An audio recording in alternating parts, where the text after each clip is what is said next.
Hello, hello. Welcome back, guys. I see a lot of you are already saying what a shit show this interview was. So I'm excited to watch it with you guys for the first time. What's up, Titanium? Angie B, Lovey. Hey, Potato. Potato, do you have the iPhone link? Hello, Kiki. Kiki says in a Nancy Grace voice, because it was a shit show. Oh, shoot. Hey, Suze. Hey, Jonathan. Good to see ya. Tempest. Maligator says, I'm ready. I'm ready. Hey, Bob H. Nothing better than watching your cat stoned on catnip. My cats love catnip. Hello, Tiffany. Hello, Everyday with Jay. Wasting it away again in Cooterville. Cheech Brown, good to see you, Nash. Pine. Don't Pet Me was the best thing that came from this shit show via Clue. I got to see a little bit. Thank you, Electro. Thank you so much. Justice for Sebastian. Bring Sebastian home. I agree. Joe thinks that LE contacted Nancy Grace. That's why it was scrubbed. So does anybody have any other theories on why they think this was scrubbed? Yeah, that's what we've got too, is audio. I don't know if the person that sent it to me that recorded it wants me to say who they are, because we have it like, they recorded it as it was out, so we have it unedited, uninterrupted. Bite Me says, thank you, Jay. I'm betting if Nancy puts it back out, there'll be a lot taken out of the first one. So, don't you guys think, good morning, Aristo, but don't you think that it's wild that it was up for a hot minute and then gone? Right, Gary. That's a really good question.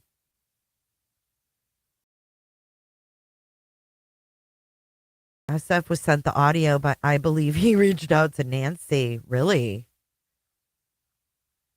I was hoping if I tagged Nancy in my video that she would see it and see the misinformation. Because Seth Rogers lied, right?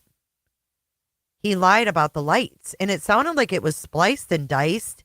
And honestly, some of it sounded like it was from the last interview. Because now they're saying Pearls is like, oh, it'll be next week. Like, why does, hey, UA, hey, Odin, but why do you think that if you click that link and open in Safari, it should work? But why do you think it would take a week? Like, they already edited it and put it up. Why would they need to edit again? Like, it's wild. Let me check Apple. I didn't check Apple, but let me check it really quick.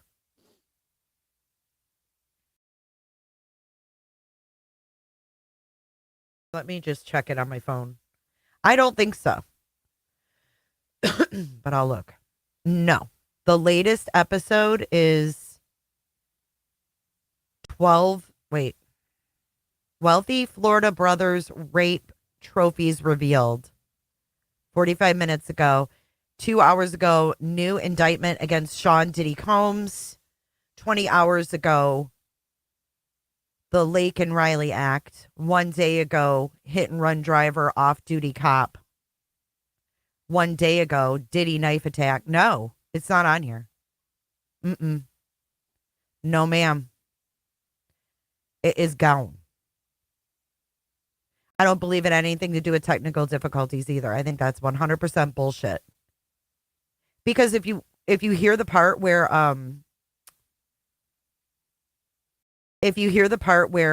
Justin talks and tries to explain the light situation,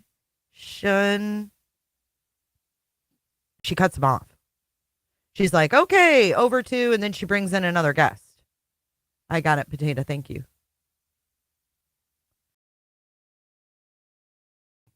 You listened on Apple? Okay, well, we've got it thanks to a viewer who was kind enough to send it to me, upload it and send it.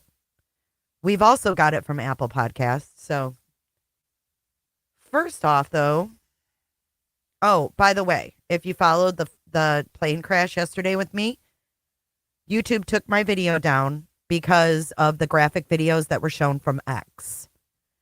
So just so you know, guys, if you're a creator, they're really cracking down on, exploitive videos. And I was scrolling through X and there was a guy on fire. And it was literally for 2 seconds. But they took it down. Ellie was informed about the phony picture, green hoodie. Ellie stepped in. Yeah, they did. I can send you this link, Titania. Shoot me an email to jaysforjustice@gmail.com and I'll reply and I'll send you this link. You can use it so you can review it. That way you don't have to skip through someone else's review. You know what I mean? Thanks. The thumbnail's perfect, right? Good morning, Gold Dust. Mm-hmm. Gone. Like, they should at least give you an opportunity to, like, blur out or edit out that part. Because I wasn't expecting it. I was just scrolling through X. So I guess we can't do that anymore. You know what I mean? A lot of people reached out to Nancy on X. Very good.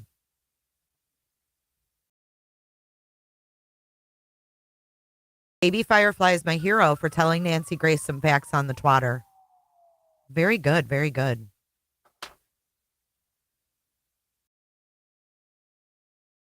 Yeah, Tanya, just send me an email. I'll send this to you. Not a problem. Not a problem. Okay, let me fix that, and then we're going to get into this right now. Let's go. We've got 32 minutes of crime stories with Nancy Grace. It says never ending. Something missing boy. I can't read the whole title, but here we go. Why would she? I know when she introduces Clutch the Pearls, I can't. Okay, here we go. Missing boy Sebastian Rogers' dad vows we will find him. This as video enhancement reveal. Is it loud enough for you guys? I turned it up a little bit. I'm Nancy Grace. This is Crime Stories. Thank you for being with us. That is the moment that Sebastian's mom and stepdad realize he's gone. You go in your child's room, but at 6 a.m., he's not there. Where is a missing autistic teen, Sebastian Rogers? Not only the search, but the heartbreak seemingly never ending. This as Sebastian's biological father joins us tonight and vows we will find you, Sebastian. Take a listen to his bio mom, Katie Proudfoot. When I woke him up for school, he wasn't there. I took a second and walked through the house looking for him in case he'd gotten up and was trying to get breakfast or something, because he did that sometimes. About 3 minutes in, give or take, I was on the phone with my husband. I said, I can't find him. He said, what do you mean you can't find him? I said, he's not in the house. That's from our friends at WSMV. That's when Katie Proud. I don't know if that was the Ring doorbell of the person that was screen recording. I think it might have been on their phone. Spoke out in the search for her son, Sebastian. Now, let's take a listen now. After hearing Sebastian's mother, Katie Proudfoot, say, when I woke him up for school, he wasn't there. I took a second. I walked through the house in case he forgot and was trying to make breakfast, because sometimes he did that.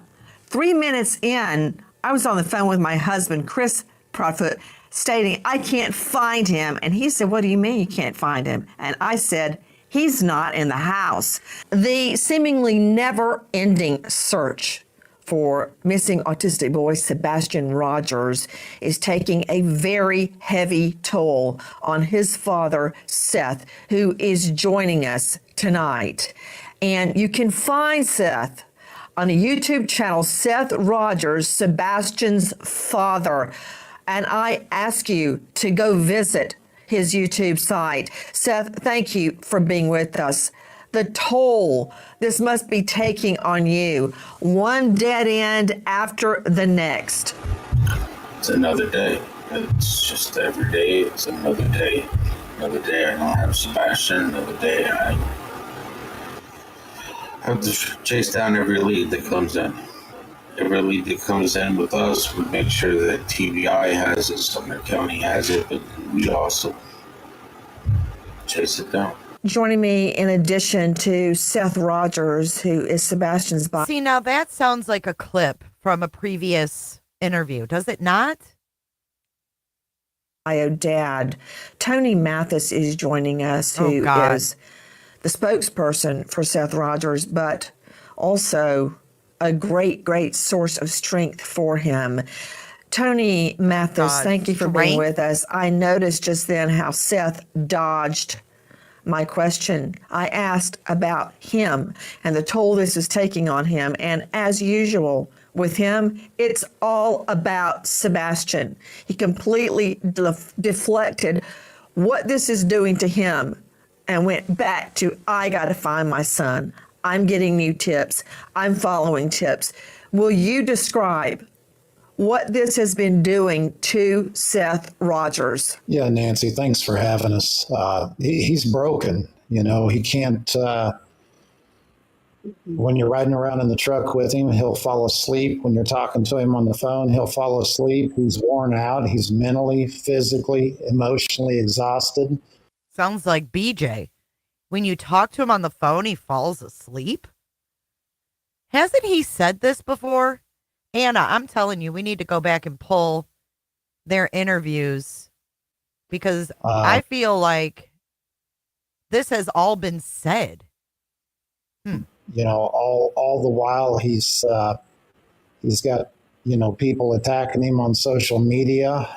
It's just exhausting, and you won't ever hear. Wait a minute. Wait right there.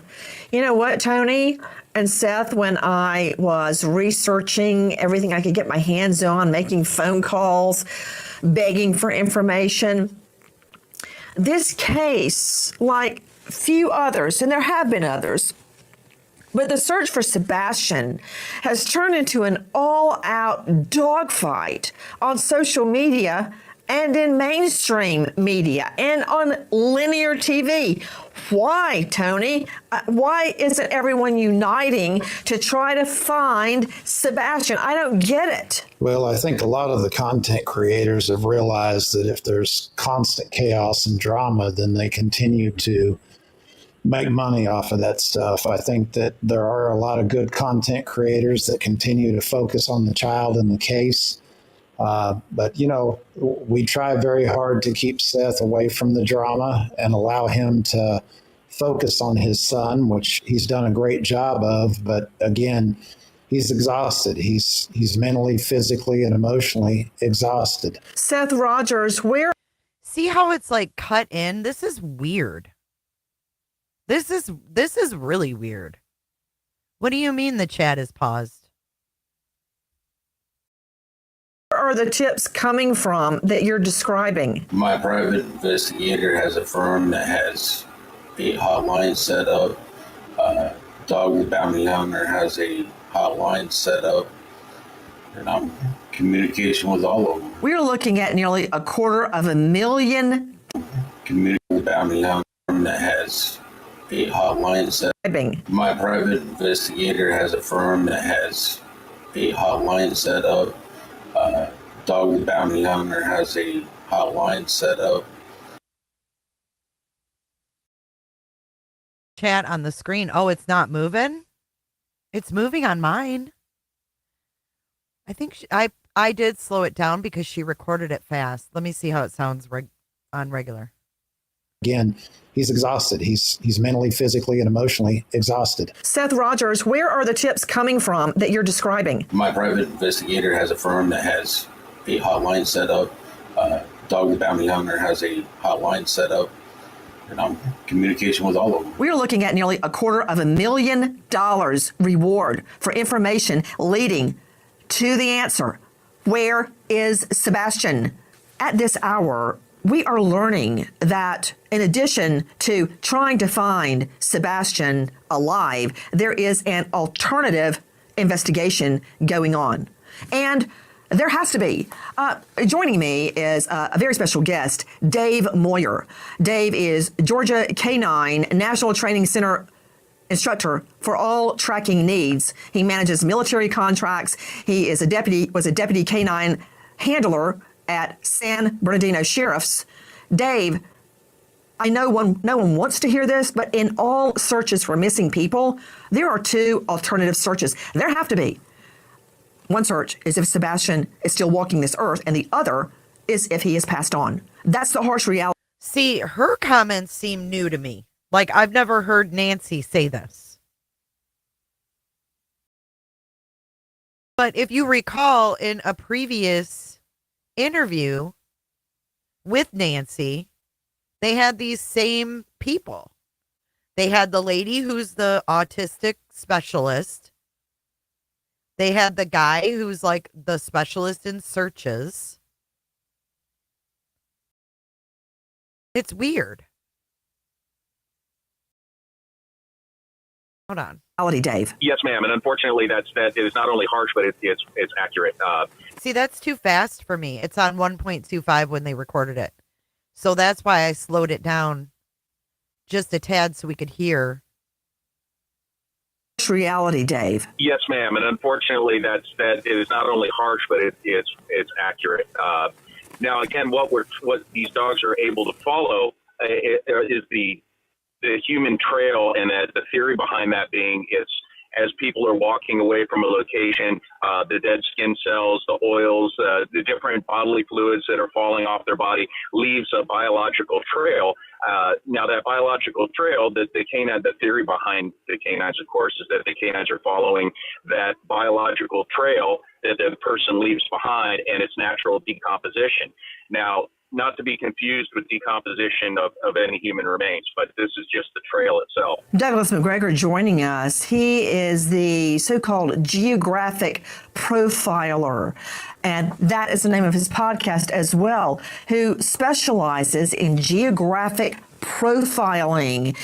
Douglas, I want one of two things. I either want Sebastian found alive, or I want justice. There are two alternative investigations going on right now. This case is not cold. Describe the two types of investigations ongoing, Douglas. Thank you for having me on, Nancy.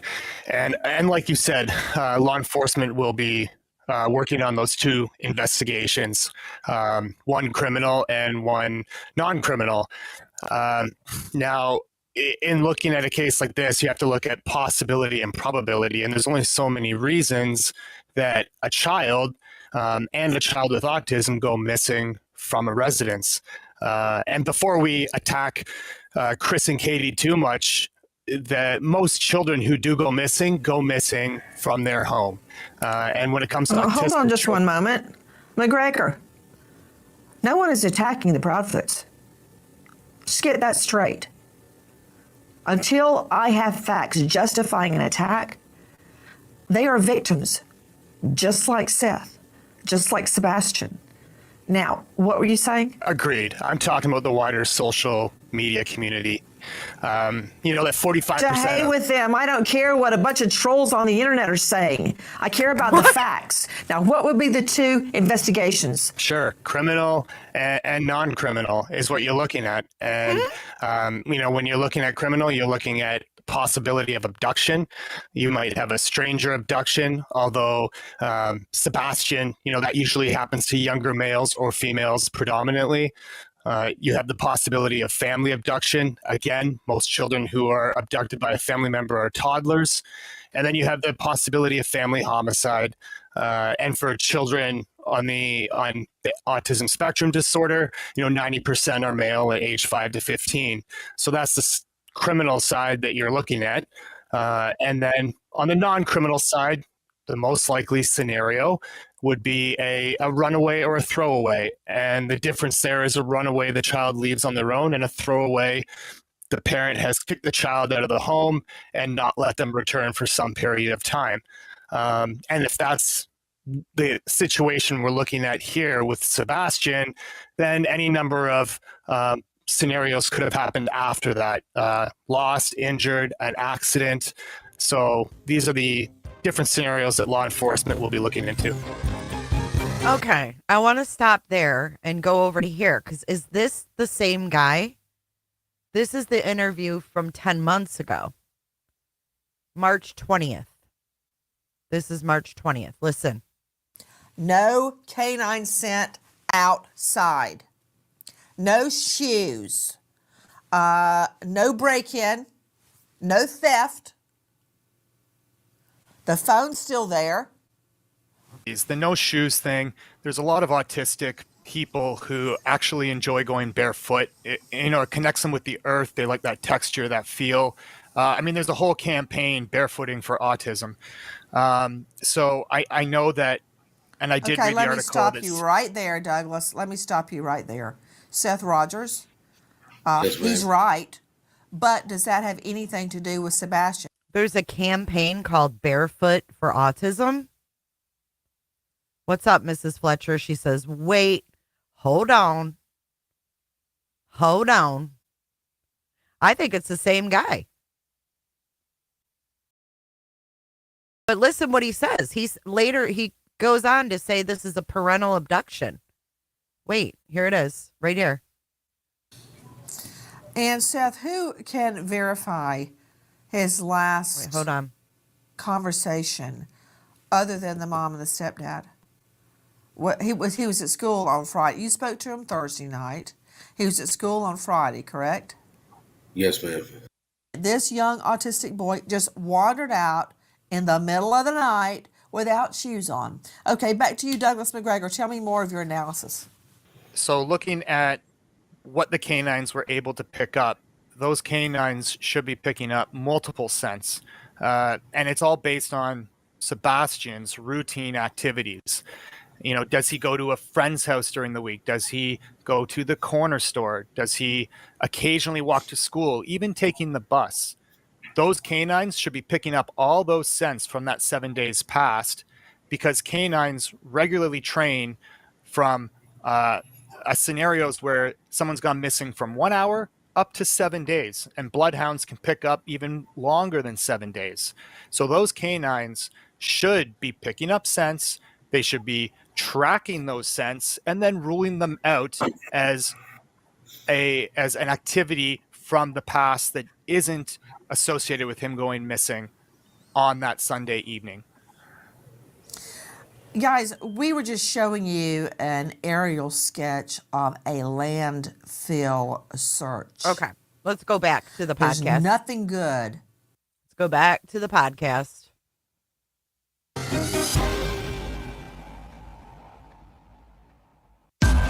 Crime Stories with Nancy Grace. Joining us is another special guest, the star and host of Clutch Them Pearls YouTube channel, an enhancement. What an intro to this segment. Are you fucking kidding me?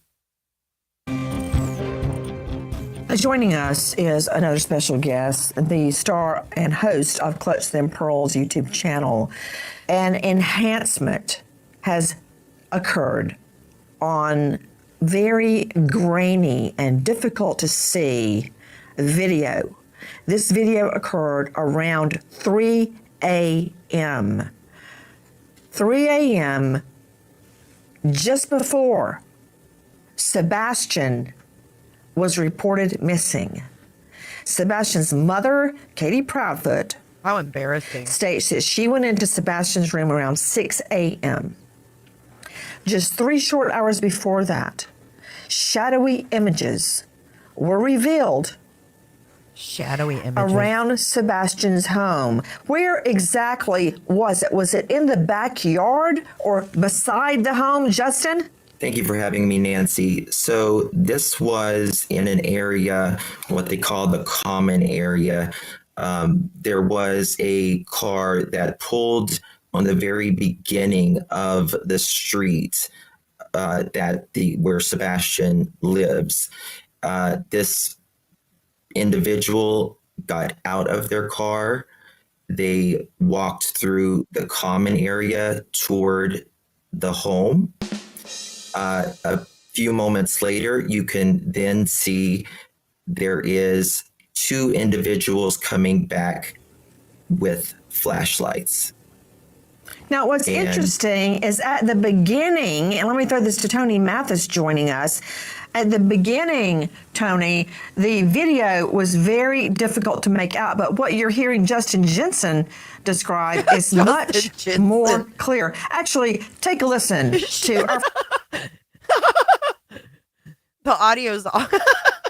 This is wild. Wild. friends at Crime Online. 4 weeks after Sebastian Rogers goes missing, mother Katie Proudfoot leaves the family home to be with her husband in their travel trailer while he goes back to work around the Memphis area. While Sebastian's father, Seth Rogers, and an army of volunteers continue to look for Sebastian, Katie Proudfoot says she is concerned about leaving, but defends the decision to leave by saying her son could be anywhere and they are looking everywhere. Katie Proudfoot doesn't know when she will return to her home. That video from our friends at News Channel 5, Justin Jensen, you have obtained enhanced video. Now, could I see that from News Channel 5 again, please? We're looking at video. Wait a minute. Since when does Nancy just go off obtained? Come on. These people are being punked. They've got to be punked. Is Nancy punking them? Because this can't be real. Potato, hold me. Like, what is this that I'm listening to? She's got to be punking them. Come on. This is weird, man. I've never, ever heard anything like this in my life from Nancy Grace. And I've watched her since the freaking 90s. I've never, ever. There's got to be more to this. Because this, okay, so Texas Ranger, Nancy Grace, when she puts out her shows, they're audio only. So they're on like podcast apps. Like Apple, Spotify, Audible, those kind of iHeartRadio. And then the next day she puts it out on YouTube in the video form. So this was only put out on the audio form and it was out for just a short time and then it was pulled. And then Pearls was like, hey, it's because of audio issues. I mean, Nancy's a prosecutor. She's not stupid. I mean, yeah, she is a talk show host, whatever. But at the end of the day, she's a prosecutor. She can't be this ignorant. You know what I mean? It is strange, Vivian. I mean, you can not like her for the shock and awe or whatever she does, but she's still a prosecutor and she's pretty smart. I don't know. 10-4, Blue Jay. Security camera footage. Justin, if you were looking at Sebastian's home, would these flashlights be to the left or the right of the home in the common area? It's behind the home. Behind the home. Okay, got it. Okay. So at 3 a.m., Seth Rogers, there are 2 people lurking in the back of Sebastian's home. 3 a.m., then 3 hours later, he's gone. Law enforcement has not explained that video to me. Listen. All right, so there's the lie right there. Law enforcement has not explained that video to me. Really? Because haven't we heard differently? Haven't we heard differently on Pascal? Well, let's take a look. Let's go back in time.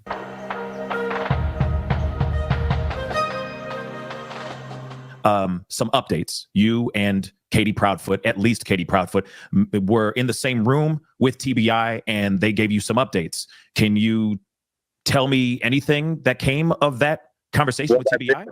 The video with the 2 flashlights on there, they showed me the whole video. And then they showed me the video in the daylight too. And it wasn't flashlights. Oh, they showed him TBI and FBI, all of them, right? They all showed it to him. Hey, Ludwig. Welcome in, everybody.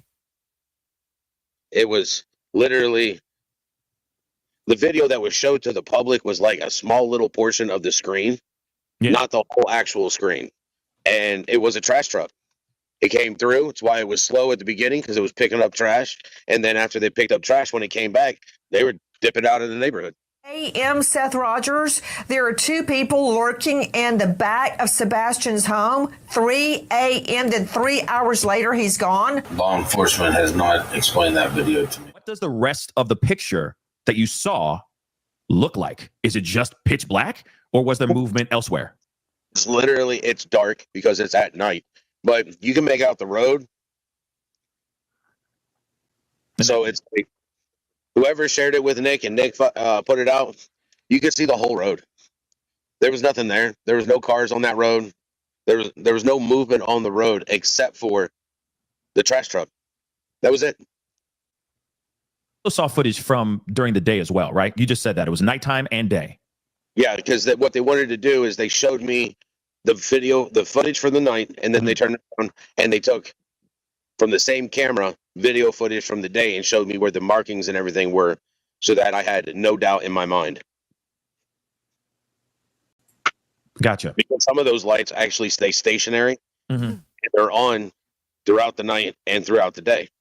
And they literally showed me where it was. And I've been in the neighborhood. I even knew what house it was. As soon as I saw it, I recognized the house. So I knew the angle, because the angle's coming from at the end of the street. It's not pointing at like a common section. It's just literally at the end of the street so that the owner can watch all their vehicles. Gotcha. Wow, that's a pretty detailed explanation, right? Oh, welcome, Wee. Thank you for joining. Gold Dust, thank you so much for gifting 10 cooter ships. Wee, welcome to Cooterville. Come on in, grab a pole, and close your legs. And welcome to the new members. You guys are beautiful cooters. Beautiful, beautiful. Welcome in. Dive right in, guys. Dive right in. There's your scuba suits. But wasn't that a very detailed explanation of what they showed him, right? They showed him. He said it many, many times. On March 29th, 2024. Shell says her legs are closed forever. Now, listen what he says to Nancy Grace on January 30th or 31st or whatever day he did this. Law enforcement has not explained that video to me. So, have they explained it or not? And why would you lie? Why would you lie? Why would you say, oh, there's not a common area? Why? Hey, Cramit, good to see you. Because, you know, in my tinfoil hatness, I'm still not ruling out the ruckus video. You guys can come for me all you want. Something, in my opinion, happened outside that boy's home.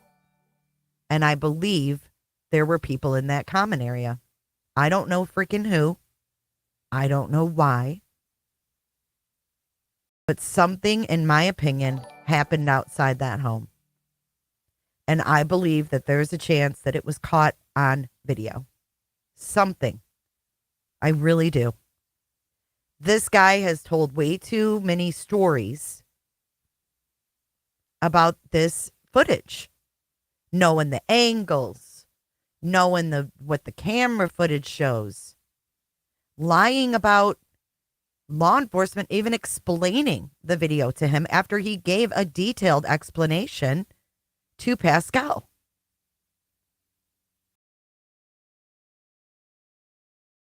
Steffi, they can't just arrest someone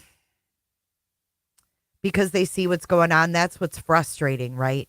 We wish that they could just arrest someone and grill the fuck out of them, right?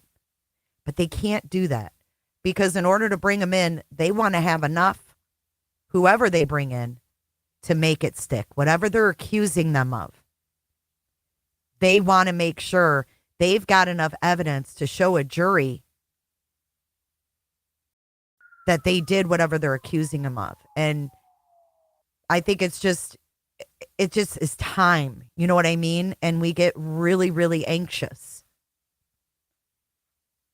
We get really, really anxious. We want to see things. Thank you so much, That's so generous of you. Yeah, I just adore you. But, I mean, could Nancy be talking to law enforcement? Absolutely, I say. I think anything's possible. Exactly what Shell said. They get one shot. You know what I mean? Yeah, same as, oh, I hadn't seen Sebastian for 2 weeks. Then they were all talking. Yeah, it's just all these different. You are adoring. You really are. All right, so let's keep going. She's definitely got connections.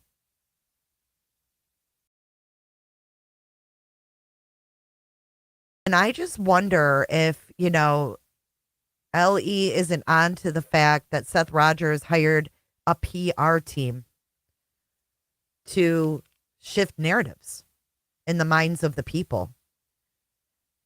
Because there comes a point where that would be taken seriously, in my opinion.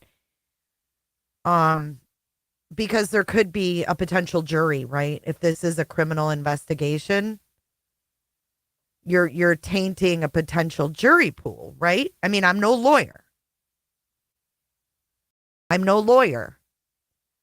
But this narrative is running amok locally. I believe you, UA. But where would it, get the LE's attention, right? Like, you can hire people, to be spokespersons, but where does it cross a line where it gets the attention of LE about your investigation, right? Because, like, you got this PR team taking tips, too. It's not like Tony's just being a spokesperson. They're doing all sorts of shit. Fundraising, taking tips. You would think as a former prosecutor, you think she would smell BS, and she may. She may. Annie Ruler, thank you. His nap. Show us the work parking lot video. It's just all wild, right? All right, let's keep going. Let's take a look at the enhanced video. Now, Justin, who enhanced the video? So one of my team members enhanced the video. One of my team members? So one of my team members. Who, Nick? The king of AI? You know that's Nick's specialty, right? He's the king of AI and faking documents. One of my team members. Who's his team? Since when does Justin have a team?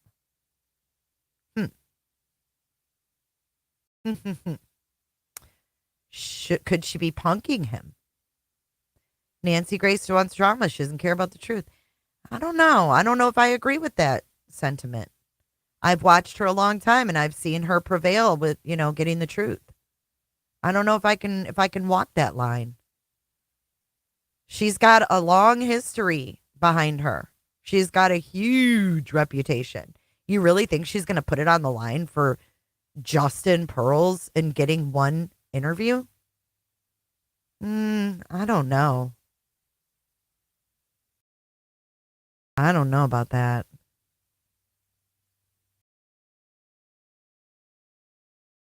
Remember the dad she caught on air? Yeah, when his kid was in the basement.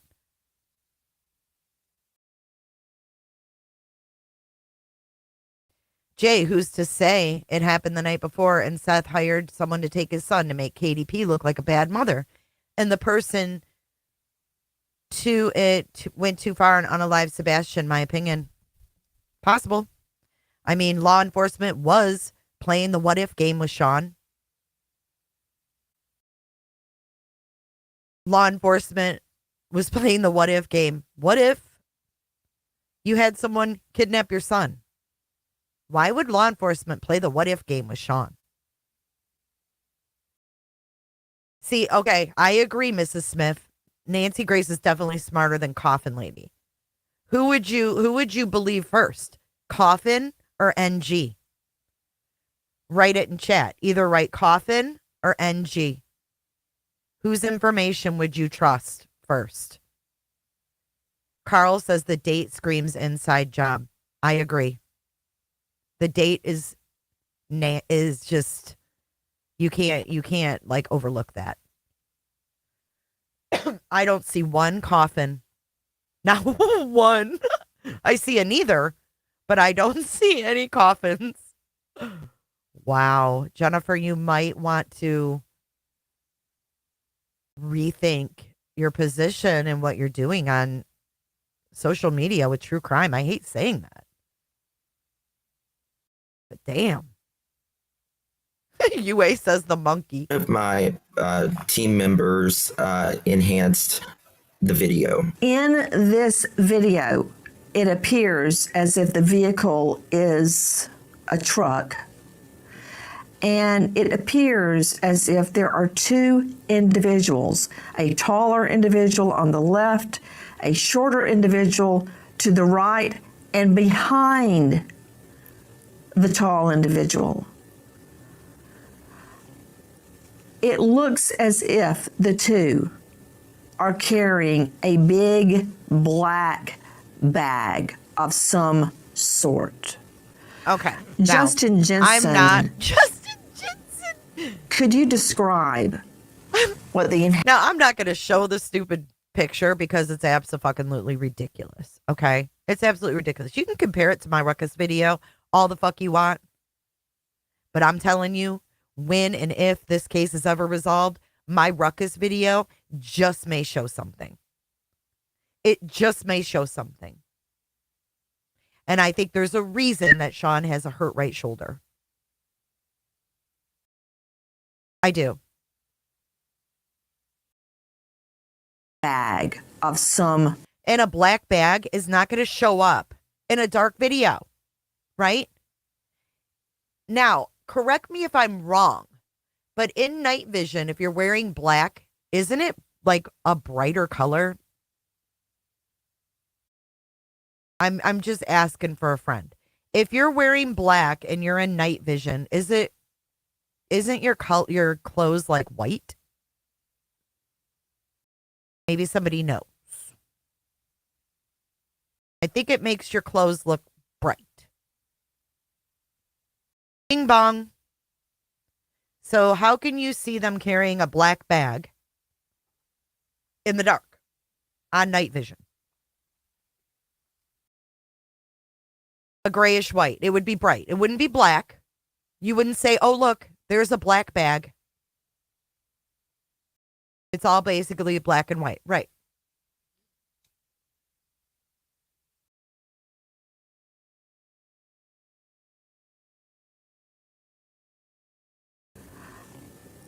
It looks as if the two are carrying a big black bag of some sort.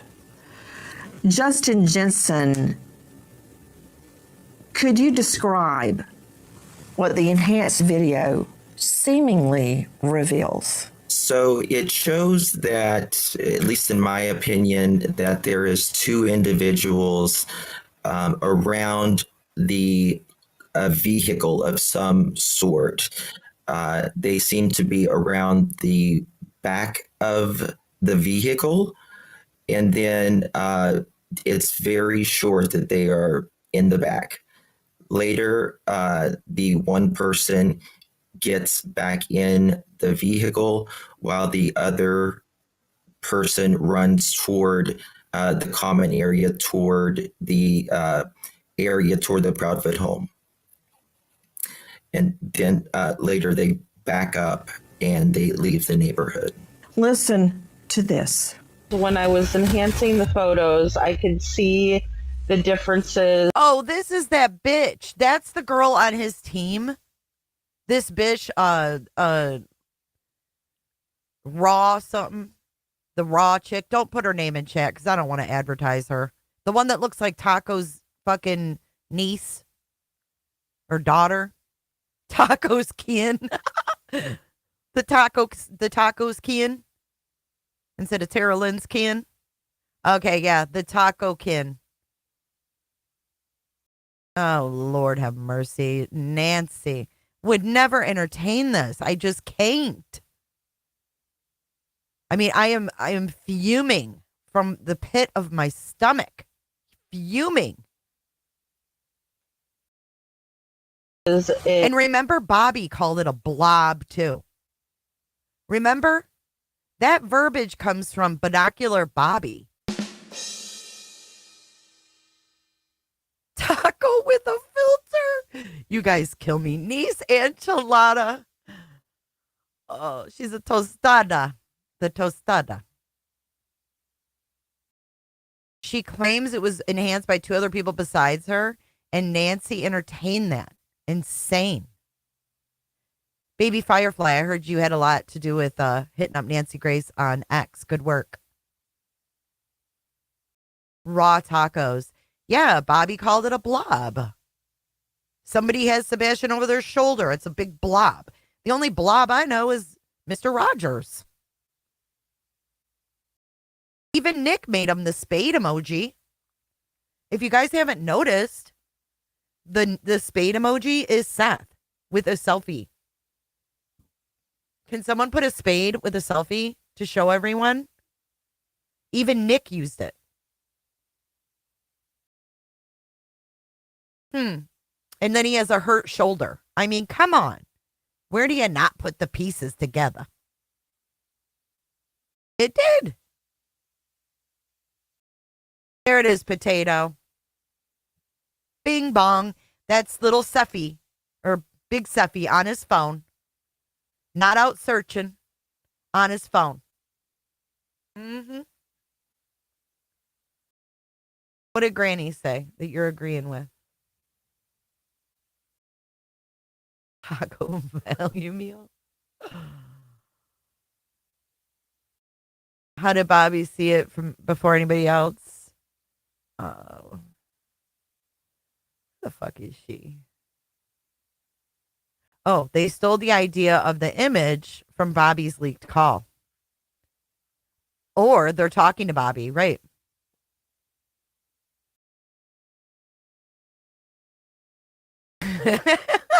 We got 3 of them. Okay, let's keep going. In the appearance of what looks to me to be a human face. And it looked to me like it was actually a human arm that was draped over the person who was carrying the black blanket, or the perceived person in the black blanket. But here's an example of what I saw. Here you can see the differences and enhancements, and as I enhanced each photo, you can tell that the person's skin stays the same color and the black blanket also stays the same color, so I know that those 2 images are associated with each other. So as you can see, each time I enhance the photo, you can see that the core images stayed the same. This from our friends at Lady Freedom's Raw Narratives on YouTube. Can't find him. Where is he? The hunt is on for this boy. Did he wander away from home? Where is Sebastian Rogers? Joining us is Sebastian's father, Seth Rogers. Seth, before we look at that Did she say enhanced Seth? video again, could you describe the father, Seth Rogers? Seth, She said before we Seth. look at that enhanced video again, could you describe the so-called common area beside and around Sebastian's home? From my recollection, there's some trees and there is a gazebo out there. I'm curious, who has access to the common area? And that does not preclude an intruder, but who would have access to that? Not only Sebastian's mom and stepfather, but everybody else in that neighborhood, right? Yeah, it's open. It's not fenced in. Another theory in the search for Sebastian. Okay, all I can say is this interview is heavily edited. Heavily edited. It is weird. Question remains out there, but regarding this that we saw from our friends at Lady Freedom on YouTube, Justin Jensen, you and I have poured over the enhanced video over and over and over. Yes. And it's like an X-ray or an MRI. You need an expert to dissect it. And she said what I said. It looks like a freaking sonogram. And she's actually like co-signing Justin by saying you and I have poured over this. Mountain Michelle After Dark, shout out your video. Oh, nice. It just seems very heavily edited. Like, when does Seth ever just say that much? You know what I mean? Like, he usually is run on. It's like they chopped him off. Listen. You and I have poured over the enhanced video over and over and preclude an intruder, but who would have access to that? Not only Sebastian's mom and stepfather, but everybody else in that neighborhood, right? Yeah, it's open. It's not fenced in. Another theory in the search for Sebastian remains out there, but regarding this that we saw from our friends at Lady Freedom on YouTube, Justin Jensen, you and I have poured over the enhanced video over and over and over. Yes. And it's like an X-ray or an MRI. You need an expert to dissect it and interpret it. As you have poured over it time after time after time, along with Lady Freedom, what do you see? I see very similar, in my opinion, to what Lady Freedom sees. It appears that there is two individuals with carrying something. Now, what that is, I have no idea. This is speculation. But they are around a car or a truck of some sort. From sources, they say that this appears to be a sedan. In their opinion, local neighbors have spoken out and said. So, Nancy, I wanted to talk about the common area when you was talking to Seth just a moment ago. The common area, it was. Did you hear that edit right there? This dude goes on and on and on. Did you hear that edit? I just went back 5 seconds. Listen again. Talking to Seth just a moment ago. The common area, it was a term that was first used by a local reporter. All it is a few neighbors' backyards. They're all private property. That is just a few backyards. And these individuals were walking through these backyards during the 3 a.m. time. In the last days, we learned about... Spit it out. God almighty. Kimberly, we're not sure. We're not sure what exactly is going on. A tip that was hunted down. Listen. Dog the Bounty Hunter joined the search for Sebastian in September and immediately started getting tips after adding $100,000 reward money for information. A tip comes into the team about a possible sighting of Sebastian Rogers at a Motel 6 in Goodland. I can't with this. This stupid Motel 6. This is all at night bullshit.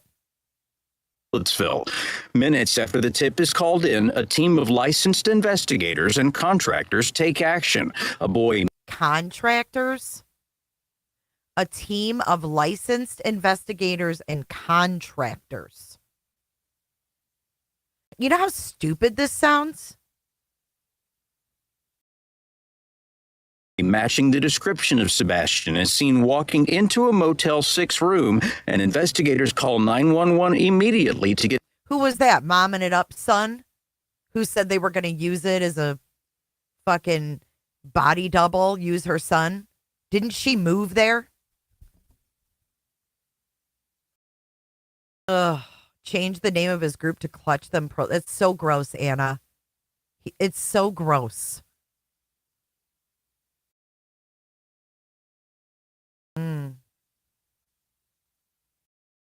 Get police on the way while the team stands by watching the room. Seth Rogers, were you aware of the Motel 6 tip?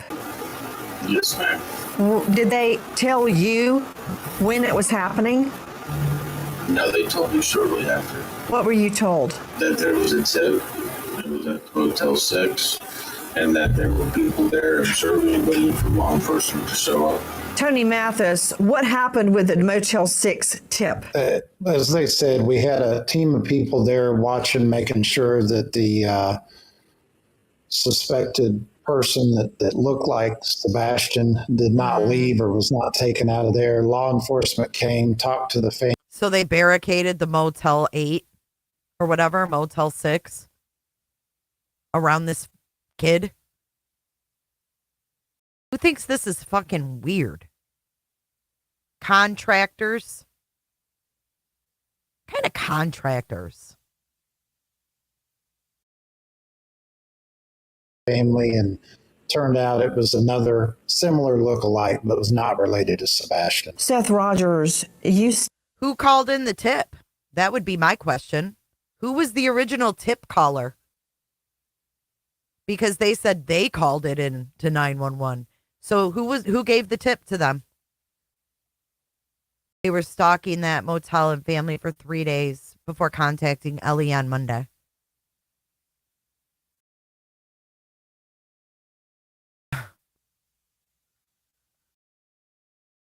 State that tips are coming in every week. What does it do to you to chase down a tip with your team and hit another dead end? How do you keep doing it? With every tip that comes in, we have to track it down. We won't know if Sebastian's at the end of the tip until we do. The only goal is to find Sebastian. Yeah, you see any footprints around it? There was a few footprints in some of the softer dirt headed straight this way on the track that he was running. 1247, what kind of shoes does he wear? Size 10. Well, to any units they're going to be assisting with 1008. Please come to 1008 Evercore now, please. When Sebastian Rogers first went missing, tips were pouring in. Footprints allegedly were found. There was talk that there had been the hit of the canine, possibly rendering information. Tonight, where is Sebastian? The search and the heartbreak seemingly never ending as new enhancement of video of home surveillance takes the center stage. Tonight, we learned that there are multiple. Okay, who thinks it's weird that she just threw that dispatch audio in there?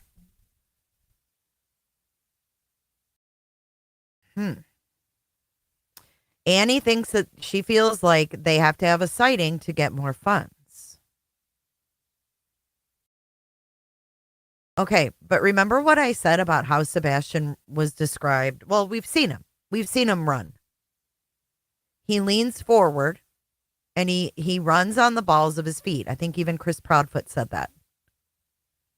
So would Sebastian being barefoot have a unique footprint? She dropped his GoFundMe. Where?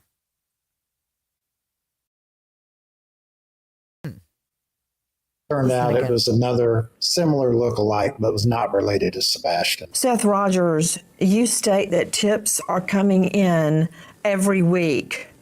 What does it do to you to chase down a tip with your team and hit another dead end? How do you keep doing it? With every tip that comes in, we have to track it down. We won't know if Sebastian's at the end of the tip until we do.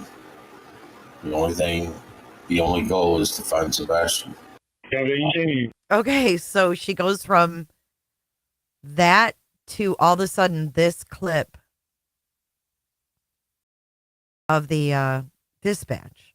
There was a few footprints in some of the softer dirt headed straight this way on the track that he was running. Truck 47, what kind of shoes do you wear? Size 10. 12 to any units they're going to be assisting with 1008.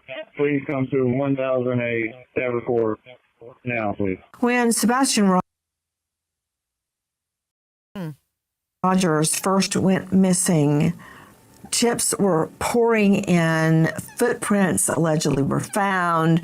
There was talk that there had been the hit of a canine, possibly rendering information.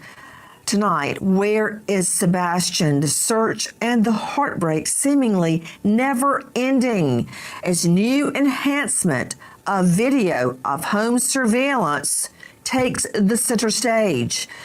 Tonight, we learned that there are multiple theories, two in particular, as to what happened to Sebastian. Listen. There are multiple theories on what could have happened to Sebastian Rogers, but two seem the most likely. One is that Sebastian left in the trash. This is based on the search of a Kentucky landfill where garbage from his neighborhood was taken and dumped. The second working theory is centered around... Who the fuck is this talking now? Why does everything sound AI? A video showing what appears to be flashlights being carried by what appears to be two individuals in the backyard of Sebastian's home at 3:10 a.m. the Monday he was reported missing. The theory is the flashlights were two people working together and carrying Sebastian to a vehicle 3 hours and 20 minutes before he is reported missing. Straight out to Sebastian's father, Seth, joining us, and you can find him and the very latest at Seth Rogers, Sebastian's father, on YouTube. Seth, what and when were you told? What were you told and when were you told that Sebastian was missing? I was told on the 26th when I returned the phone call to Chris. And you were told what? That he was missing. That there were police all over at the house. What did you do? I headed straight to his mom's house. When you got there, what did you observe? There were search vehicles with dogs and stuff in them. There was law enforcement everywhere. What did the Proudfoots tell you? That Katie woke up and he was missing. At that time, where was the stepfather, Chris Proudfoot? From my understanding, he was in Mississippi. Katie told me that when she woke up Monday morning that he wasn't in his room and she can't find him. When I got off of work, I had a text message from stepfather Chris, and he told me that Sebastian was missing. Straight back out to the spokesperson. Speaking of AIs, doesn't anyone remember when someone clipped my intro and it had over like 1,500 views of just my voice in my intro? I don't like that. I don't like that with Nick being this AI fucking guru. You know what I mean? Do you guys remember that? She just pieced in an interview of Seth from somewhere else. It was all clear. Listen. There were search vehicles with dogs and stuff in them. There was law enforcement everywhere. What did the Proudfoots tell you? That Katie woke up and he was missing. At that time, where was the stepfather, Chris Proudfoot? From my understanding, he was in Mississippi. Katie told me that when she woke up Monday morning that he wasn't in his room and she can't find him. When I got off of work, I had a text message from the stepfather, Chris, and he told me that Sebastian was missing. Straight back out I to agree, the Sassy. spokesperson for Sebastian's father, Seth Rogers, Tony Mathis. You know, in order to get a warrant to search a dump site, you know, very often the landfill will just give you permission, but crossing T's and dotting I's, often there is a backup warrant in case they say no.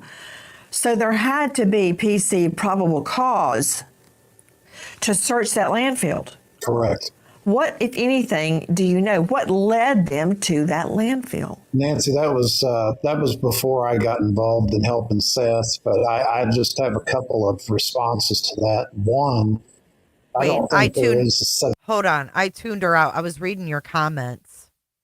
I got to go back. My mind is all over the place. Correct. What, if anything, do you know? What led them to that landfill? Oh, the landfill. Nancy, that was before I got involved in helping Seth, but I just have a couple of responses to that. One, I don't think there is such thing as a precautionary measure to get a PCA to search a landfill. I don't think. The other thing that I'll tell you is that I do believe that law enforcement knows a lot that they're not sharing with the PCA to search a landfill. But I just have a couple of responses to that. One, I don't think there is such thing as a precautionary measure to get a PCA to search a landfill. Oh. And the other thing that I'll tell you is that I do believe that law enforcement knows a lot that they're not sharing with the public, and I believe they're working very hard. They've got a lot of evidence, and they will figure this out. Well, I agree with that, but I want to specifically look at the theory behind the landfill search. We all know that for there to be a warrant, there has to be a probable cause affidavit. Law enforcement can't just search your home or your car unless you're taking off in it, or a business or a landfill without a warrant. That's under the Constitution, Fourth Amendment. Guaranteed. To get a warrant, LA law enforcement must go before a magistrate or judge. They work 24/7. You can even get them over the phone. There has to be an affiant. Typically, law enforcement. Right? I agree. It's kind of like when he said dog read him his rights. An agent, an officer swear under oath to probable cause that supports that search. Oh my God. The judge will determine objectively if there's enough probable cause to justify invading a person or a business's privacy. So in order for that search to take place of that dump, of that landfill, there has to be PC. What led them to that landfill? To Justin Jensen joining us, host of YouTube channel Clutch Them Pearls. Wait, they're asking Justin Jensen what led them to the landfill? The very guy who took Kylie Rodney's deceased body that was pulled out of a vehicle that was submerged in water, and he unblurred her body to try to make out her body? Really? Landfill? Hold on. What can you tell us? There has to be PC. What led them to that landfill? To Justin Jensen joining us, host of YouTube channel Clutch Them Pearls. What can you tell us about YouTube channel Clutch Them Pearls? What can you tell us about the landfill search? So you make a great point, Nancy, right? There has to be probable cause. The only thing that I could think of would be something related to the trash truck that ran on the 26th, Monday, early hours around 5 a.m. The trash truck runs very early in that neighborhood. It is also seen on camera. Oh my God. So, did they see something? Is he fucking reading? How can anyone's mind process this slow? Coming out of the house.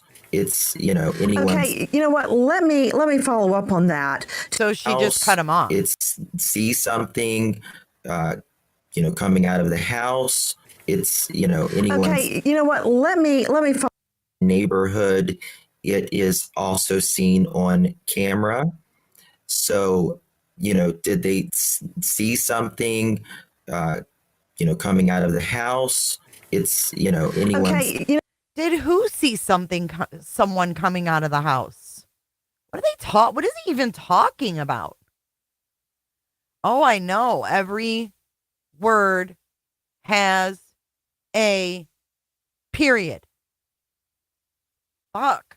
Who's he talking about? Did they see someone coming out of the house?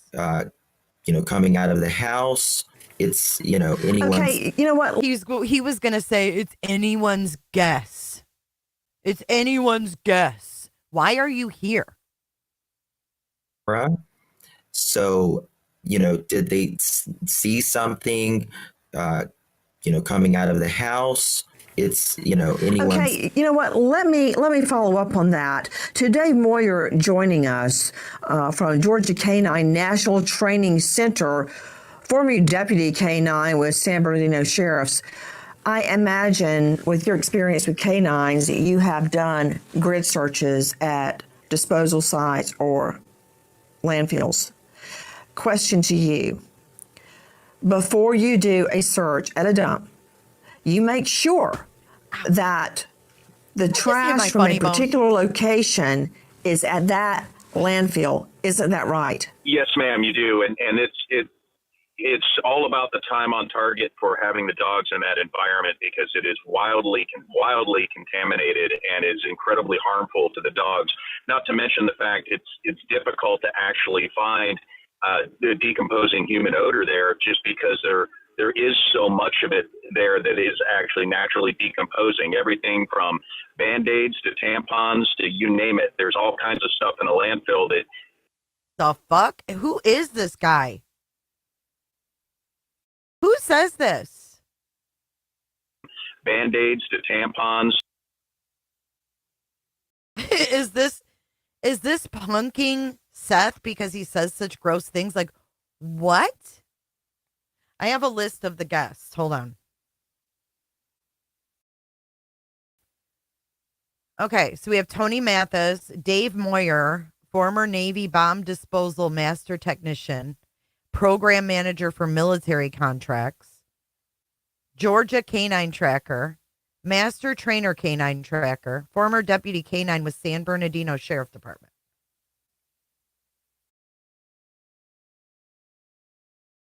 And Justin Jensen and Ken Scholl, the polygraph examiner. I mean, why is he even bringing up tampons? What about maxi pads?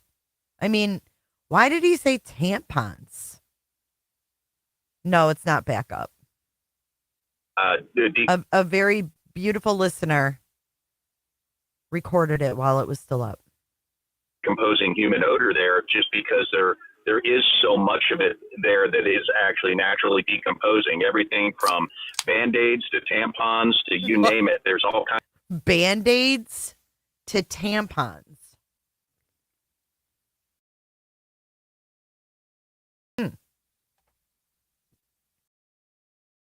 Did they find Band-Aids? Hold on.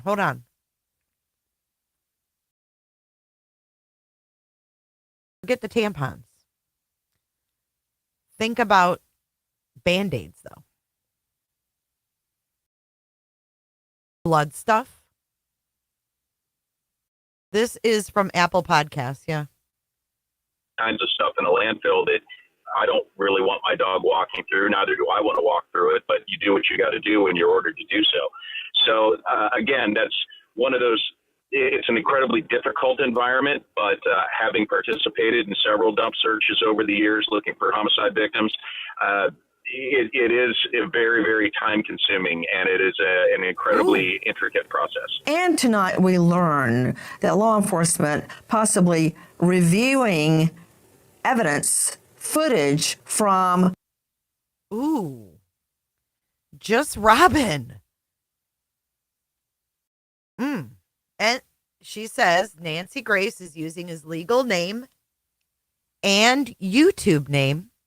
She just roped him in with false information and interfering with the investigation. Think about it.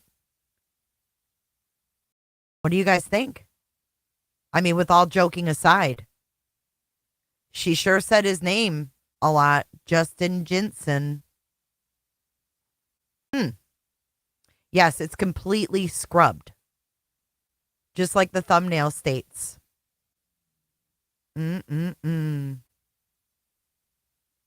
the Roadhouse restaurant. Hang on. Years looking for homicide victims. It is very, very time consuming, and it is an incredibly intricate process. And tonight we learn that law enforcement possibly reviewing evidence footage from the Roadhouse restaurant. Video where Sebastian and his mother were eating. Listen. Security video and still photos taken in the parking lot and inside the Texas Roadhouse show a man in a green hoodie coming in close contact with Sebastian Rogers just hours before the 15-year-old vanishes from his home. Internet detectives and social media sleuths have gone into overdrive trying to identify the man and provide the information to law enforcement in an effort to bring Sebastian home, claiming there is new evidence and a potential suspect. This video from Night Private Agency, at Night Private Agency. A lot of questions have arisen upon re-examination of the Roadhouse video agency. This video from Night Private Agency. She says it wrong. This video from Night Private Agency. At Night Private Agency. What the fuck? Agency.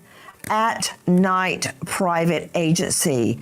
A lot of questions have arisen upon re-examination of the Roadhouse video. Let's take a look at it very quickly. Everyone on the panel, please look at your monitors.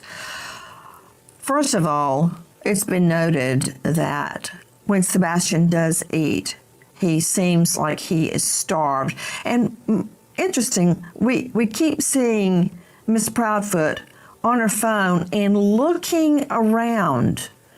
If you stay on her, you will see her as if she's meeting someone and over checking her phone.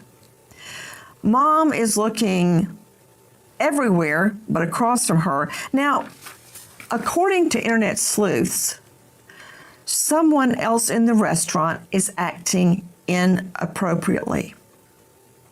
What does that mean? Video cams outside. Look, guys, look at what's happening. Two special guests joining us, Tony Mathis, spokesperson for Seth Rogers. What is it?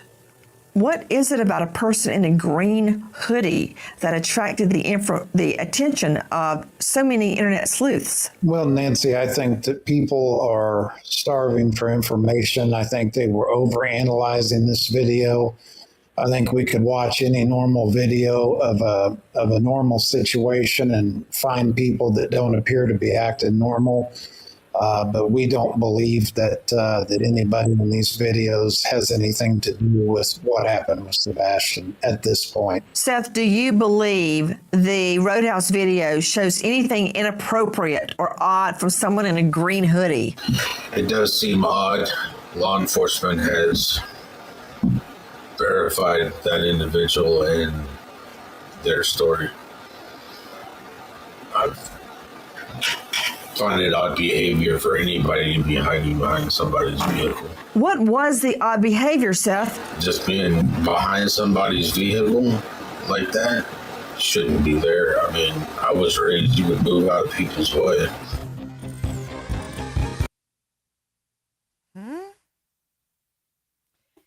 So he says, hold on, let's listen to Tony again. That's what happened with Sebastian. And we could watch any normal Green hoodie that attracted the attention of so many internet sleuths. Well, Nancy, I think that people are starving for information. I think they were overanalyzing this video. I think we could watch any normal video of a normal situation and find people that don't appear to be acting normal.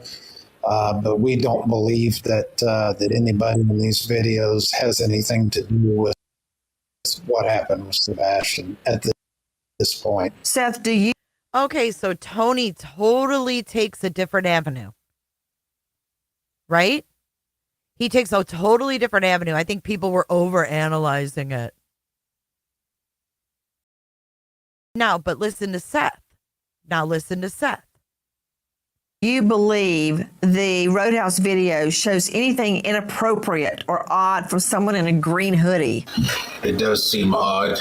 Law enforcement has verified that individual and their story. Okay, so he says it does seem odd.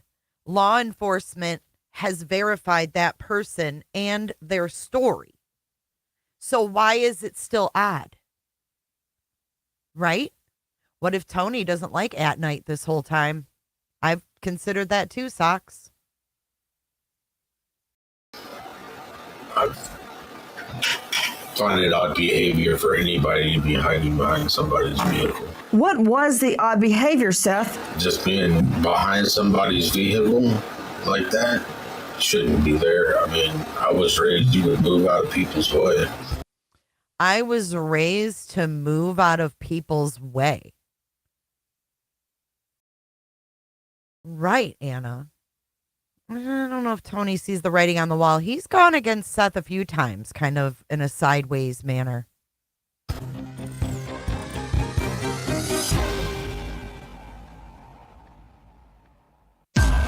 Crime Stories with Nancy Grace.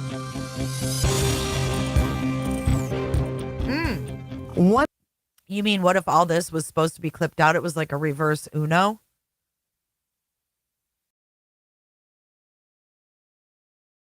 Not everyone was raised the way Seth was.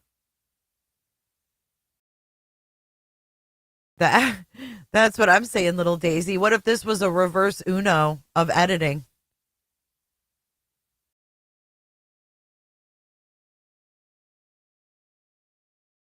He did post that. We just talked about that last night. Grits. One lead after the next seemingly ends up in a dead end. This as demands for polygraphs go on. I know this. I know Seth Rogers has taken a polygraph. Listen, have the two of you taken a polygraph? I have. I have not. Would you be willing to?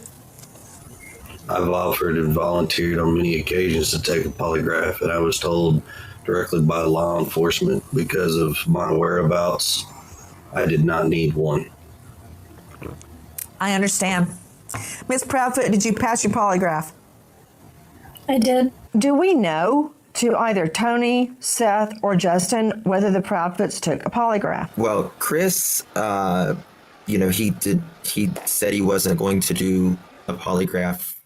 He actually said he was going to do a polygraph on your show. He said name the time and place, and then I guess he later backed out and said TBI had told him not to do a polygraph.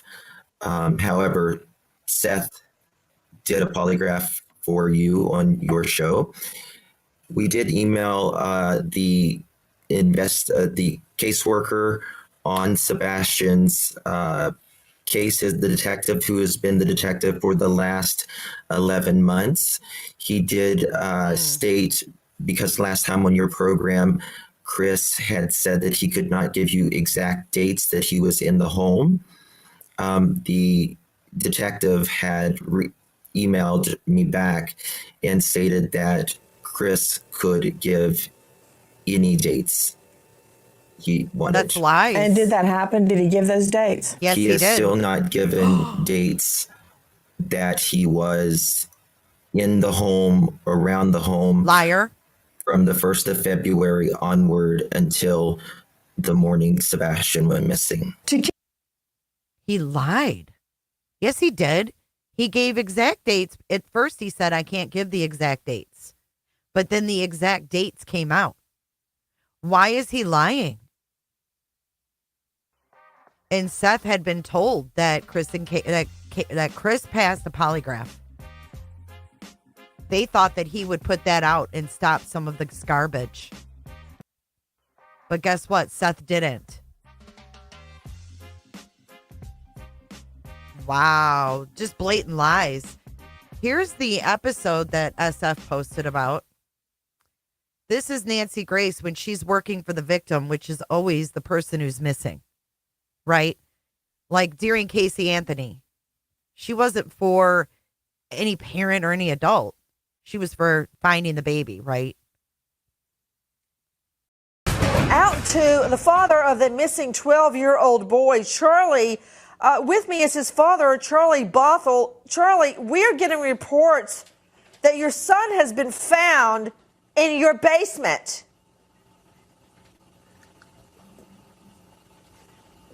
Sir? Mr. Bothell, are you... What? Yeah, we are getting reports that your son has been found alive in your basement. What? Yes, that's what, if you could hand me that wire very quickly.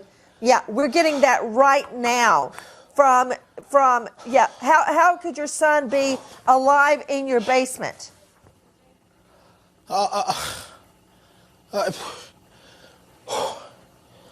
shit. I have no idea.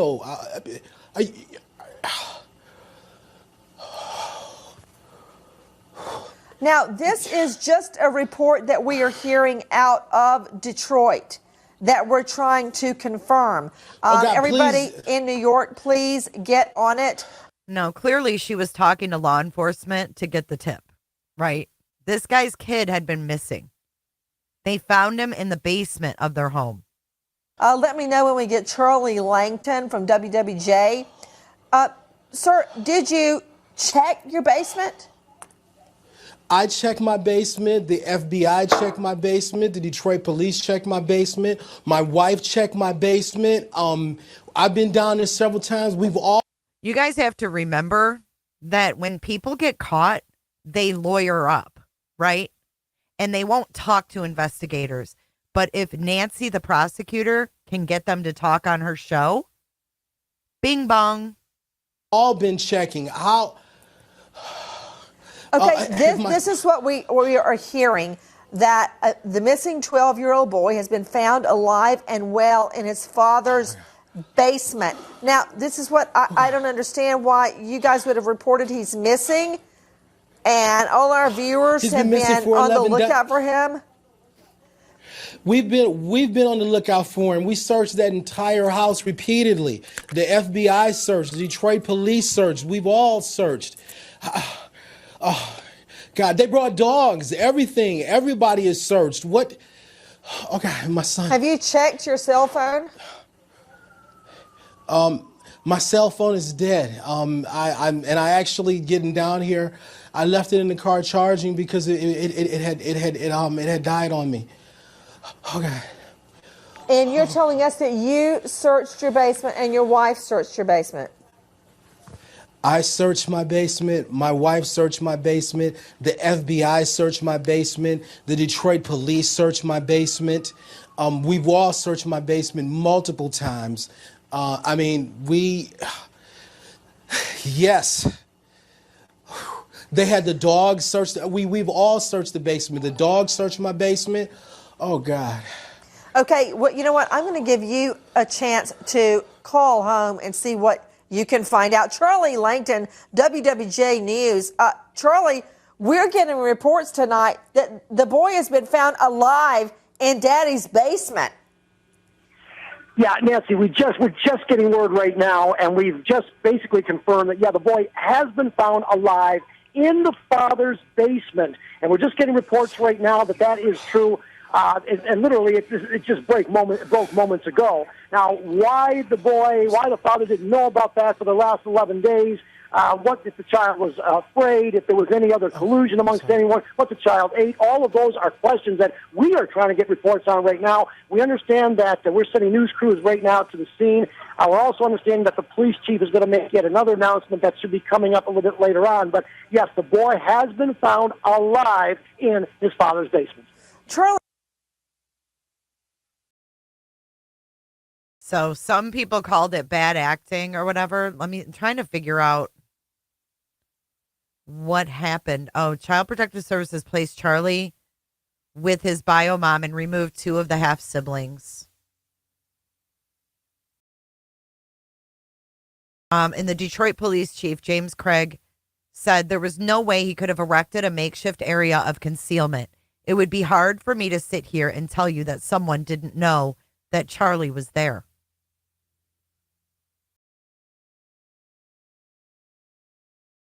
So I don't know if there was ever any charges. Hold on. That is bizarre. You think she's in deep with At Night Media? Oh, okay. Let's see. They were charged with torture and child abuse. This was in 2014. He was found behind boxes in the basement of his home. He was observed to be very thin with marks on his upper body.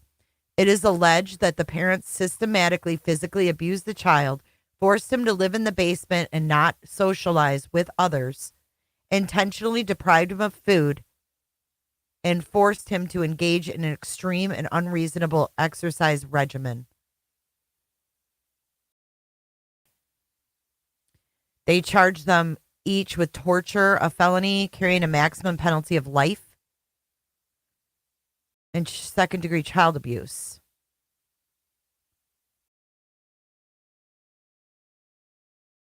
Oh, wait.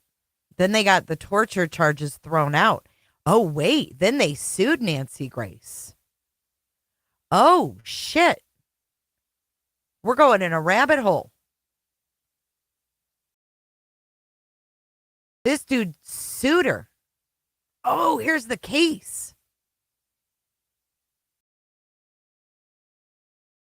Oh, shit. Watch this. Dude, didn't we just cover another one? Remember she was sued in the Trenton Duckett case too? I had no idea. Watch. It was a wild twist in a local case that was seen in front of a national audience. How could your son be alive in your basement?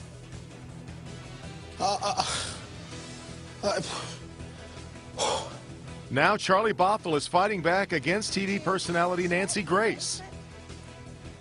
Good to have you with us for Local 4 News at 6. The name Charlie Bothell has become a bit of a household name in Metro Detroit, you'd have to say, over the past year and a half. Really I saved the case. We'll go through it another day. Plea in court just a few weeks ago. Now Local 4 News has learned he's striking back against a TV figure looking for a considerable payday. Let's get to business editor Rod Maloney. He's got the exclusive details tonight on this story.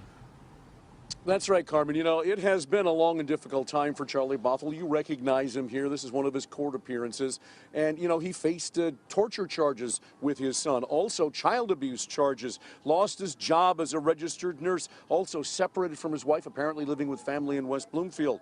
But then there is this lawsuit filed today against Nancy Grace. He was a registered nurse? Has been found in your basement. July 2014, while Detroit police and the FBI furiously search for then 12-year-old Charlie Bothell V.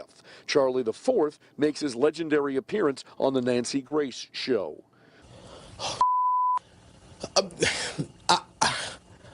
I have no idea. As uncomfortable as that is to watch, Charlie says his brush with Nancy Grace ruined his life, so he's suing her, looking for a payback. The complaint says, quote, the defendants broadcast to the world false information about the plaintiff, evidence and allegations against him, while accusing him of the most heinous possible crime, long-standing torture of his minor child, Charlie Bothell V. Her saying things like, quote, that there were markings all over Charlie Bothell V's body that correspond to a particular PVC pipe used by Mr. Bothell IV to beat his son and make all of those markings on his body. Plaintiff's reputation, economic opportunities, mental and emotional well-being, and his family were all irreparably harmed by defendant's malicious and reckless defamation. I'd love to talk to this guy now, Charlie Bothell. End quote. But this video of Charlie's child abuse guilty plea in court last month might prove a problem. He disciplined him and he hit it with him. Yeah. All right. Yes. Let's hear Mr. Bothell say. Right. Did you hit your son Charlie the fifth with the PVC pipe? Yes. Now, Nancy Grace is known for interesting exchanges with people, as we saw with Charlie.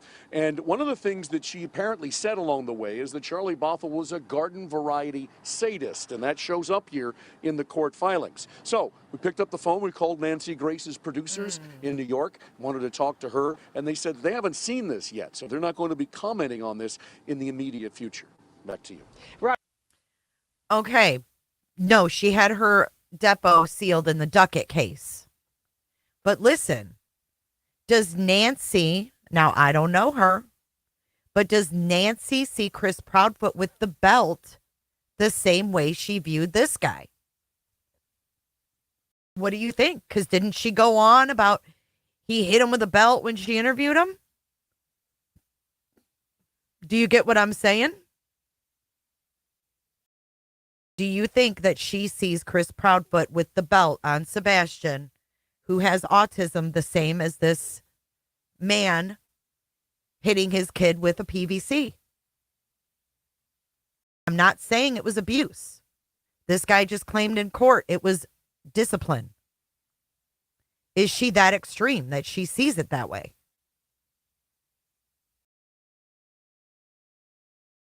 I don't know, Annie. Were they doing it? I mean, that's what she was accusing them of, hoaxing it, keeping him in the basement. Like, but if you were hoaxing, why would you report him missing and keep him in your basement? Hey, welcome, Proud Mama B, and any other cooters that came in while we were watching. Welcome to Cooterville. Come on in and cross your legs. We're not debating whether spanking with a belt is right or wrong. We're talking about, does Nancy see it the same way?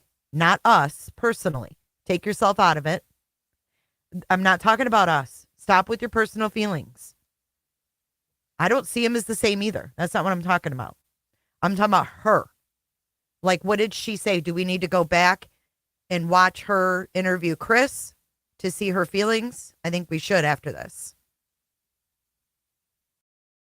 I think we should go back and listen to how she asked Chris about the belt. And listen to see the disdain, right?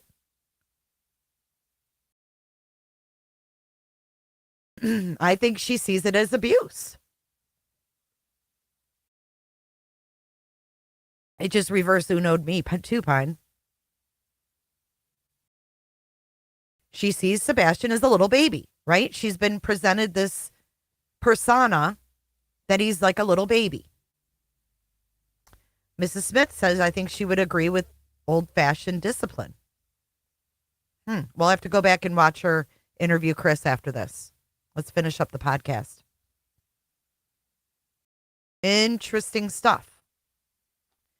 Now my mouse is stuck. There it goes. February onward until the morning Sebastian went missing. To Ken Schull joining us, polygraph examiner and former head of the entire FBI program in D.C., former special agent with the FBI. You can find him at Ken at Kendall Investigation Polygraph and Private Investigators. Ken, you performed the polygraph on Seth Rogers. What happened? My questions reference whether or not he had anything to do with the disappearance of Sebastian, and if he was involved in any way in the disappearance. I did the polygraph tests, asked all the questions, total I think 3 times, maybe 4 times, and he said no to both those questions, and he clearly passed the test in my opinion. He was telling the truth. Joining us now, special guest, Courtney Lasky, board-certified behavior analyst and autism expert. You can find her at True North Behavioral Consulting. She had the same lady on in a previous interview.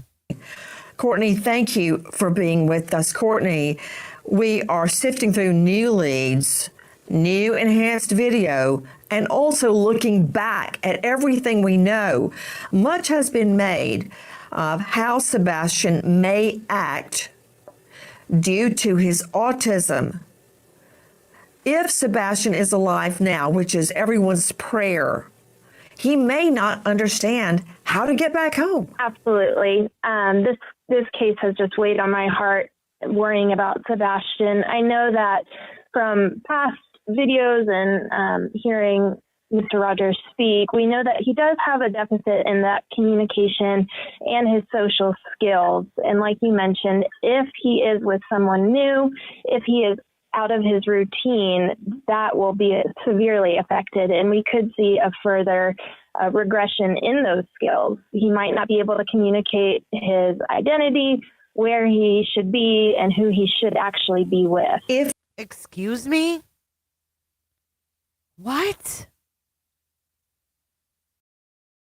He can't confirm his identity? Hello, Mr. White Boy.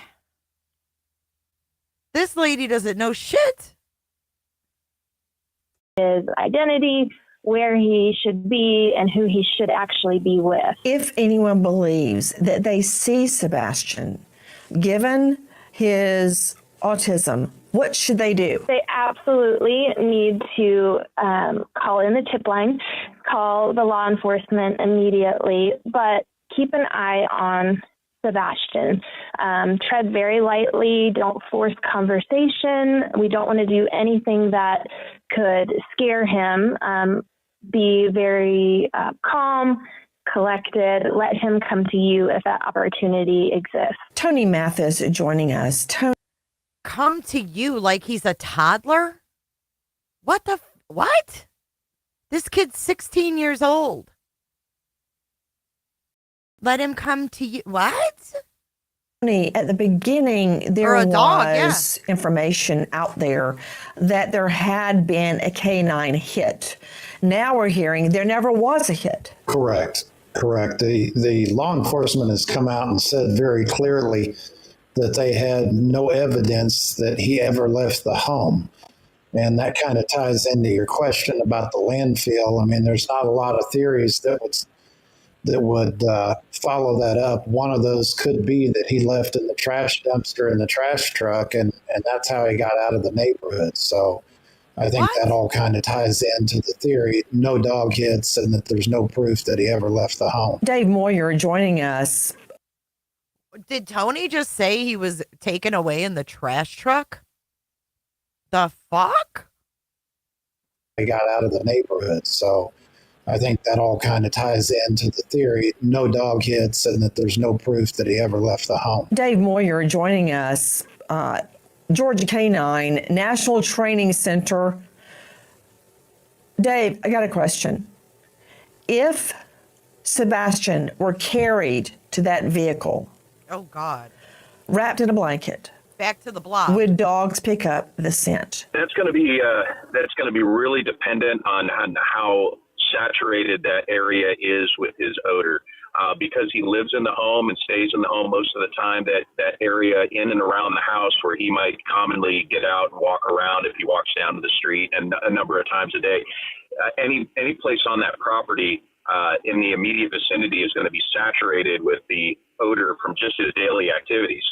So it's going to be very, very, I'm not saying it's impossible. I'm just going to say it's very, very difficult for the dog to differentiate the odor of somebody. Let's, for the sake of argument, say he was being carried out without any active contact with the ground, to have a fresh trail leaving that area, because his odor would still be there, but it's going to be mixed in with the saturation of all of his other odor from just living in that home for as long as he has. Odor? Why is he saying odor? I've never heard a legit, like, canine handler say odor. Has anybody else? Put a 1 in chat if you've ever heard them use the word odor. And Dave Moyer. Yeah, because his odor would still be there, but it's going to be mixed in with the saturation of all of his other odor from just living in that home for as long as he has. And Dave Moyer, there was also information disseminated that a trail was followed to a nearby body of water, like a pond. How do we know that scent, if it existed, because now Ellie is telling us there was never a scent picked up by the canines. If there was a scent to the pond, how do I know that didn't happen 2 days before when he was outside playing? Generally, in that environment with as much contamination, that semi-urban, largely populated environment, there's going to be so much contamination that it'll completely obliterate his trail over a couple of days. But let's, for the sake of argument, say that he walked out to that body of water the day before with cooler temperatures in the springtime and a lot of moisture in the air. It is possible that the dog did follow an odor for a previous path that he might have taken. We're hearing at this hour there is no canine hit at all. So what would that mean, Dave Moyer? Based on my experience, and I've done literally thousands of these calls with folks with disabilities walking away from a home that they were staying in, it is very difficult to get that initial exit from leaving their immediate vicinity. And the reason for that is because they live in the home, they're walking around in the yard, and it just saturates that area with their odor. You've got to get outside of that immediate area and start to cast the dog out and see if you have any other obvious exits on the street going left or right. Again, with no exits at all, it would tell me that perhaps he's either A, hiding in the home, B, he got into a vehicle and drove away, or based on what we were talking about earlier, it is possible he was carried away and placed inside of a vehicle. With me is Sebastian's father, and let me advise you how painful it is for him to talk about Sebastian's disappearance. Seth, you believe Sebastian is alive? Because I have faith that he is. Until proven otherwise, my son is alive. Seth, what is your message to listeners and viewers tonight? Keep the faith. If you see my son, or if you see somebody that looks like my son, please call 911. Let law enforcement deal with it. You don't have to walk up and say anything to him. Just call 911. If you know or think you know anything about the... Don't walk up and say anything to him? What? If you see somebody that looks like my son, please call 911. Let law enforcement deal with it. You don't have to walk up and say anything to him. Just call 911. If you know or think you know anything about the disappearance of teen boy Sebastian Rogers, please dial 1-800-TBI-FIND. That's 1-800-824-3463. Repeat, 800-824-3463. There is a $225,155 reward, nearly $250,000 reward for information leading to Sebastian's whereabouts. We wait as justice unfolds. Goodbye, friend. Okay, that sounded weird. And leading to Sebastian's whereabouts. We wait as justice unfolds. Goodbye, friend. We information Listen how that's pieced in. leading to Sebastian's whereabouts. We wait as justice unfolds. Goodbye, friend.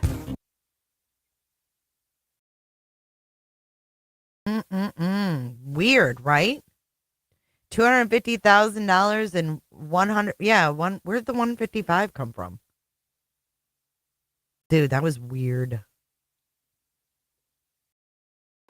Lauren, justice unfolds. How do we even know at this point that justice is needed? Thank you, you know who, for clipping that. Is this the same girl? Check this out. This is from Seth's previous interview. This is is this the girl that was just talking, like making Sebastian sound like a baby? Listen. Joining us, expert in children and teens with autism. Courtney Lasky. Courtney, you've been listening. Weigh in. Yes, I absolutely agree with you, Nancy. This is a very unusual pattern of behavior that we're looking at. If this child has access to a cell phone, like you said, Minecraft is social media, YouTube is social media, anywhere that he would have access and the ability to talk with others. My concern would be related to his autism diagnosis and that deficit in communication and understanding of social skills.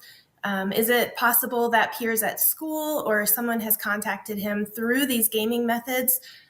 You guys think it is? I just wonder if these are all the same people. Like we have this chick. Where'd she go? We have her, right? We have this whole panel here. We have this lady up here who looks like momming it up. We have this guy from the news station. And then we have Nancy. We have this specialist. We have this guy who talks about the parental abduction. And then we have Eeyore with his sad face.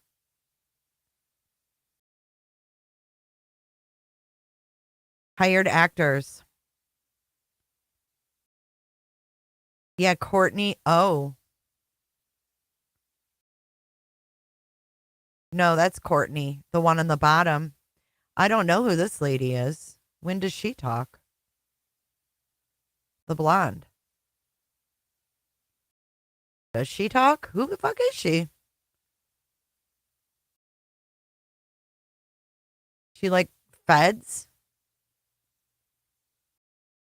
Y'all, she don't even talk.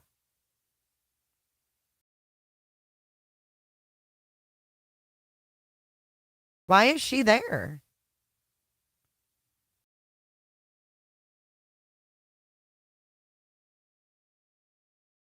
She there to make Seth nervous? Like, who is that lady? She's literally just sitting there. Look at Nancy's face. Wait, hold on.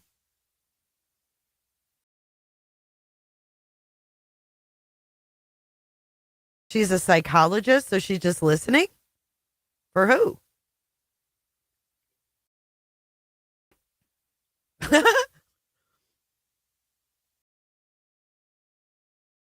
I'm just looking to see if she actually participates. Oh, here she is. Oh, here she is. She does talk. Let's see. And asking about the same thing. I'll tell you why. Behavioral evidence of routine.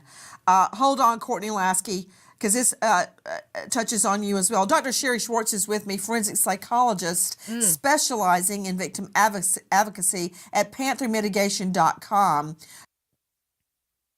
Victim advocacy. Forensic psychologist specializing in victim advocacy. Specializing in victim advocacy at panthermitigation.com. Dr. Sherry. At panthermitigation.com. Thank you for being with us. Dr. Sherry, when I say routine evidence, I don't mean mundane evidence, just, the regular evidence. I mean evidence of routine. For instance, if I came and sat down in this chair in this studio and Jackie was not right there, she would either be dead or on the way or in the hospital, period. Because that's her routine, right? So this autistic child would not have left in the middle of the night without a pair of shoes on. And that is telling me something probatively. It proves something to me. What do you think of it, Dr. Sherry? I agree completely, Nancy. I actually saw an interview that Mr. Rogers gave about this particular issue and how when he was younger, Sebastian, he went outside barefoot and he stepped into an anthill of fire ants. And so dad doesn't believe that he would go out barefoot. And so this goes to that behavioral evidence that you're talking about. This is another fact that's very important that we need to pay attention to, because this is not something that Sebastian would normally do. And we know this because he's had a prior experience. So these are really important cues in an investigation like this. Okay. So again, going back to something that happened when he was a toddler. Sports, a lot of people may think that means nothing, that I can't find his shoes, but it means a lot to me, and I guarantee you it would mean a lot to any mother or father hearing this evidence. Seth, what does it mean to you?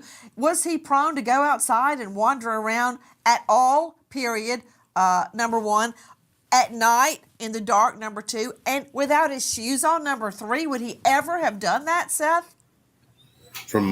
No. I mean, the only time he goes outside at night at my house is to put the trash in the trash can, which is right outside my front door. That's it. You know, I'm very curious about this. And one more thing, while it's on my mind, does he have social media, Seth? No, he does not. Okay. Good. So that's not the first time he's lied to Nancy, right? You think Nancy doesn't know this dude's lied to her? What were we going to look up? What were we going to watch after this? Oh, Chris Proudfoot and Nancy. That's right. Let me pull that up. Keep watching this, and I'm going to find that one. Pull that out, or at least we don't think he does. Does he have a cell phone? He does have a cell phone. Where's the cell phone? At his mom and dad, at his mom and stepfather's. So he didn't take his cell phone. Seth, is he like every other boy in America glued to his cell phone? Does When he love he his has cell access phone? to it, he loves What do you it. mean by that? When does he have access? When he has access to like YouTube and stuff like that, he is glued to his phone because he likes to watch videos about Minecraft, and he likes to watch videos of people. She's going to bust him right playing here. Minecraft. Listen. Okay, you do know that is social media because people can talk to each other on Minecraft. See, she's calling him out. She ain't stupid. Did you know that? I didn't know that. I found what I'm out. talking about is the videos. He watches videos of people playing it on YouTube. Oh, kind of like, is UA here? Kind of like, here you go. He watches videos of people playing it. Look at Nancy. I didn't know that. I found what out. I'm talking about is the videos. He watches videos of people playing it on YouTube. Does he play it? I think he has it for his Switch at his mom's house, but he does not. Yeah. And he's glued to that all the time. Oh, speaking of video games, in this case, tomorrow night at 7 p.m., me and my middle child, you're going to meet my son. We're going to be talking about video games. We're going to be talking about video games in this case, what you can do with them, what you can't do with them, how you can get around things, how children might be able to sneak things, talk to people when you don't think they're talking, et cetera, et cetera. 7:30 or 7 o'clock tomorrow night. We need a forensic search of that phone pronto, Seth, because I find it very curious if he went voluntarily, that he didn't take the phone with him. Okay? Because it'd be a cold day in HELL that either one of my 16-year-olds would go anywhere without their phone. And it's not just them. I mean, everybody takes their phone with them everywhere they go. It's like their magic wand. You can't be without it. So I find it interesting. Did the mom have the phone put away? Could he have taken it with him? Most of the time, I've seen the phone plugged in on the counter on the little bar in their kitchen. Okay, I'm going to Courtney Lasky joining us, expert in children and teens with autism. Courtney, you've been listening. Weigh in. Yes, I absolutely agree. Okay, enough of this. Let's watch now. Now that we watched the guy with the PVC pipe, right? Nancy was appalled. Nancy was sued over, accusing the father of abusing his son, et cetera, et cetera. Notice how wait, hold on.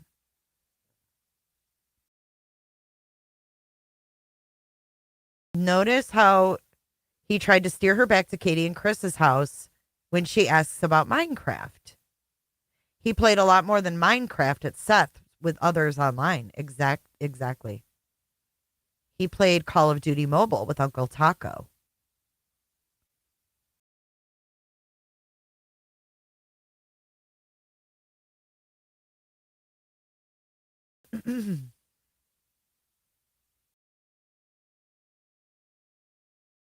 Yeah, I think it's weird he knows.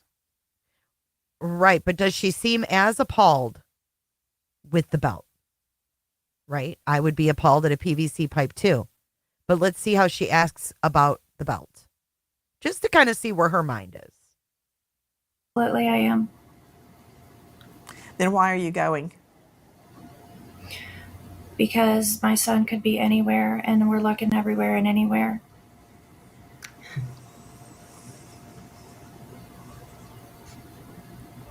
I've got a question for you.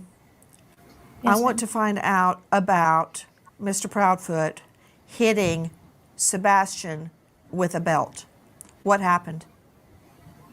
That was actually several years ago, and it To was Mr. Proudfoot. To Mr. Proudfoot. To Mr. Proudfoot. Yes, Mr. ma'am. Proudfoot, what happened? Oh, I'm sorry. I misunderstood. I thought you were asking Katie. Sebastian had gotten in trouble. He got caught lying. And I had asked him, I said, hey, you got to have a punishment for this. He says, yes, sir. And I said, okay. So I gave him a swat with a belt on his buttocks on the outside of his clothes. One swat. What did he lie about? I honestly don't remember at the time, but it was probably something dealing with school because that's majority where his issues lie. Did he have other issues at school? Some behavioral stuff, but nothing too crazy. What kind of behavioral stuff? He has a hard time. He's awkwardly socially blending in with students. So it's a little, he's trying to figure out how to do it, but respecting people's space. He gets a little too close. And then kids don't really accept that too much. So it kind of causes an issue. But he'll not stop and he continues on. So then it causes an issue. And instead of being honest about it, he'll lie like, no, I didn't. Okay, Sebastian. We're lying about doing Was that the first time? Was that the first time you had ever hit him with a belt? Yes, ma'am. The one and only time, actually. When was this? Years ago, ma'am. Any idea how many? 3, 10, 1? It probably at least 3 years ago. I don't understand how that turned into a CPS or Child Protective Services complaint. How were they alerted that you hit him with a belt? That did not turn into a CPS service call. There were other CPS reports, right? Were they regarding your other child? There is one in regards to my daughter that I know of out in New Mexico with my ex-wife and myself. What happened? At the time, my ex-wife had fled to New Mexico with my daughter. We were going through a custody and a divorce case at that time. And at the time, when I'd call and try to check in on my daughter, I could never reach my ex-wife at that time. So a welfare check was requested. Law enforcement told me to call CPS if I had concerns. Okay, did you hear that? He was trying to reach his daughter and she wasn't answering. That's why he did a welfare check. I never really heard that before. And at the time, when I'd call and try to check in on my daughter, I could never reach my ex-wife at that time. So a welfare check was requested. Law enforcement told me to call CPS if I had concerns. So I called CPS. Law enforcement did make a welfare call, and that was it. Then how does that turn into a CPS complaint against you? I have no idea, ma'am. There's a lot of misinformation out there right now in regards to my New Mexico case that actually has no relevance to the Sebastian case. Then was there even a CPS complaint against you in New Mexico? Not that I am aware of. And my attorney and myself are well educated on my case, and there's nothing that we know of. Was there a TRO taken out against you regarding Yes, ma'am. your daughter? Not a TRO, but a TPO. A temporary protective order. Why was that taken out? So in regards to that case, my ex-wife had a TPO put against her in Tennessee at the time. When we went to court, that got dissolved. I was ordered to hand my daughter back over to my ex-wife at the time. She gets in a truck. She fleds to New Mexico. 2 days later, she files one in retaliation.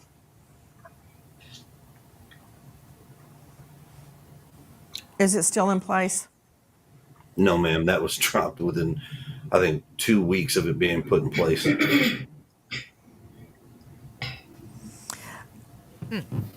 I've got a question about the... Who just cleared their throat? I know. Dropped within, I think, 2 weeks of it being put in place.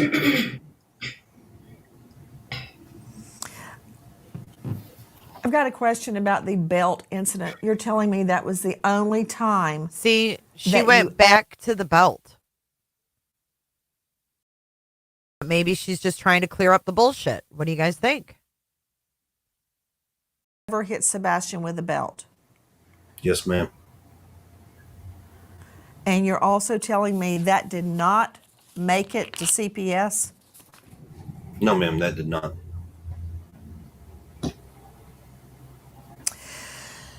Question. Yes, ma'am.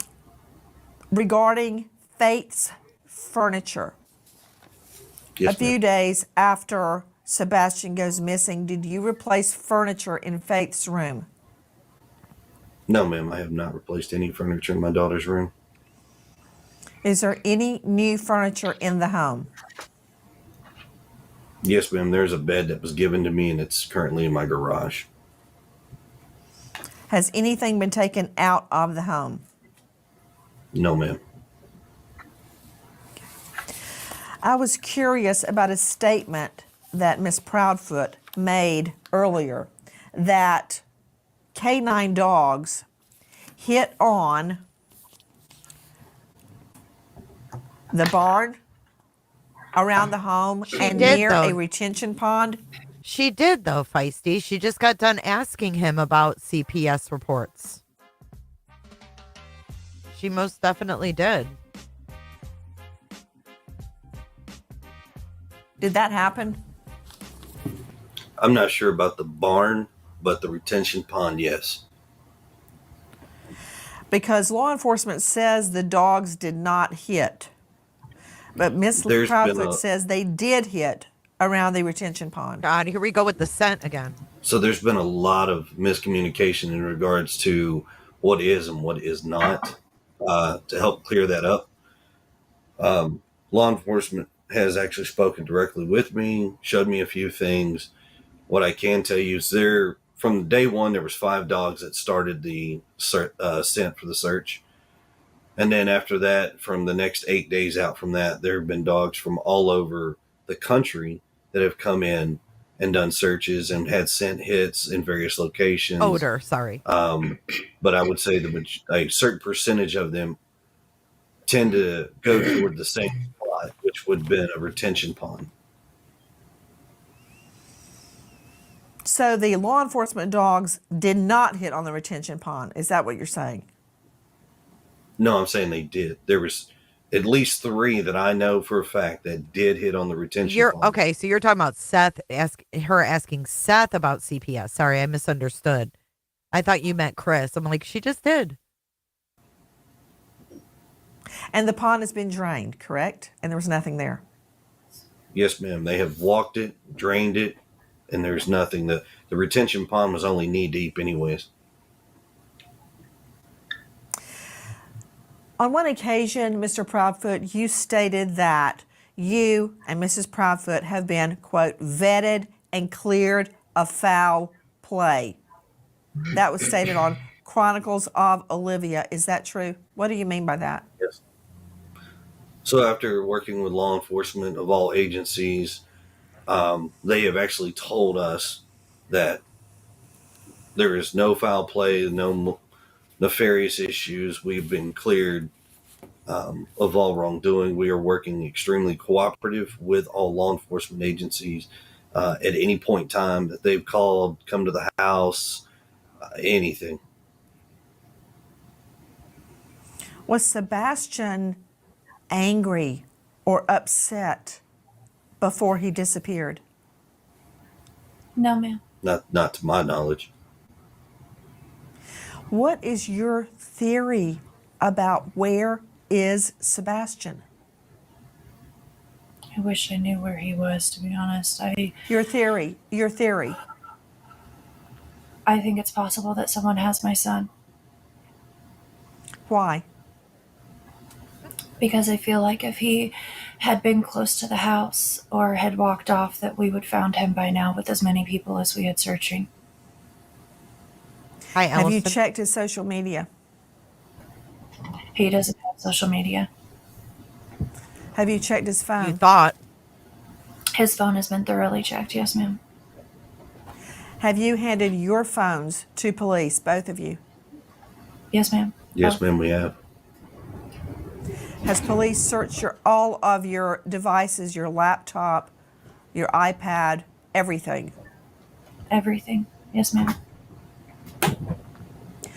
Other than you, Miss Proudfoot, who is the last person that saw or heard Sebastian alive the Sunday before he went missing? 2 of his aunts, a cousin, and the staff where we had dinner. And that was at BJ's the night before or the bowling alley? So BJ's, and then we went to the bowling alley, and then after the bowling alley, we went to dinner before coming home. I want to follow up again on the dogs hitting. Earlier, Ms. Proudfoot had stated the dogs hit around the house, the barn, and at the retention pond. Is that correct? I don't know about the barn, but I do know that they did track to the pond, yes. Did the dogs also hit around the house? Yes, ma'am. On the outside of the house? Yes, ma'am. Were they scent dogs or cadaver dogs? They brought in both cadaver and tracking dogs. Which dog hit? A cadaver dog or a scent dog? Scent dog. It's all been scent dogs that have hit. The cadaver dogs have not hit on anything that we know of.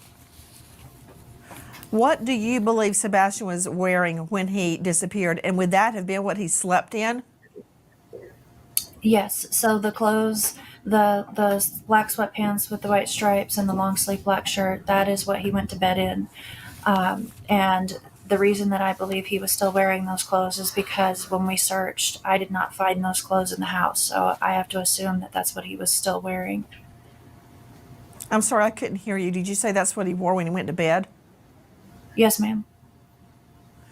Joining us right now, in addition to Katie Proudfoot and Chris Proudfoot, the bio mom and stepdad of Sebastian, an all-star panel. You guys want to keep watching this? It's kind of interesting. Julie, I missed Katie saying she thinks someone has them. Thank you, Jay, for going over this. It's just astounding how different Nancy is with Seth. Nancy must have a low budget in the research department. It's wild. Yeah, upper thigh. I agree.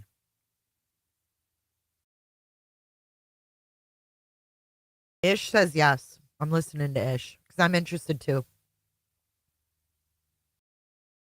First to Brian Trasher joining us, Vice President of the Cajun Navy, who has joined the search. Brian, thank you for being with us. Who asked you to join the search? Well, we had deployed a team up to Nashville, Tennessee last week in response to the missing college student, Riley Strain. We stayed up there until he was found. While we were in the area, we had a lot of people reaching out to us on social media saying that there was a young boy who had been missing for several weeks that was only about 20 miles away from where we were. So we talked to a few people, got some information, and decided to deploy part of our team that was already up there to Sumter County to investigate and see what we could do to help out. You went on your own. Were you asked to join? We were asked to join. I'm not sure specifically who some of our people talk to, but we get requests all the time, and we'll reach out. We'll try to get either a family member or a close friend of the family, just so we know we're talking to people connected to the family. And somebody had reached out and asked us to join since we already had assets so close to Sumter County. Tell me what you have been doing, Brian Trasher. Everyone with me, the VP of the Cajun Navy, who has joined in the search. You can find them at CajunNavyRelief.com. Brian, tell me what you guys have been doing. I can't stand this guy. I gotta skip him. Search. Who's the lead with him and trying to quarters or true that this in an area that owns and other items. Who are these other people? I can't listen to him. Other dog hits in and around the home or elsewhere. not from our K-9 team. I'm very concerned, Brian, as you can imagine, because LA law enforcement has stated there were no canine hits outside the home, which I find very, very disturbing. Because if he had gone outside, particularly barefoot, there would definitely have been a scent trail. Now, we're hearing from the Proudfoots that there was a hit around that retention pond. How far is that pond from your home, Mr. Proudfoot? Less than probably half a mile if you walk the whole path. Is it through wooded area? Would he have had to walk through the woods to get there? No, ma'am.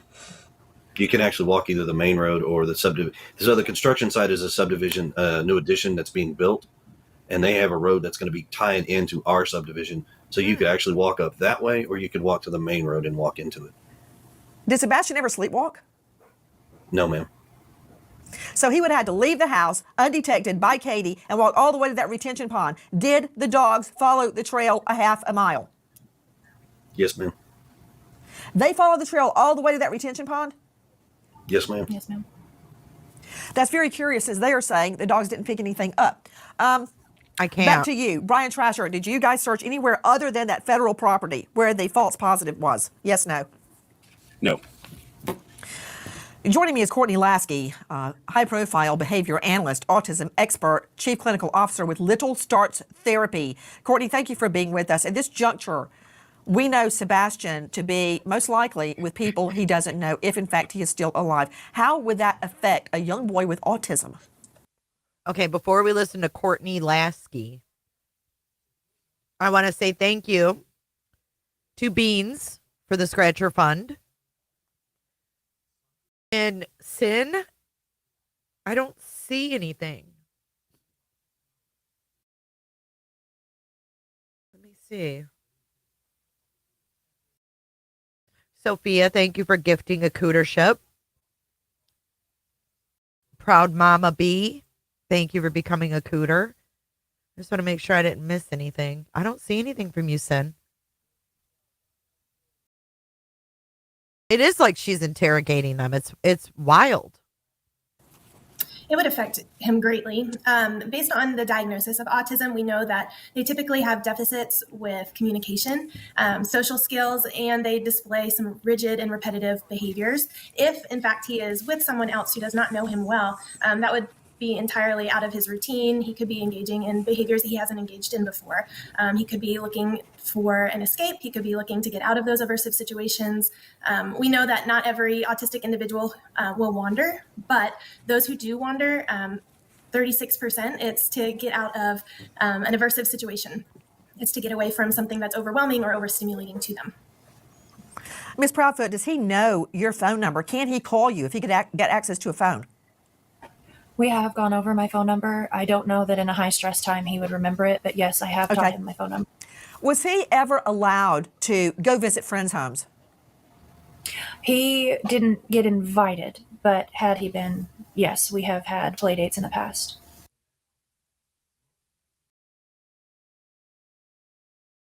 Ever allowed to go visit friends' homes? He didn't get invited, but had he been, yes, we have had play dates in the past. Would he go there on foot? No, ma'am. Joining me now is Lauren Conlin, investigative journalist, host of the Outlier podcast, host of Corruption, What Happened to Grant Solomon, and you can find her at laurenconlin.com. Lauren, thank you so much for being with us. What can you tell me about that stretch of road, if anything, between Sebastian's home and that retention pond? Well, look, Nancy, I mean, I think like everything else about this case, it is very confusing because the public hasn't heard much from the police. We haven't heard much from the Proudfoots, obviously, when it comes to that, or Seth Rogers. And now I'm learning a lot here as I hear Chris Proudfoot say, okay, we can't speak about this because of law enforcement. And now with the Cajun Navy coming in, I think a lot of us are very excited that they are going to basically canvass this road. And they are actually telling civilians to hang back. Nobody needs to search this anymore. You need to stop. You need to stop helping and let us work with law enforcement and take over. Now, I called the Sumner County Sheriff's Office yesterday because of all the misinformation going around. And I got to be honest with you, they didn't even know what was going on with this road, with the recreation search. They were either very elusive or they were very confused. But either way, it's very concerning because the people, and as well as myself, I don't live in Tennessee. I cover a lot of Tennessee. We are very concerned. So why does she think Sumner County is going to tell her anything? For Sebastian. We are very concerned. And so, okay, so let me just stop you right there, Ms. Conlin. Ms. Conlin, everyone is concerned, but let me remind everyone that law enforcement is under no duty at all to tell us or anybody else, including the Proudfoots, anything.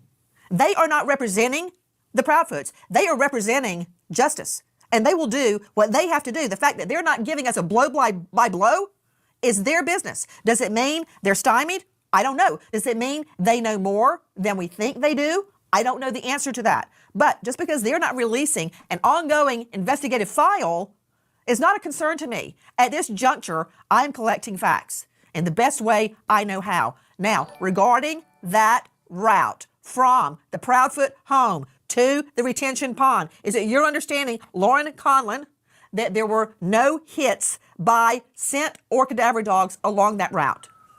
Correct, Nancy. It is my understanding there were no hits from the dogs.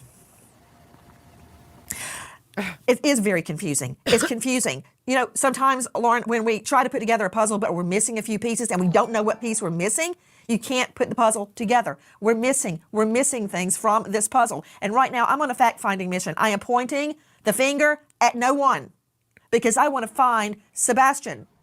I want to go to Dr. Jory Crossan joining me. And guys, again, please, Proudfoots, Trasher. Please, Proudfoots, life's a dance. Thank you for donating 10 Cooterships. Everybody, welcome in. Welcome to Cooterville. Come on in and cross your legs. Lasky, Conlin, jump in if you have a thought or you want to contradict, because a lot of this is... Look at, the Proudfoots are not humored by this. Look at everybody on panel. And then look at them. Look at Katie. She honestly looks numb.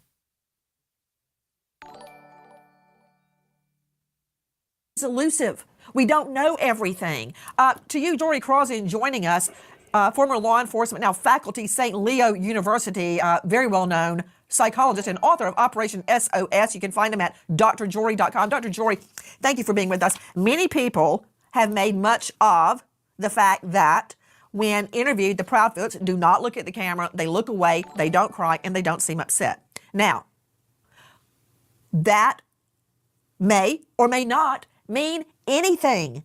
People can be very upset, crying, screaming, cursing. They may show no emotion at all. They may be numb by the time interviews are happening.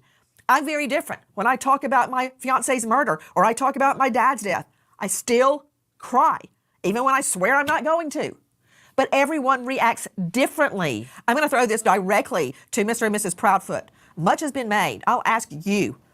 You very often look away, don't look at who's asking you questions, show no emotion. Much has been made of that. And I'd like to hear your response. I'm not judging one way or the other. I'd like to hear your response. So the fact of not looking at the camera all the time is because a picture of my son is sitting beside me, and I'm looking at him. As far as the crying thing, I have been crying off and on nonstop for a month.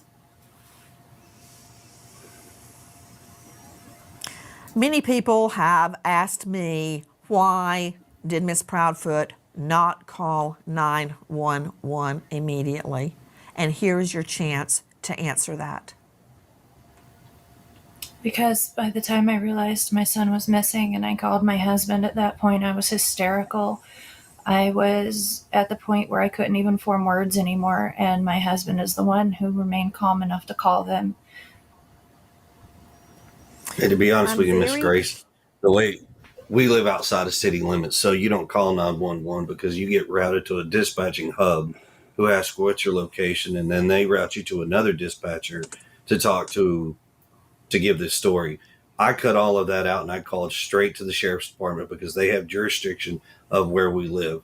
So sorry that I decided to bypass a few steps and go straight to the source, where they responded within 10 minutes of the phone call being made.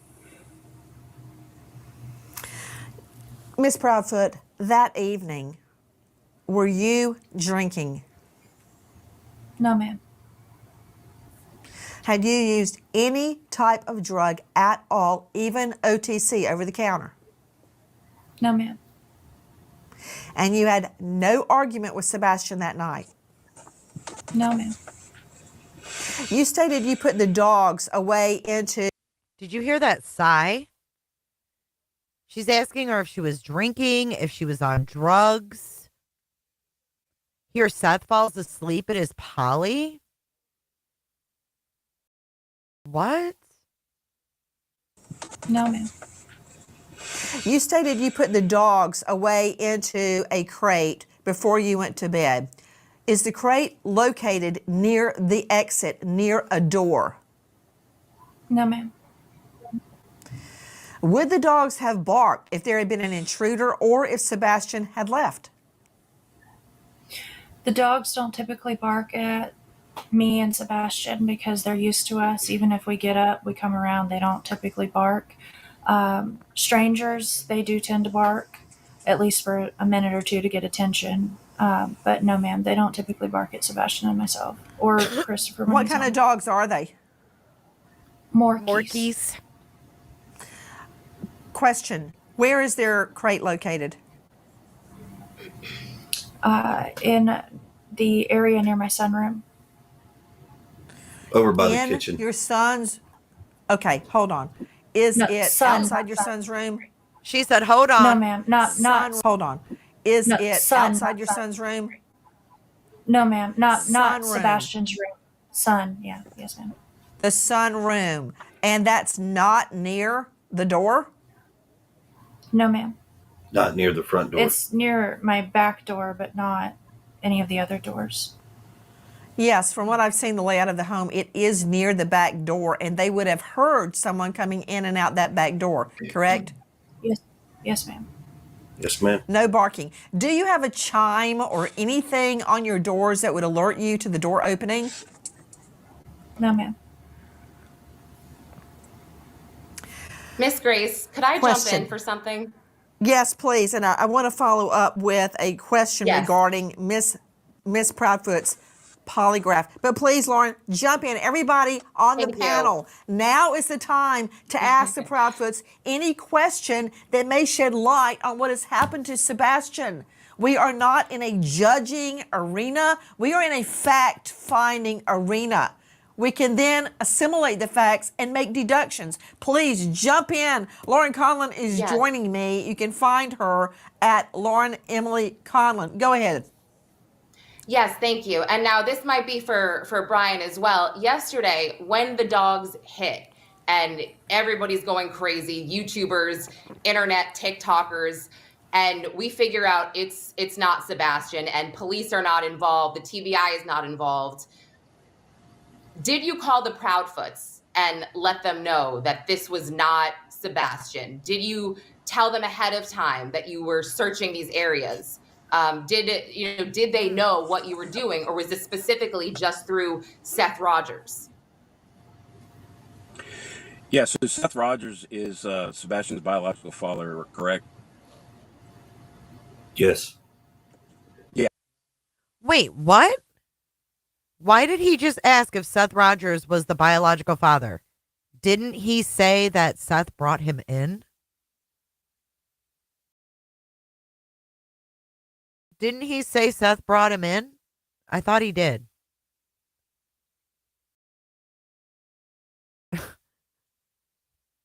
What?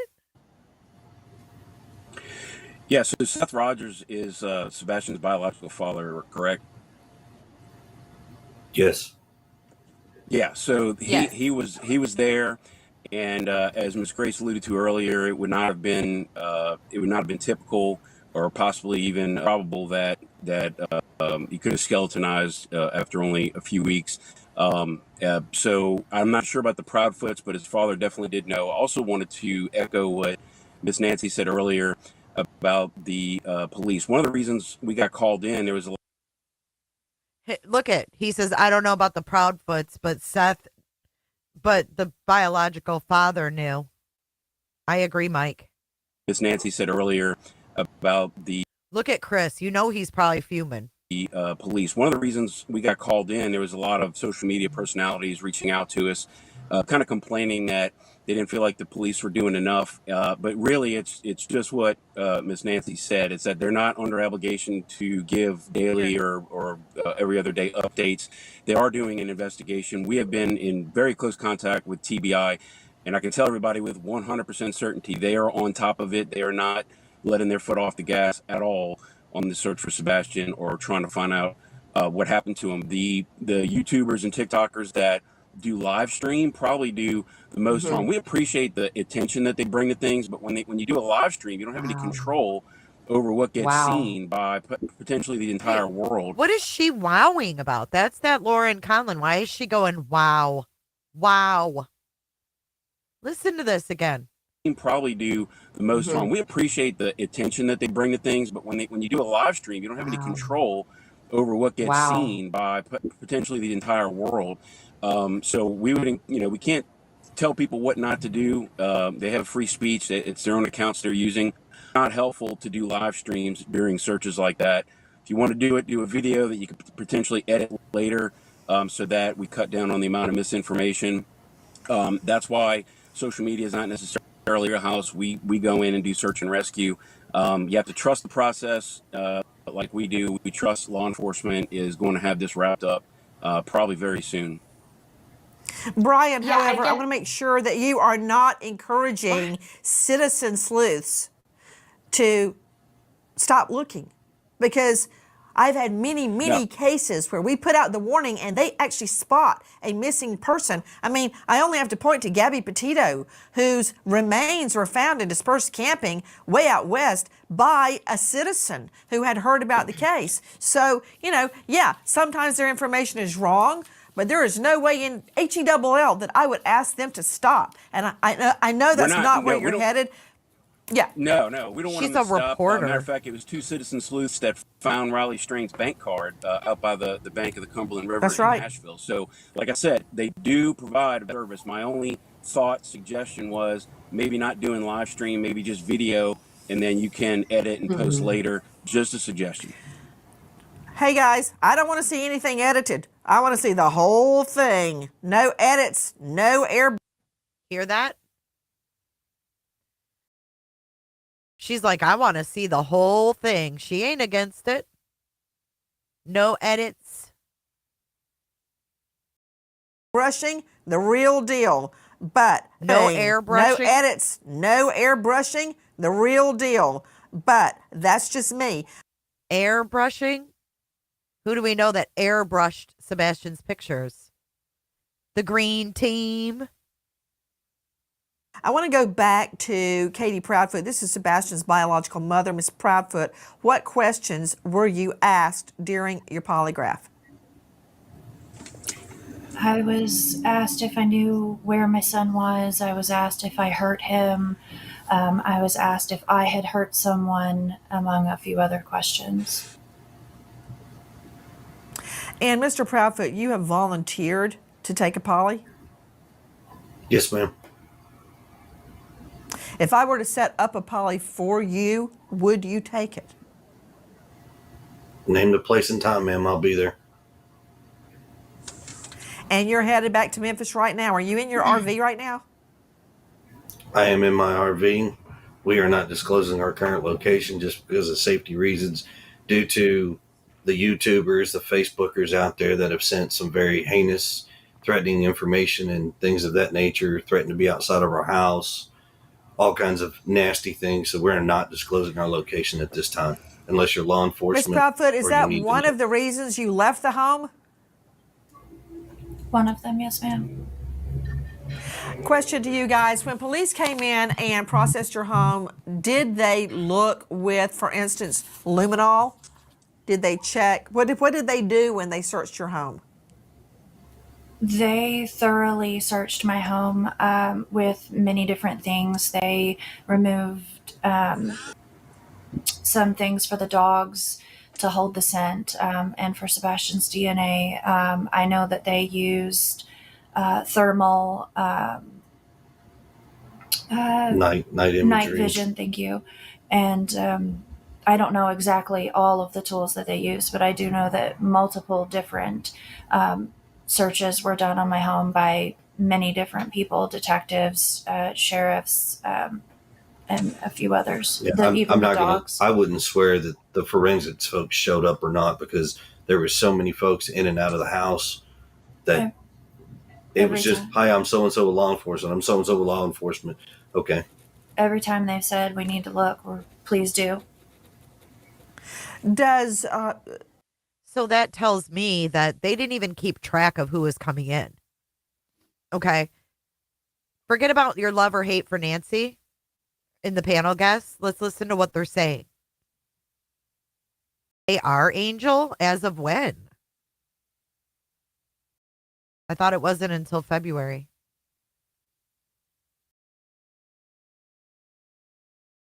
Forgot what I was saying now. Thank you for the new cooter ships. Northern Beans, you are so generous. Thank you so much. Welcome to Cooterville. Come on in and close your legs. Look, Sticky. Sticky is a cooter. You're a sticky cooter. Welcome to Cooterville. Grab a pole. Cross your legs. Loudmouth, I hope you have a good afternoon. Well, it's February 1st, but they had until like February, the middle of February, to come up with a plan of how to release them. So I'm just surprised that on a Saturday they would be released. Sticky cooter. Now I forgot what my point was.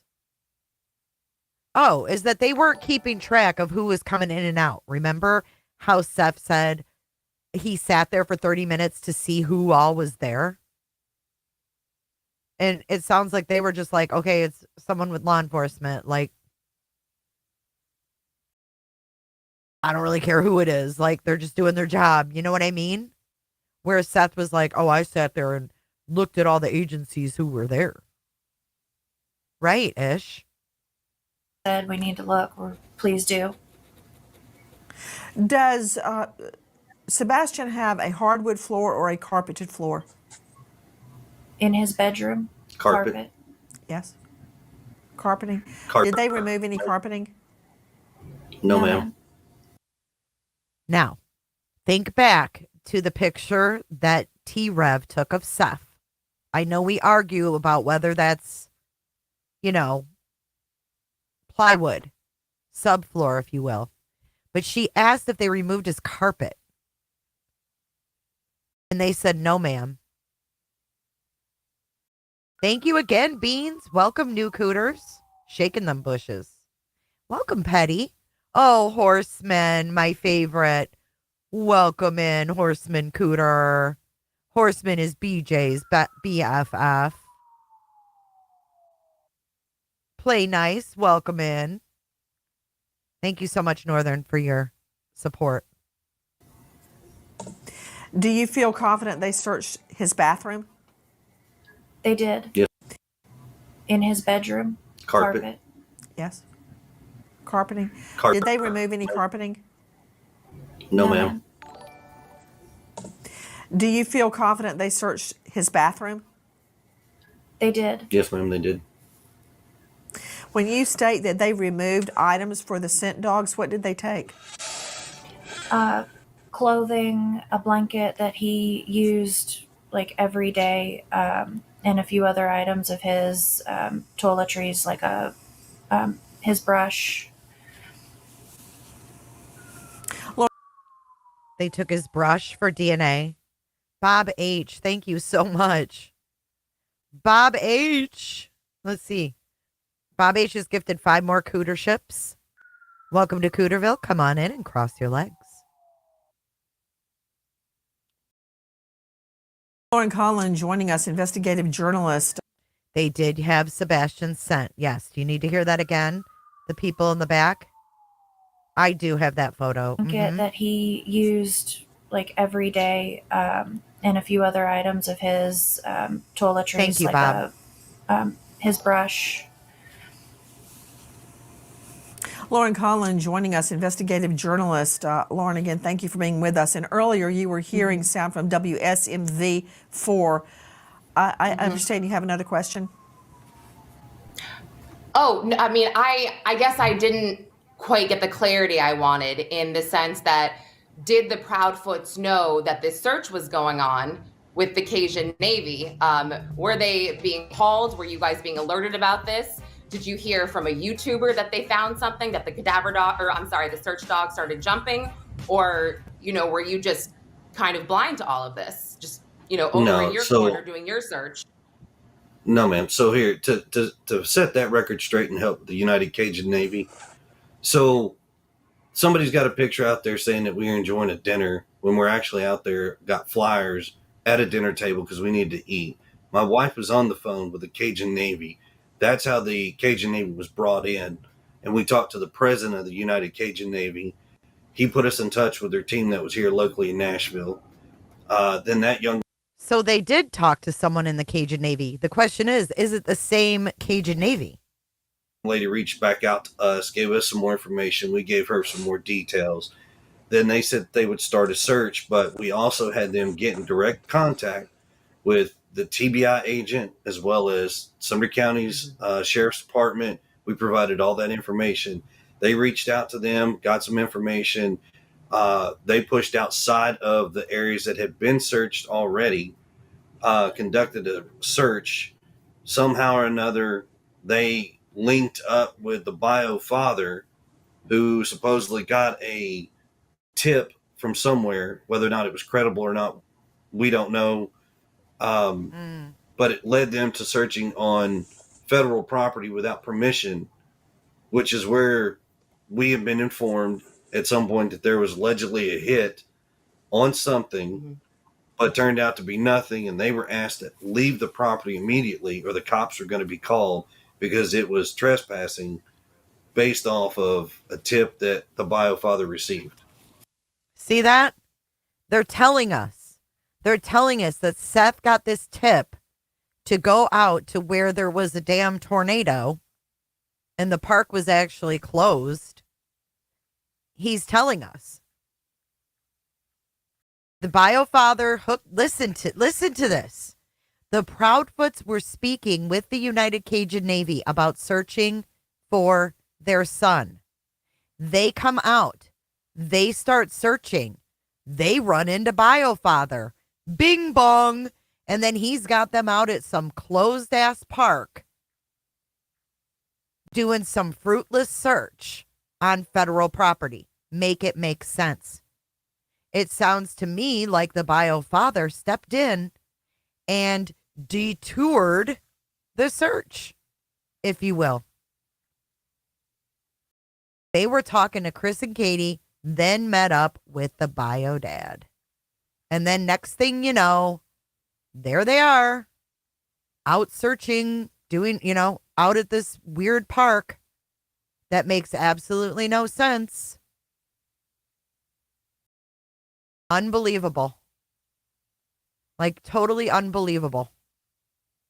Fuck, I just found that picture and now it's gone. I'm going to have to scroll through these again to find his fat butt. I want to show you guys that picture, though. Hold on. Just give me a second. I've got more pictures of Seth Rogers on my computer than I would like to admit. I just freaking had it, too, and opened it. Oh. No, it's not open. Give me 1 second. I just have to find it again.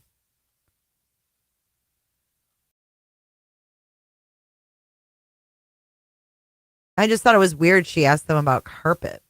Let's see.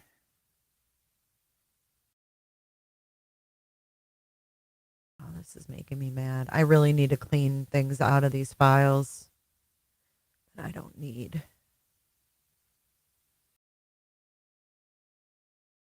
We'll keep playing. I'll keep looking. Yeah, to Brian Trasher, VP of Cajun Navy, let's clear it up. Isn't it true this is on federal property that had been closed off? It was a hurricane site earlier. It was also, yes, thank you. And it was also near railroad tracks, and some homeless people had been living there, and apparently one of them had died, and we believe that is what the dogs were hitting on. Is that correct? Yeah, all the above is correct, and we did not gain access to the property. It had already been open when we got there. I'm not sure how entry was gained, but yeah, everything above it that you just said was correct. Guys, the search for Sebastian goes on. If you have information, if you know or think you know anything about this beautiful, young, autistic boy, please call TBI, Tennessee Bureau of Investigation, 800-TBI, fine, T-Tennessee. I want to hear how she starts out with Katie and Chris.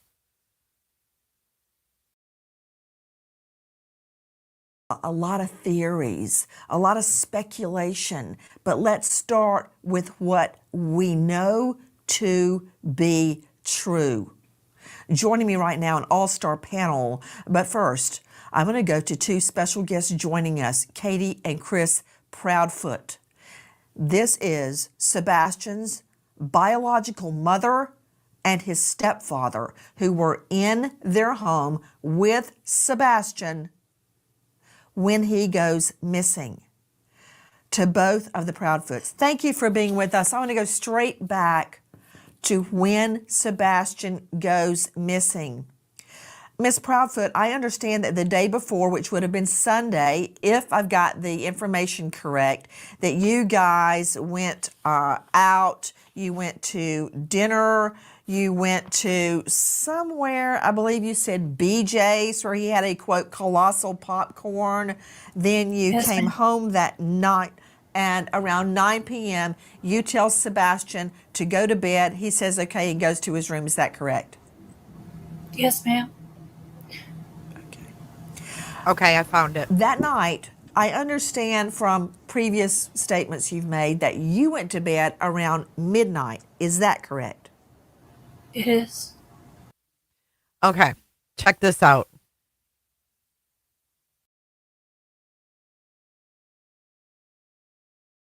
I found the picture. So this is when Trev first went to Tennessee.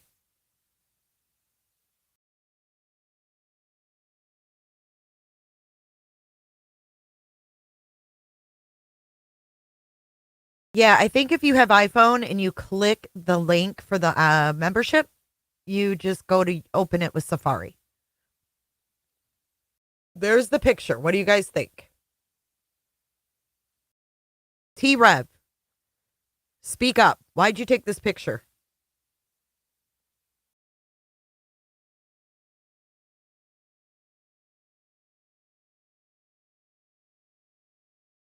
So Nancy says, did they remove any carpet? No, ma'am. And then we see this.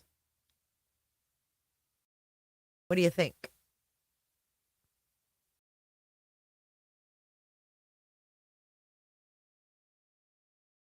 I know, it looks like plywood to me too. It has since minute one.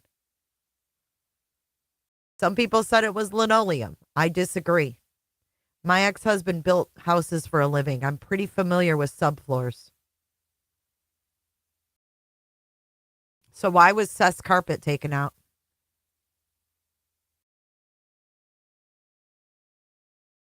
It's missing the last part for the link. Oh, Lord. All right, hold on. Let me see if I can get it for you guys. I've got another goodie for you. Oh, I've got a goodie for you. I've never heard it, and I don't think y'all have either. Maybe some of you have. Let me get that link. All right.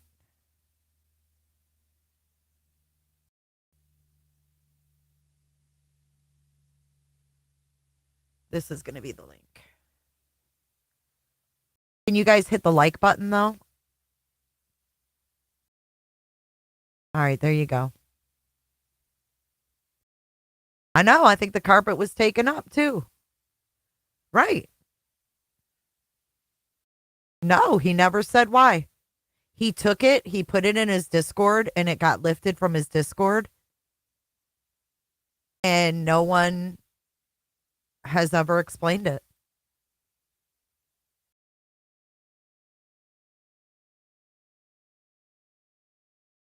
Yeah, I got a lot of stuff on my computer. You'd be amazed. You'd be amazed. This is at Seth's house. Yes. I don't know if I can zoom in. Hold on, let me try.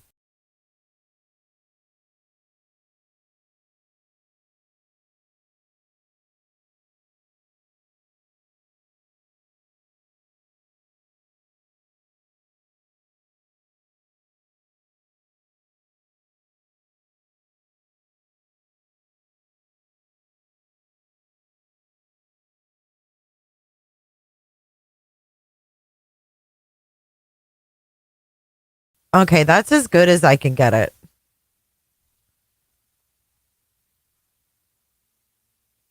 I don't know why. I don't know what they're doing, man. I don't know. He's leaning on his right side, though.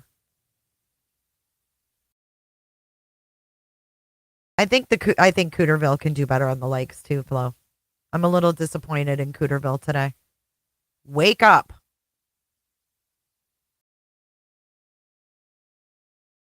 Yeah, rental companies don't just come in and say, hey, we're going to put new carpet in. Let's raise your rent. That's not how it works. I've rented a lot in my life, and they never come in and say, hey, we're going to put new carpet in and raise your rent. Like, they wait till you move out, and then they put new shit in. It looks like cheap, sticky floor tiling. It's linoleum. I've talked to someone who's been in the house, in Seth's house. Who the hell was in Seth's house? Yeah, I don't think they're gonna do that for Mr. Rogers. I just don't see it happening.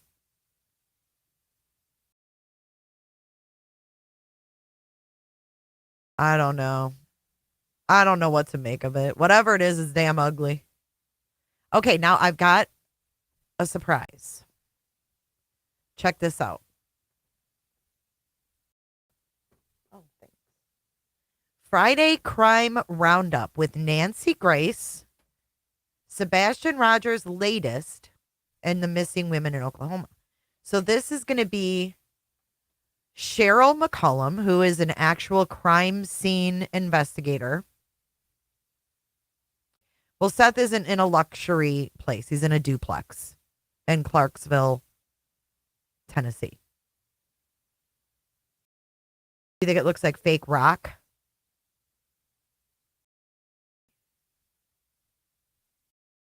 Yeah, I don't know.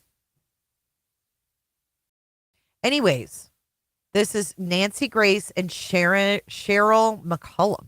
And I've never heard this, so I wanted to listen to it with you guys while we were on the Nancy Grace topic. So let's see what they have to say. This is from April 5th. At Arizona State University. You out. Don't leave money on a polygraph. Stepdad says, name the place and time. Nancy Grace did. He's a no-show. Yeah, Sheryll, I was putting up that money out of my own pocket to get a very well-respected polygrapher to do the polygraph and to go to the Memphis area to make it happen. All along, Proudfoot had said he would do it. Then when it got right down to it, the whole thing blew up, and he blames the TBI. Ooh, you guys are going to get pissed off.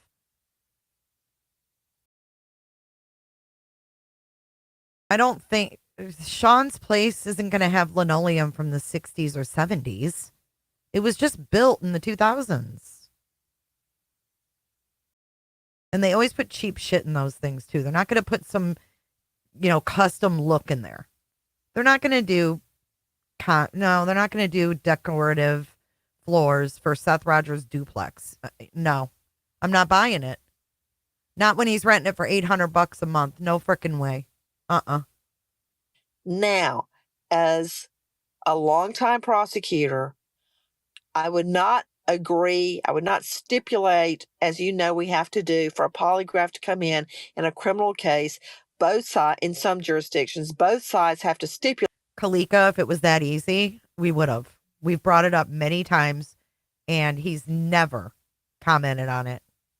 Agree to allow the polygraph in before the poly is taken.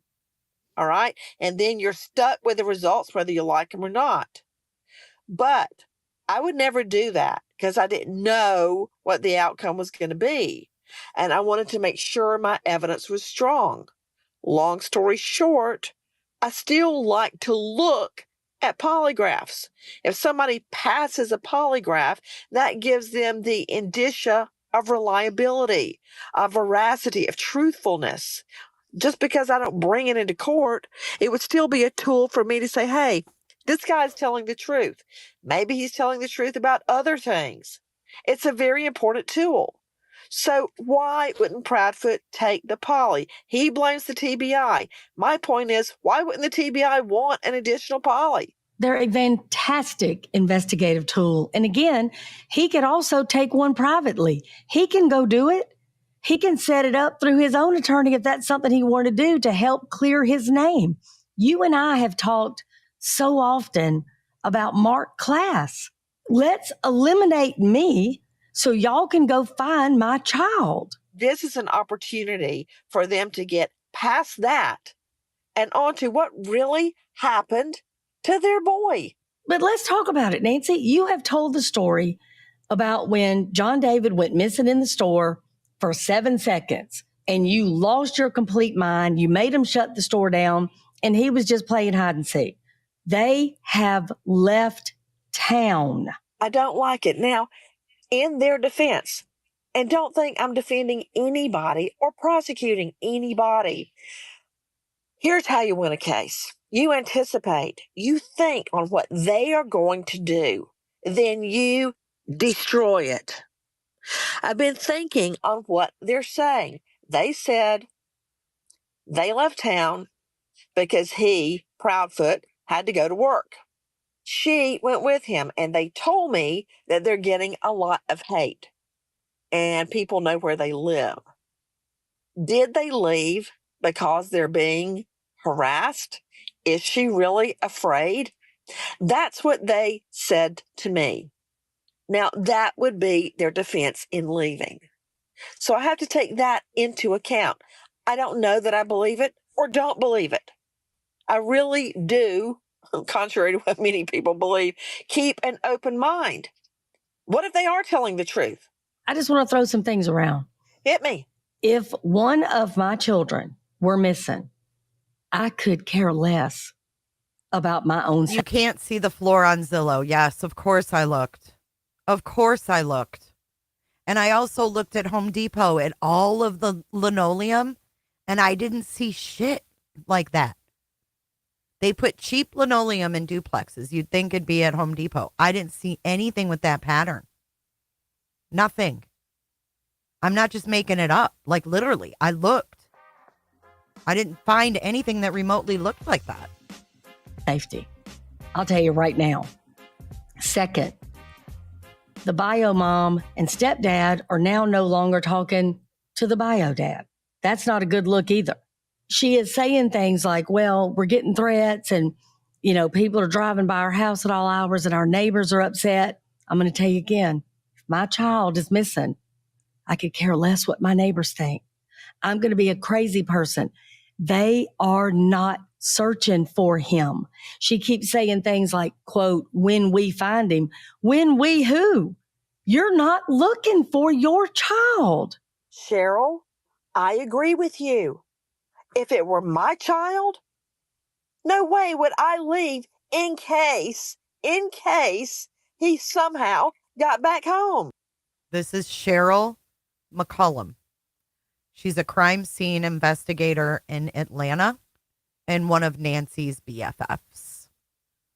And I would be manning a search center and putting out flyers and laying on the police station front steps, begging and screaming and going on TV and begging, taking a poly, take my DNA, do whatever you want.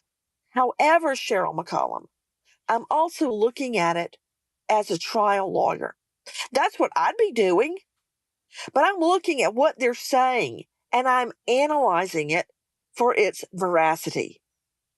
Are they acting like I would act? No, they're not. Not at all.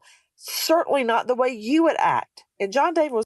Guys, about the flooring, usually like renters, builders, they put like, you know, builder grade. They don't spend a lot of money on their stuff. So usually you can find that stuff like at Lowe's, Home Depot, the big box stores. They all would have like pretty much the same thing.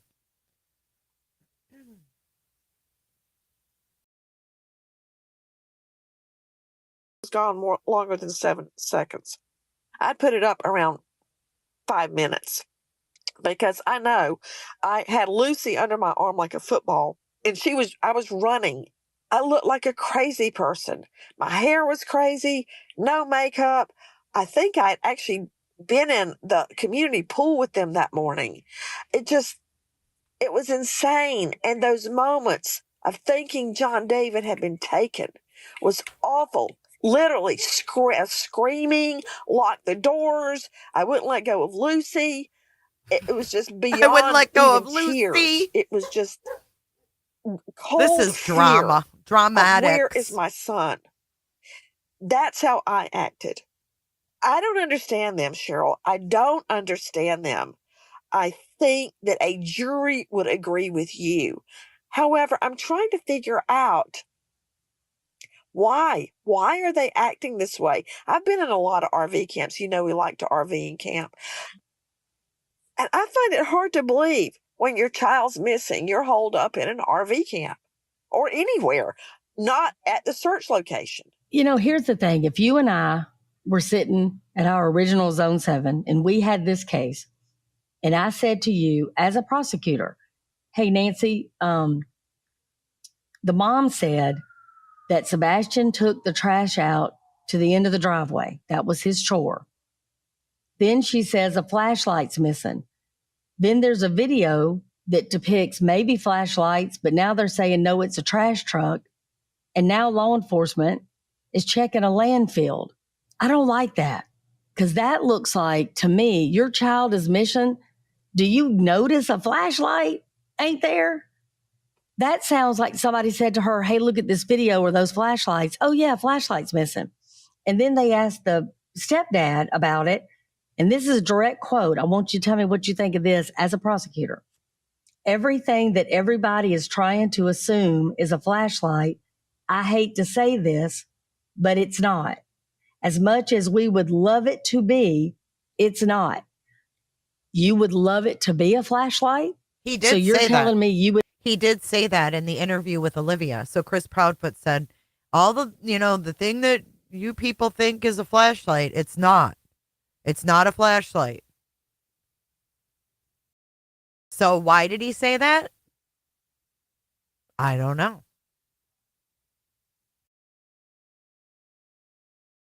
I don't know. Is he just trying to cover, so someone else doesn't know that he knows what it is? Yeah, I mean, I think Katie said that early on, right? It wasn't just something that came up later. Would either love that to be Sebastian out there at 3:11 in the morning with a flashlight, and there's two flashlights, which means somebody is with him, which means that seems coordinated, but there's no evidence on his phone or computer or anything else that he's met up with somebody and he ain't got no shoes on. You would love it to be a flashlight like that? That is baffling to me, all of these things.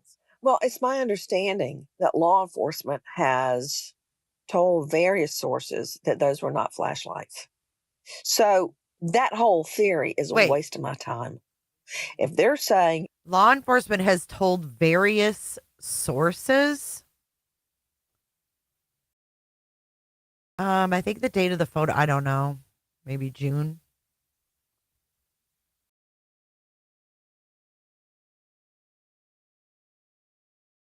it's not a flashlight, it's not a flashlight. They have a reason for saying that. They have probably digitally enhanced the video and have determined it was not a flashlight. You ever been sitting in your house and you see car lights turn somewhere? You can't quite make it out. You don't know where it is.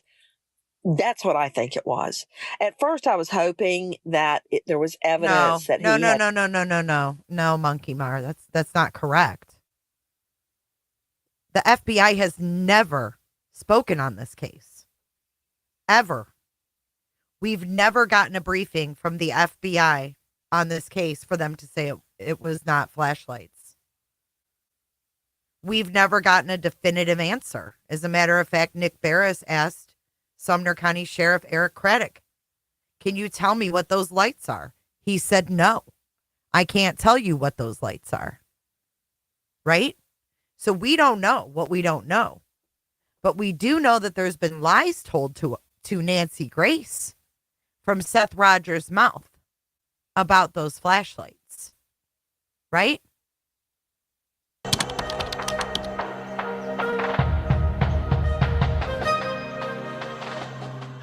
Some updates. You and Katie Proudfoot, at least Katie Proudfoot, were in the same room with TBI and they gave you some updates. Can you tell me anything that came of that conversation with TBI? The video with the two flashlights on there, they showed me the whole video. And then they showed me the video in the daylight too. And it wasn't flashlights. It was literally the video that was showed to the public was like a small little portion of the screen, not the whole actual screen. And it was a trash truck. It came through. It's why it was slow at the beginning, because it was picking up trash. And then after they picked up trash, when it came back, they were dipping out in the neighborhood. AM Seth Rogers, there are two people lurking in the back of Sebastian's home. 3 a.m. Then 3 hours later, he's gone. Law enforcement has not explained that video to me. What does the rest of the picture that you saw look like? Is it just pitch black, or was there movement elsewhere? It's dark because it's at night. Okay, so that's the difference between me and you, Monkey. I don't take Chris Proudfoot's word as gospel. I don't take Seth Rogers' word as gospel, and I don't take Katie Proudfoot's word as gospel. If the FBI acknowledges that those are not flashlights, then I'll believe it. But not because Chris Proudfoot said it in Olivia. I know what he said. I just said it. He just said, as much as you want that to be a flashlight, it's not. It's not. They've both given conflicting information about the flashlights versus trash truck. And I don't trust any of it. So that's why I don't go off their word. Period. Right. But you can make out the road. Did you hear what he just said? Explain. 3 a.m. Then 3 hours later, he's gone. Law enforcement has not explained that video to me. What does the Law enforcement has not explained that video to me. And then 3 hours later, he's gone. Law enforcement has not explained that video to me. what does Oh, they really haven't? But you just told Pascal in March of 2024 that you sat down with Katie Proudfoot, the FBI and the TBI and the DA, and they showed you it in the day and night. Thank you, Sin, for scratch off money for tomorrow. does the rest of the picture that you saw look like? Is it just pitch black, or was there movement elsewhere? It's literally, it's dark because it's at night, but you can make out the road. So it's like whoever shared it with Nick and Nick put it out, you could see the whole road. There was nothing there. There was no cars on that road. There was no movement on the road except for the trash truck. That was it. You saw footage from during the day as well, right? You just said that it was nighttime and day. Yeah, because what they wanted to do is they showed me the footage for the night, and then they turned around and they took from the same camera video footage from the day and showed me where the markings and everything were. Oh, look, so that they even showed him markings, right? They went so far as to show him markings. I had no doubt in my mind. You do, Snazzy. Gotcha. Because some of those lights actually stay stationary. Mm-hmm. And they're on throughout the night and throughout the day.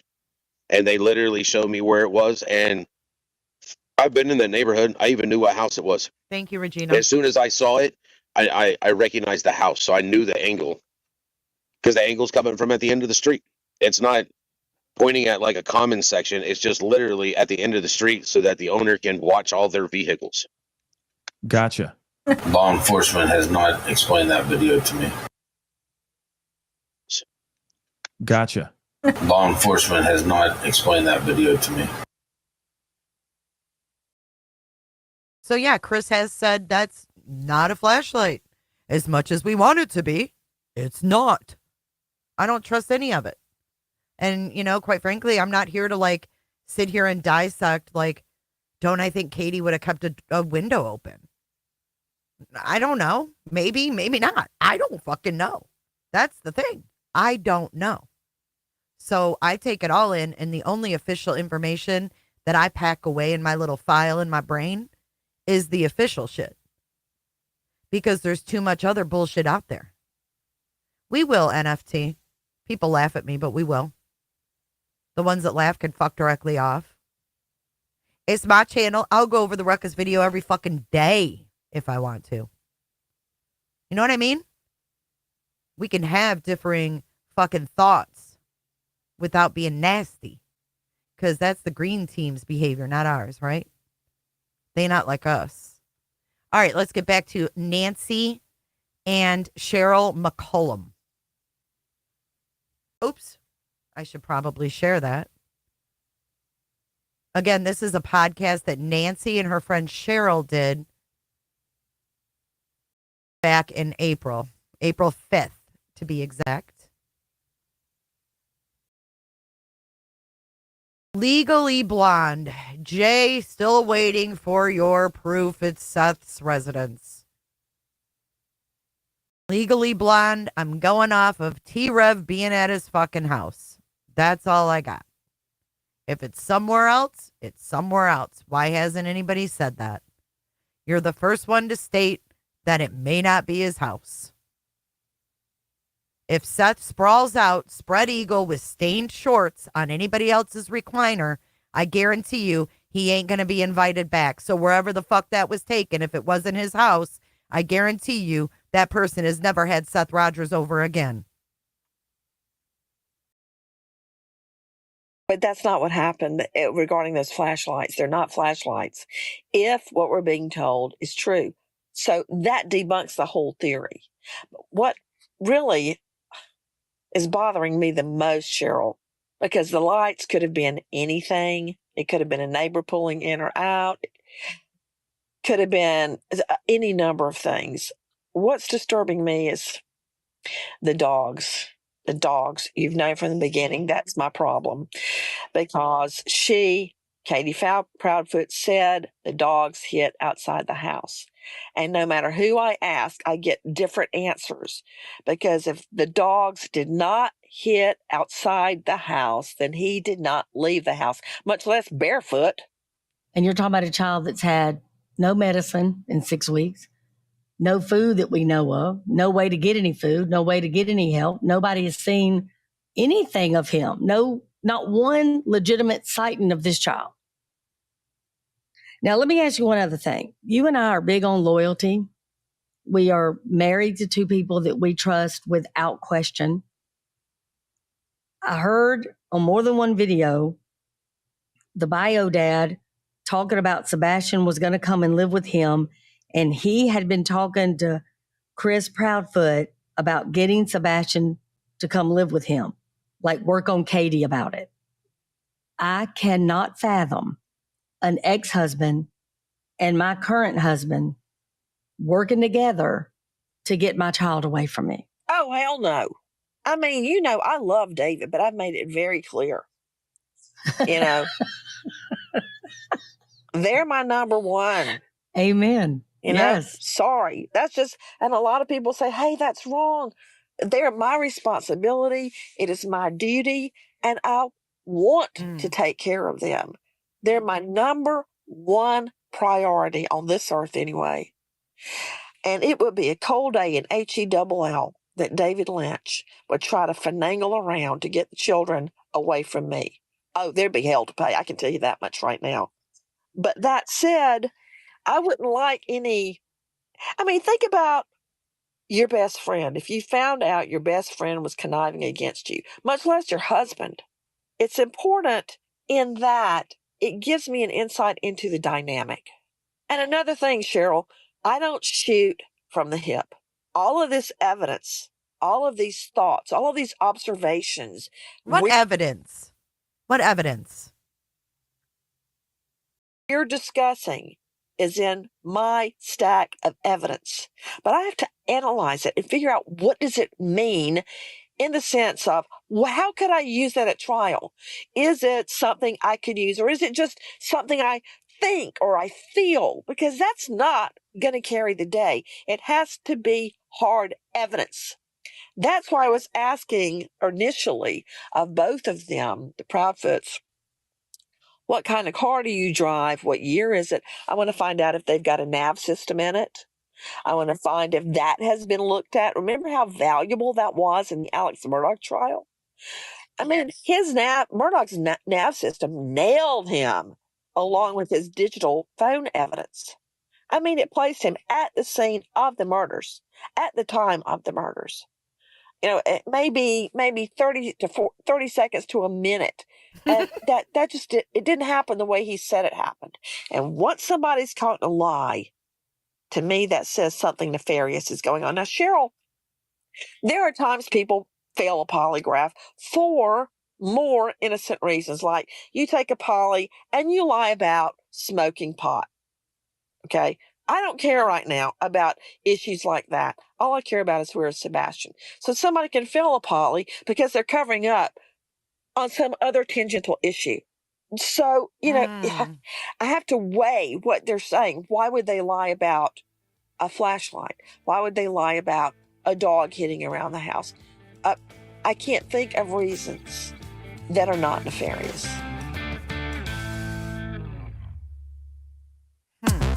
If you're a smoker or dipper looking to mission, it could smoker cut it like dipper. a W unforgettable morning. Rasmussen, the dogs didn't react.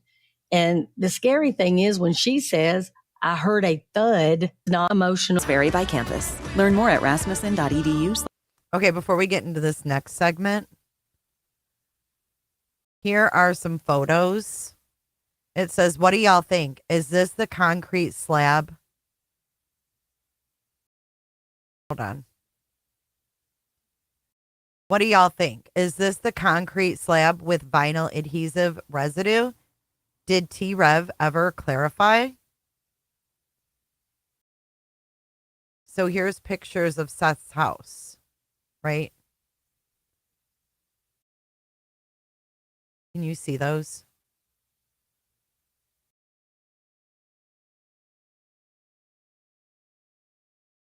You think that's the linoleum? Now, these pictures on Zillow are from when Seth rented it, right? What do you guys think? I don't know what that gray shit is, guys. Autumn, I don't know.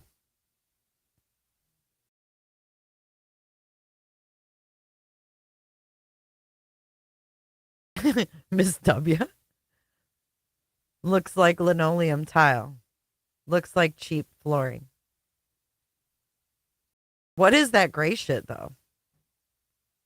Oh, Gypsy, I didn't hear it. Thank you so much. You know what? It's not hooked up on this when I'm on this platform, but thank you so, so much. Gypsy, thanks. OSB subflooring. I think it's the same flooring, just different angle.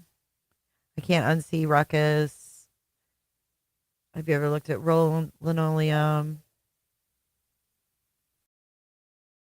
The question is, though, why did Trev take that? Look at my folders. It says hooker bullhorn Betty. Oh. Do not OSB. I posted OSB. What? Oh.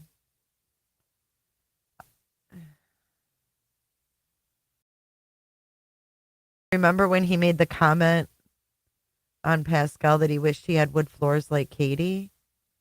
I don't.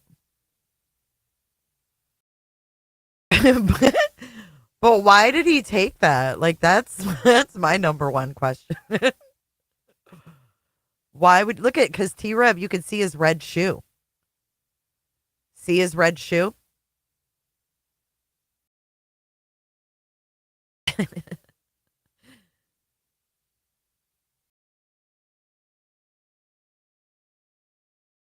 I know, like I just can't see that being linoleum. Like, who would choose that?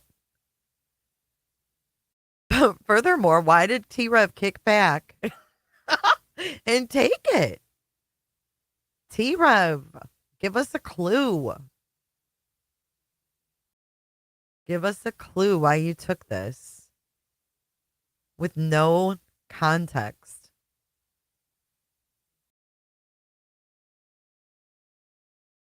See, you can kind of see the picture of Sebastian. You can kind of see the floor through the chairs. He claims it was to prove he was with Seth.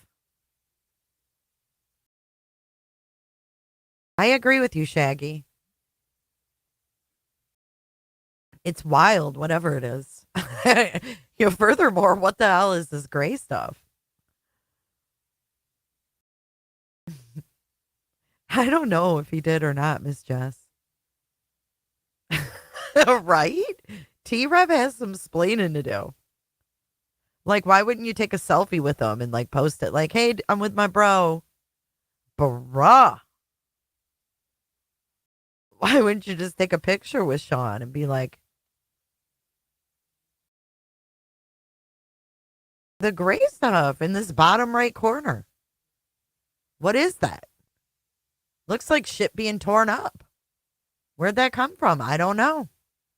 It's in this post from Christina. What do y'all think? Is this concrete slab with vinyl adhesive residue? Did Trev ever clarify? Fuck. You can't make this stuff up.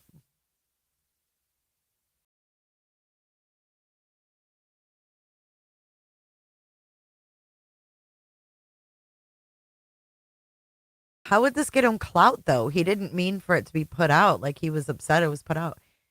Why would there It's gravel? Bruh. Okay, I know.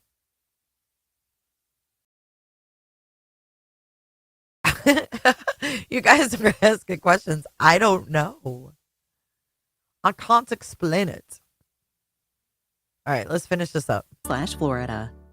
You know, just the way you're talking now, you're so good at always just coming back to what the basics are. What evidence do we have? Forget being emotional. Forget how you might respond if it was your child and all that. You're absolutely right. So the facts that we know, he has no medicine, no cash, no vehicle, no shoes, no cell phone, no extra clothes. This does not look like a child that ran away. This does not sound at all to me like somebody got in that house and got him. There's no forced entry. The dogs didn't react. And the scary thing is when she says, I heard a thud, she says he responded to her. When she said, I don't know what you're doing in there, but go to bed. He's like, yes, ma'am. If I heard a thud, number one, I could find out what it is. Yeah, I don't like the word thud. Yeah. I would sit on my rear end and wonder, hey, is John David, is Lucy okay? I go John find David out. and Lucy. Like last night, Sheryl McCollum, I went in Lucy's room. My mother, you know, is 92 and lives with us. She woke me up, and I thought, well, I'm just going to check in on the twins. I peeked in John David's room. He was out cold. I peeked in Lucy's, and then I shut the door, and I went, wait a minute.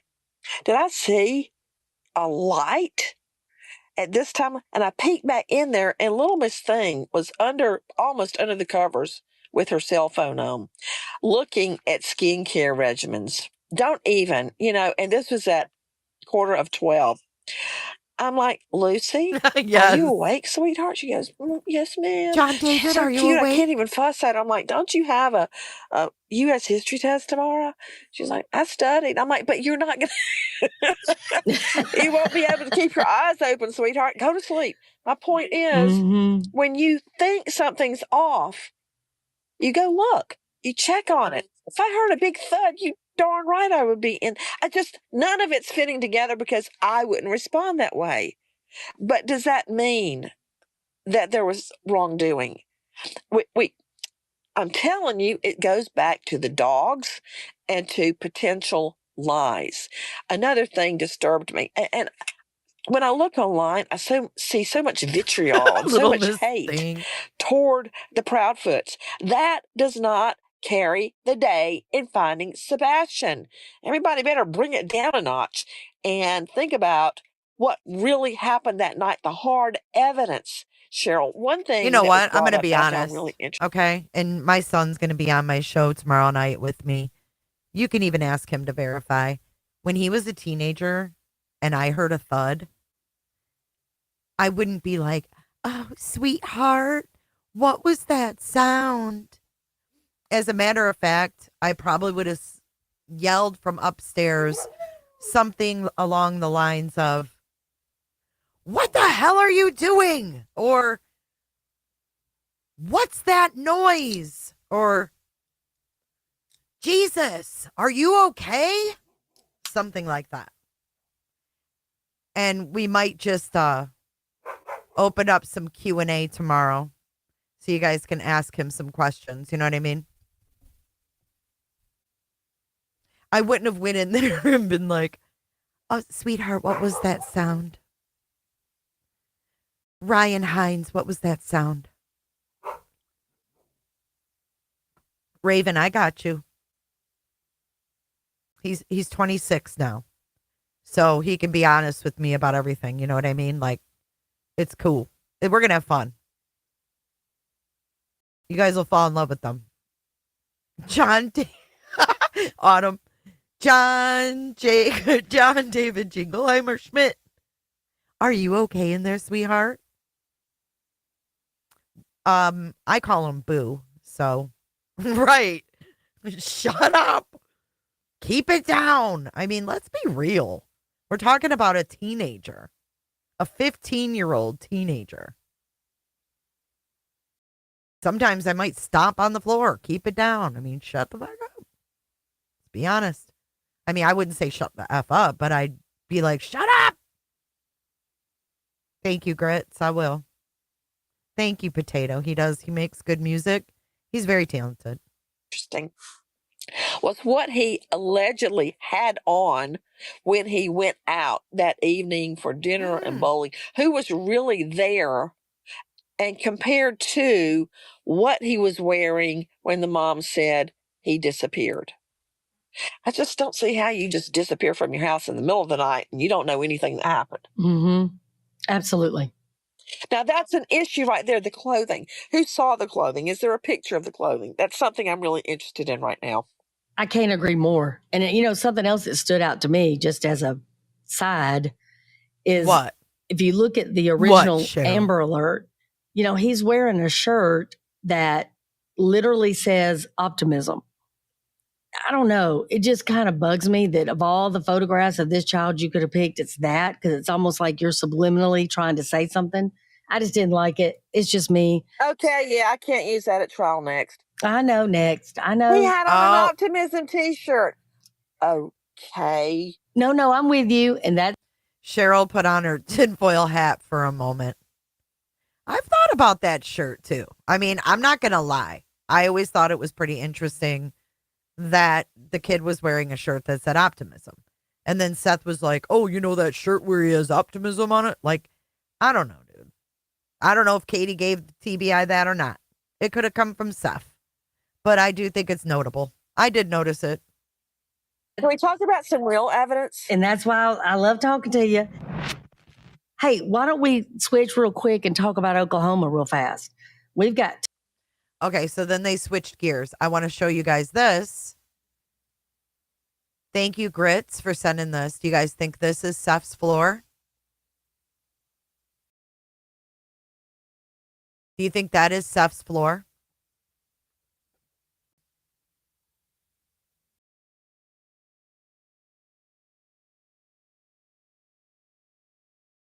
Go to 1 if you think that's Seth's floor.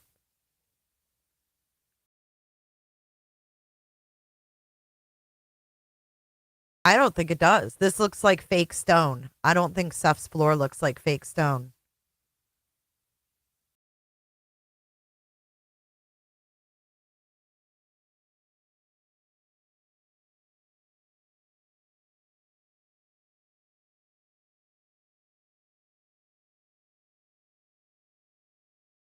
Maybe a lighter version. Yeah, I'm wondering also why the TBI chose a picture of Sebastian super young. Why did the FBI choose such a young picture for Sebastian Rogers?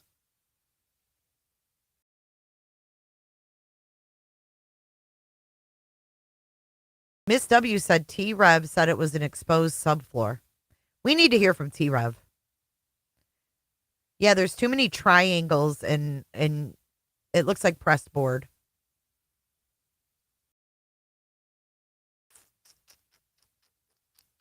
He did what, Pine? He did what?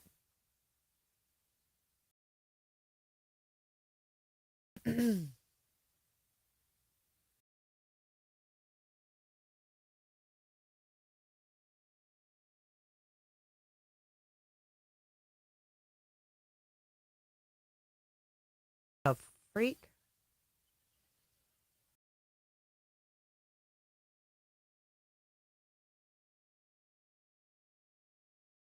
Hold on.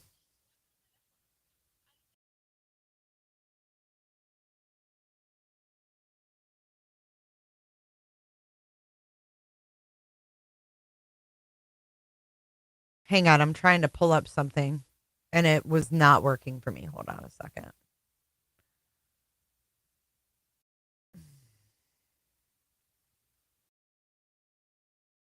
Oh, Betty needs a bruh. Hang on, let me unpin this. Second one from right. Oh, yeah, it is this one down here.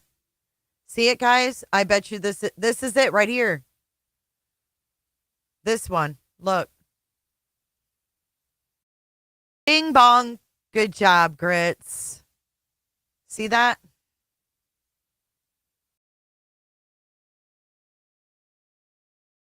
I think that's it right there.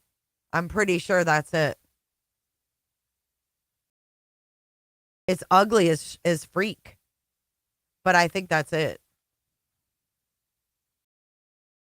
Okay, so we can take that out, right? The carpet thing.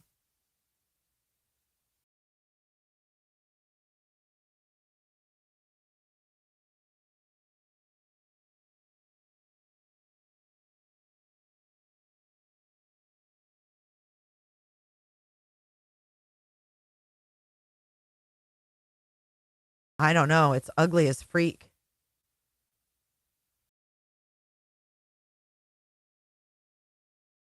I'm just trying to find this next thing I wanted to pull up. And it's really pissing me off.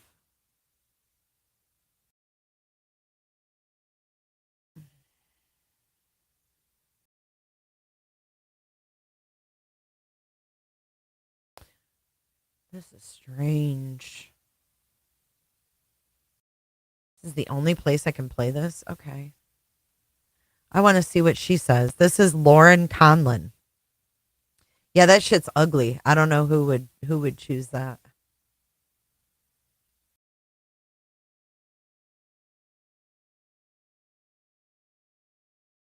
Flooring that looks like subflooring. The one, no, yeah, this isn't the one with dog. This is just her. This is just her. We're diving into the scary disappearance of Tennessee teen Sebastian Rogers. This is March 11th. But for some reason, I can't Este get... es el mejor momento de ahorrar en Verizon porque puedes llevarte hasta 4 teléfonos nuevos. Es muy fácil. Imagínate todo lo que vas a poder hacer con un teléfono nuevo. Este es tu momento de ahorrar. Visita tu tienda Verizon y llévate hasta 4 teléfonos. Oh my God. Sí, 4 teléfonos. Al intercambiar 4 teléfonos de nuestras mejores marcas. Cualquier condición. Con líneas nuevas en Unlimited Ultimate. Se aplican términos de intercambio y otros términos. Solo en Verizon. Work management platforms. Ugh. You guys endless know how to do onboarding, this? IT bottlenecks, admin requests. But what if things were different? Like, I can't Monday.com get it is open. different. No lengthy onboarding. Beautiful reports in minutes. Custom workflows you can build on your own. Easy to use prompt-free AI. This is terrible. Turns out you can love a work management platform. Monday.com, the first work platform you'll love to use. This cold and flu season, Instacart is here Jesus to help Christ. deliver all of your sick day essentials. Whether you're in Ridiculous, man. Why doesn't it have a little bar?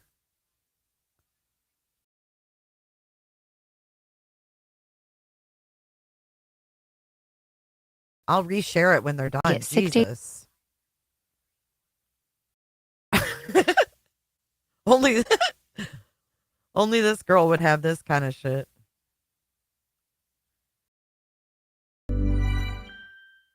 Okay. Are they done?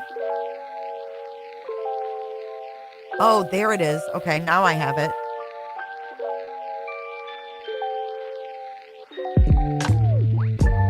Welcome to the Outlier Podcast. I'm your host, Lauren Conlin, and happy Monday. I hope everyone enjoyed their weekend. I was live tweeting the Oscars last night. Oh, and by the way, I clearly returned from Mexico with my head on my body. Christopher Nolan and Act That Coming, and which I briefly stated on this podcast that I had high hopes for it and it was political, but a handful of celebrities were centered around the horrors of the Holocaust, and they are. But okay, let's get into today's story, and I am sharing this story in hopes of finding this poor Tennessee teen, Sebastian Rogers. Now, I've mentioned my other podcast, Corruption, What Happened to Grant Solomon, and that revolves around the death of a Tennessee teen in Sumner County, and this is the same county that Sebastian Rogers, the high-functioning Tennessee teen, disappeared from, Sumner County. So this is why the story story first caught my attention. I mean, there's a few other things as well, but Sumner County refuses to reopen the case of Grant Solomon, even though evidence would allegedly suggest or point to this accident that Grant had not happening the way the only witness, Grant's father, said it happened. Or if it did, there's no way to prove it because there's no camera footage and there was no accident reconstruction completed. I mean, there's way too much to get into, but as a side note, I will add the first episode of Corruption to the Outlier as a cross promo with some background info, just to add some context at some point so you can get an idea about that case because I just talk about it so much.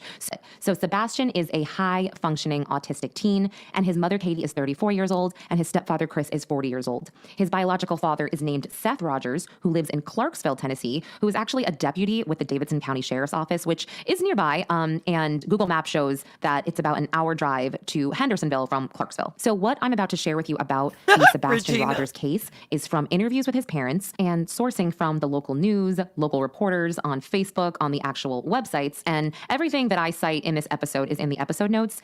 But later, I'm going to share some things with you from some of my Tennessee sources, and I will point out that what comes from a few of my sources is really, really interesting. Her Tennessee sources. So here we have Sebastian Rogers. He's 15 years old. He is a sweet, high-functioning 15-year-old with autism. His favorite song is Eye of the Tiger. Wait, hold up. I need to do a quick poll without doing an actual poll.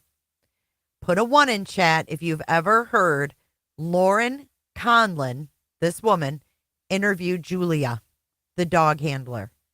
Put a 1 if you've heard of it.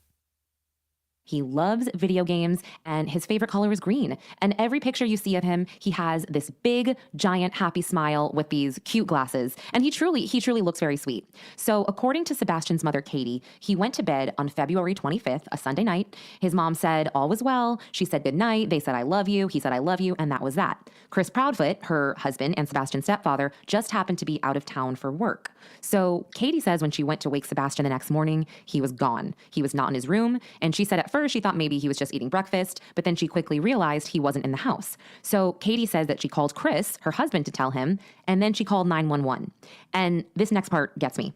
Katie says, according to Fox 17, Nashville, Katie says that the door was locked and none of Sebastian's shoes are missing. And I want to be clear, I am not accusing anyone of anything. I am absolutely not, but I'm just going to explain to you a few things about why this gets to me, and later I'll talk about why this case is perplexing to some people. But why this gets to me is because in their first interview, and I'll play part of that in a bit, Katie and Chris keep claiming that Sebastian, quote unquote, walked out the door or walked out that door. And look, maybe they're signaling to the back door. I don't know the layout of their house, but I thought I would point that out. How would he walk out the door and the door is locked on the inside? Normally, your door has to be manually locked. But again, I don't know the house. So if you're unfamiliar with this case, locals and the internet have pointed out things that appear to be a bit odd or just odd circumstances in general. Let's see what oddities she's gotten from locals, shall we? Who are the locals? When it comes to Sebastian's parents. However, it's being reported that they are fully cooperating and not considered to be suspects. So this is what's odd. And I think this is odd. I'm just going to say it. This is really freaking weird. Katie and Chris did not do an interview or plead with the media or the press, ask for help for 7 days. Sebastian was missing for 7 days, and then they decided to do an interview. And where did they do this interview? Not Fox News, not CNN, not a local news outlet. They did it with a podcaster called The Duchess on YouTube. I mean, her podcast is about missing children, and my source did tell me that this podcaster is actually a friend of Sebastian's mother's family member or something. But, I mean, what? Me personally, as a parent, I would be on the news screaming the same day my child went missing, if that was allowed, or at least the next day. Begging for help, pleading for my child to come home. I'd offer a reward. I would just be so desperate. So we have 7 days that go by before his parents plead with the media or plead with, quote unquote, the public to help look for Sebastian. And then your first interview is a random podcast. Okay, so the other very odd thing is that the Sumner County Sheriff's Office did not have the public join in on a search until March 3rd. So this is where it gets a bit eerie. They sent search dogs out to find Sebastian's scent and nothing. There's no CCTV footage or any kind of footage in town or the surrounding neighborhood that have appeared to capture any images of Sebastian. And let it be known, they have searched all over town, all over the county, thousands and thousands of miles. And it was also reported that police did not ask for ring cam footage from neighbors until a few days later. And many ring cams are set to optimize their storage. So while some people could keep their footage for months, others may only have their footage for a day or two. So another odd thing was that police changed the timelines and then asked people to begin looking at footage from Sunday afternoon and onwards instead of maybe Sunday evening after Sebastian went to bed, because that's a bit confusing. If he went to bed at his house, then why would he be missing on a Sunday afternoon? Why would you have people look at their camera footage from the afternoon when he was supposedly with his mother? And they've found nothing. So the search for Sebastian has officially turned into an investigation at this point as of today, and it's March 11th. So on March 7th, this is really scary, but police began investigating a landfill in Kentucky as they were told that's where the family's trash gets sent to. That was just so scary for me. I did not like that. They did not find him, or they did not release any information about finding him or any of his belongings. So here we have this boy who has vanished without a trace. And Sebastian was last seen wearing a black sweatshirt, black sweatpants, and glasses. Across so the I'm going to globe. play a minute from the initial interview with Sebastian's mom and stepfather for you, and then I'm going to read some information from the Twitter account of Peter Hyatt. Peter is a renowned statement analyst, expert in deception and just overall statements. He was on the BTK Killer Task Force. He's written books. He trains agents at Quantico and through his company, Hyatt Analysis, and I sent him this case because it's just so baffling. So I'll play a part of the interview, and then I'll go over a few things that he noted. So she is the one that brought the case to Hyatt. Right, Maligator. I don't understand why they couldn't grasp that. It's a roller coaster ride of helpless and hopeless and many other emotions all in one, and it's a never-ending roller coaster. It doesn't stop. It won't stop until he walks through the door. My son doesn't run. He's not a runner. He's never run away before. I don't know why. I don't know why he walked out that door that morning. See, she was upset in that one. Duchess, I hear you. I don't know why she had to throw the shade. I think she's throwing the shade at the Proudfoots. Really? I mean, she's saying, like, why wouldn't you find the most listeners you can? But it came across really kind of snarky. I think you did a wonderful job. You know that. And he was laughing, he was joking. Everyone we were around that day agreed that he seemed like he was in a good mood and he was behaving. It'd make more sense if we'd been fighting. Or you'd been in trouble, but he hadn't been in trouble. So, I mean, the $1 million question, why did he go? And the other $1 million question is how. Okay, let's get to some of Peter's comments on Twitter, and they're also linked out in the episode notes. Jesus. Quote, "Take the mic out of your mouth, sister." Turn that down.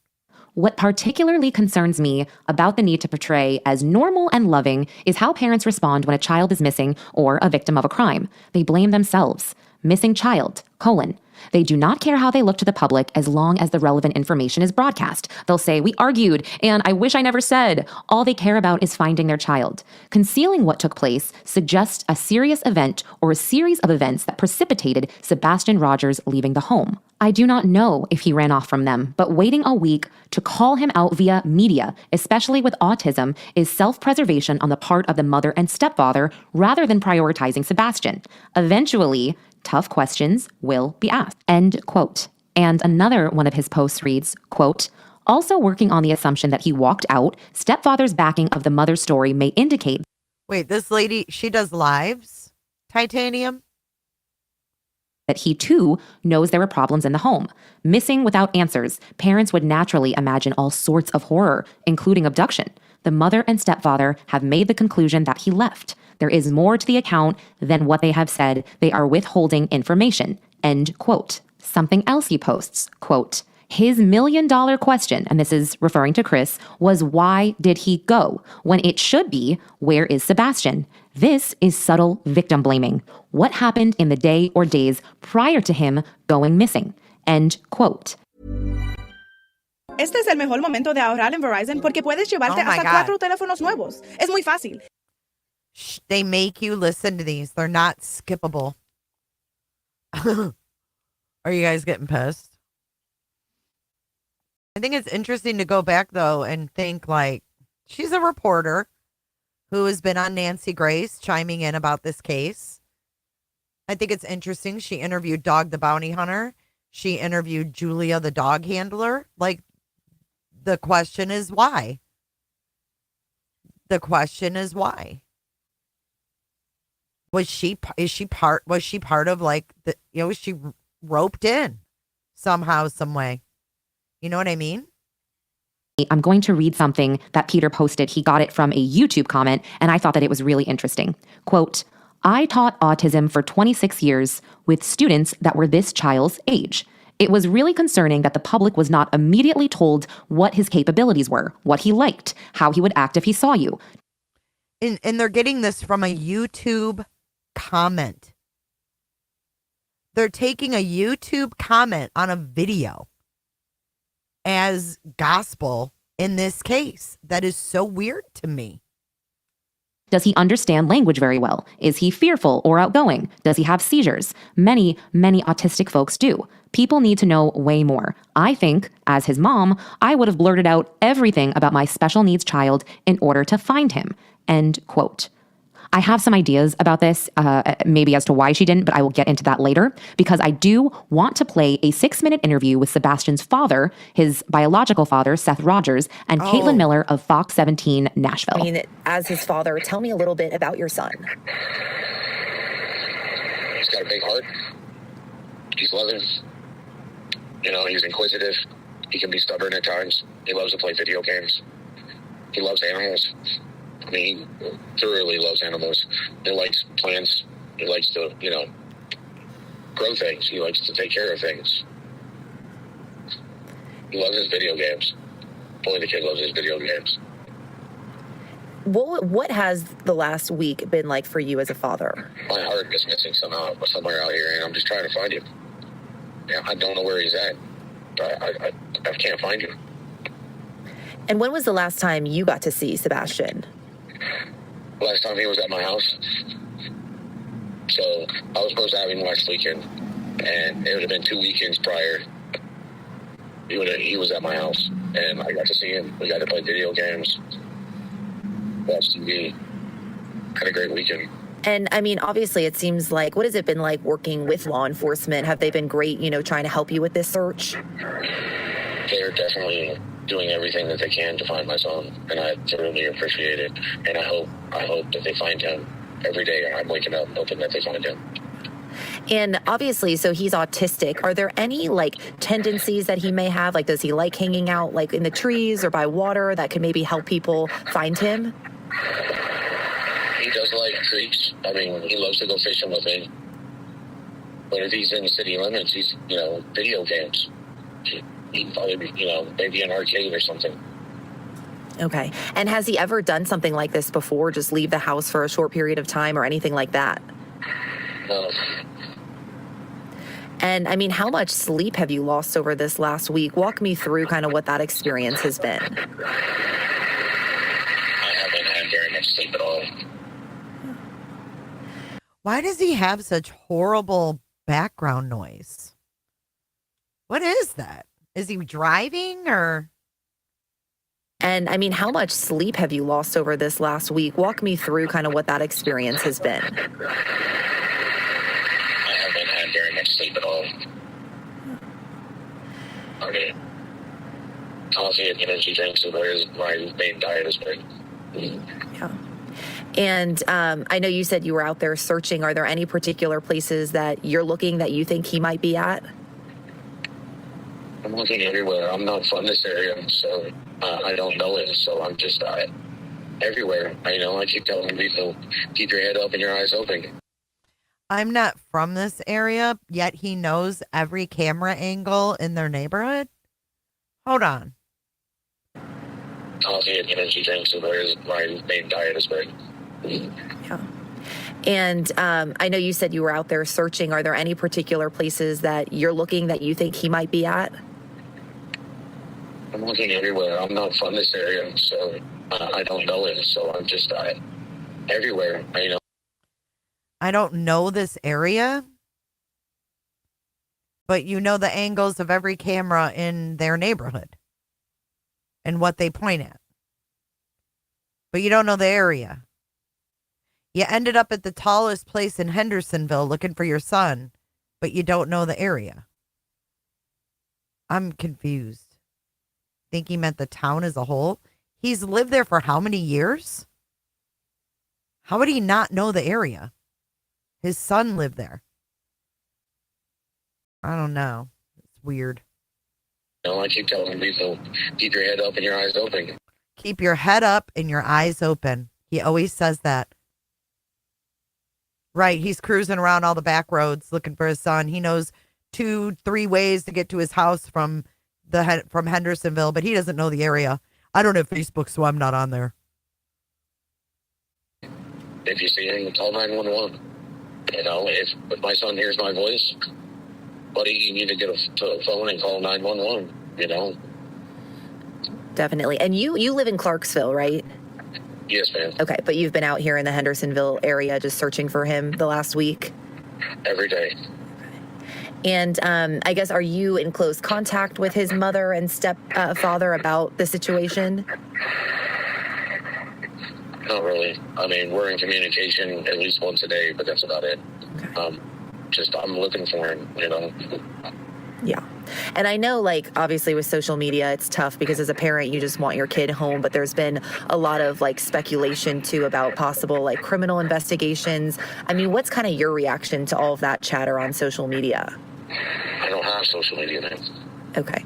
But just hearing people kind of speculate about that in the community, I guess, how does that make you feel?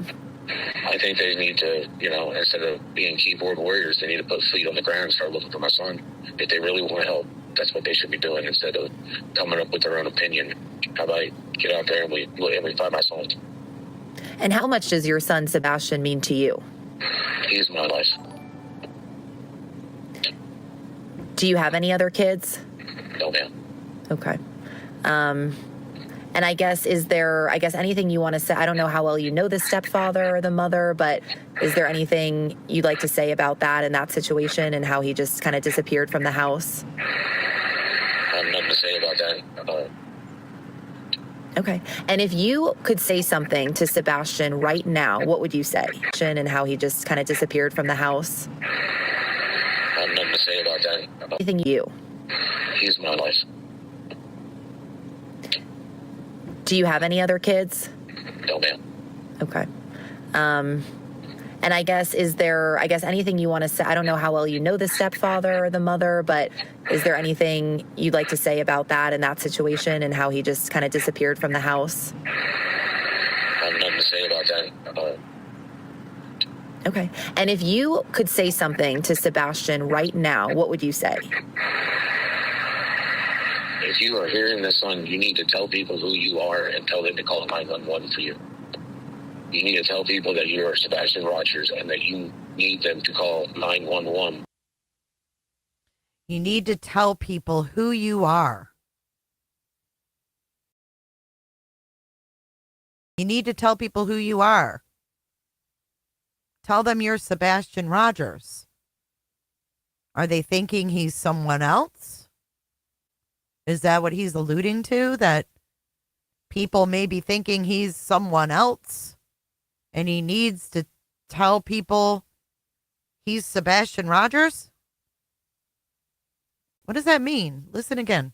If you are hearing this on, you need to tell people who you are and tell them to call 911 for you. You need to tell people that you are Sebastian Rogers and that you need them to call 911. And anything you'd like to tell him about returning home? I miss you, buddy. And I'm waiting. I'm here for you. Okay. I miss you, buddy. And I'm waiting. I'm here for you. Okay. I miss you, buddy. And I'm waiting. I'm here for you. Okay. Whew, that really broke my heart. He really sounded genuinely upset and like he really, really loves his son and he is completely distraught. And he also did an interview with Nick Barris of Channel 5 in Nashville. And he states that Sebastian would not wander off on his own and he is not ruling out foul play. Nick has been on this case from the start, Nick from Channel 5, and I also want to read you something that he wrote on Facebook, and he posted this on March 9th. Quote, "Missing for nearly 2 weeks now. Where is Sebastian Rogers? Someone somewhere knows. Here is an update with the latest. As you see here, missing signs are now up in the Hendersonville neighborhood in Sumner County, Tennessee, where the 15-year-old disappeared last Sunday night or Monday morning. Nothing was found by authorities who searched a landfill Thursday in Kentucky. Theories and rumors dominate social media. You need to be careful here. Many continued to insist the stepfather and mother had something to do with Sebastian's disappearance. The search continues, and this is now considered a criminal investigation. It is fair to consider any and all who are close or who had close contact with Sebastian. What is not fair is to blame the parents or anyone else without evidence. The stepfather claims he and his wife have been cleared of any wrongdoing by authorities. I don't know what he's been told privately, but I want to hear that publicly from the TBI or sheriff. Now this I do know. 2 separate sources within the investigation tell me that the parents continue to be fully cooperative, and at this time, there is no evidence pointing to their involvement in the teen's disappearance. Tips continue to come in on possible sightings of Sebastian, and most recently, the sheriff says an alleged sighting in East Tennessee was not him. To date, no confirmed sightings. I've said from the beginning, authorities have done a textbook and thorough search and investigation in this case, and they've done an excellent job. And that is what makes it so perplexing that Sebastian disappeared without a trace. No one is giving up. Call in tips, 1-800-TBI-FIND. And so many of you have asked, so join me for another Facebook Live, blah, blah, blah. I will be checking with my sources, the very latest, and your questions, and I've promised to stay on this story until Sebastian is found. Share, end quote. Okay, so Nick is praising police here. He's saying, don't blame the mom and the stepmom. He is saying law enforcement is doing everything they can. And I'm trying to look at this from a clean until Sebastian is found. Share, end quote. Okay, so Nick is praising police here. He's saying, don't blame the mom and the stepmom. He is stepmom. Thank you so much for becoming a Cooter NFT. Welcome to Cooterville. Come on in and cross your legs.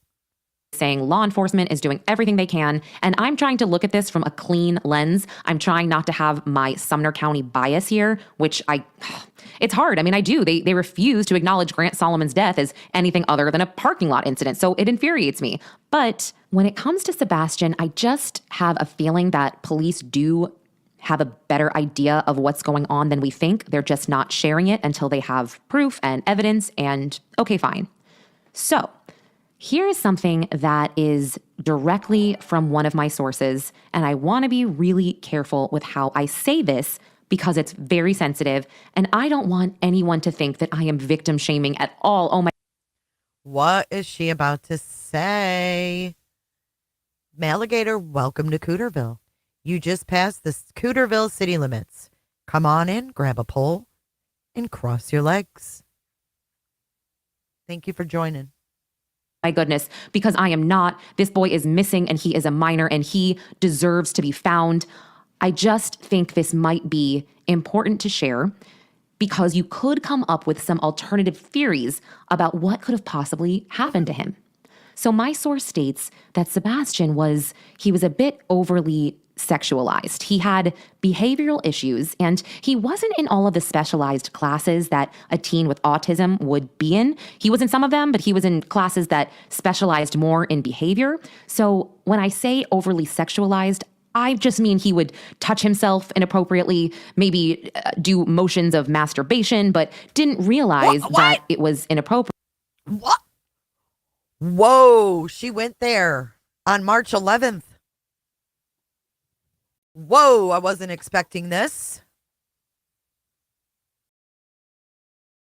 Wow. But with everything we learned about his bio father, oh my God, and they blamed Granny. This girl put this out on March 11th, 2024.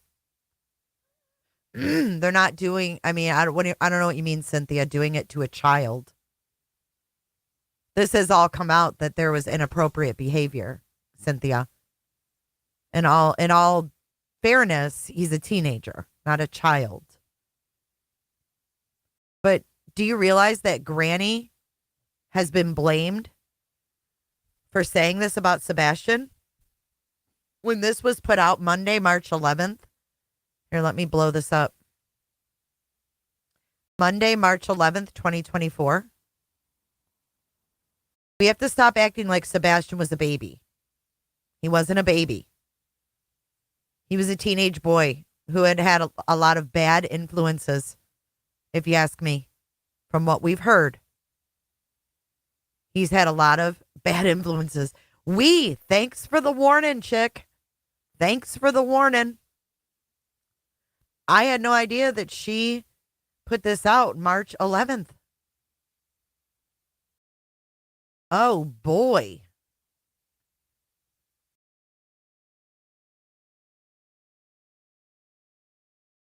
Okay, let's keep going.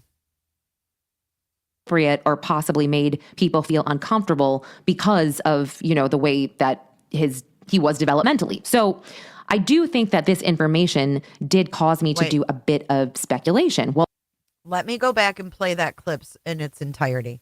Important to share because you could come up with some alternative theories about what could have possibly happened to him.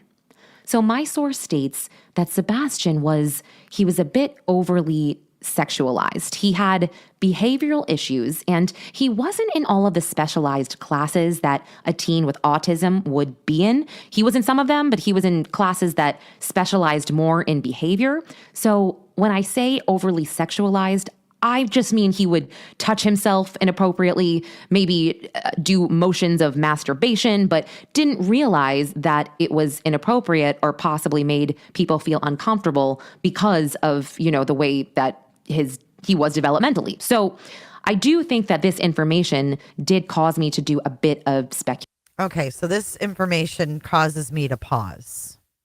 First of all, I think there's a way to word things and a way not to word things. Kind of like the podcast we listened to earlier where the guy mentioned tampons in the landfill, right?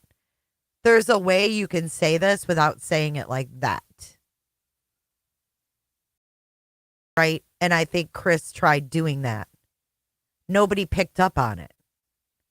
Chris Proudfoot sat here and skirted around it. In every interview, no one ever asked, like, what kind of behaviors? What was it? Would he have said? I don't know. But it seems like this is what was skirted around. He didn't hit personal space. Chris was trying to be respectful. You can even hear it in their Nancy Grace interview when Nancy says, tell me about those behaviors. He was very careful with his wording. I noticed that. I noticed that when we played it tonight.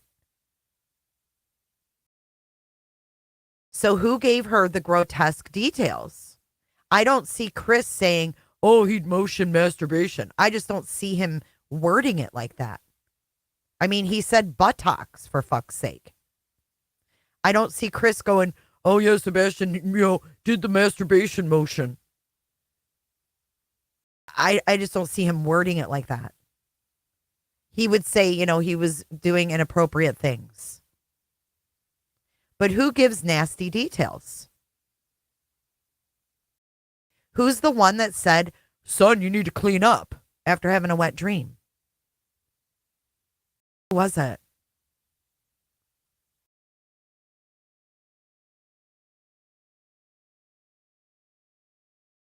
Chris tried to keep it G-rated, right? I mean, he didn't want to put stuff out there like that. But then Seth came in like a wrecking ball, literally.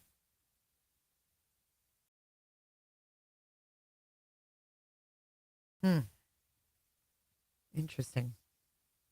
Well, did Sebastian possibly do something he was ashamed of and run away? Did that actually happen? Or did someone catch him and get upset? I don't know, but it really made me think. And additionally, my source also said that he was into Minecraft and he did. Oh, here we go with Minecraft.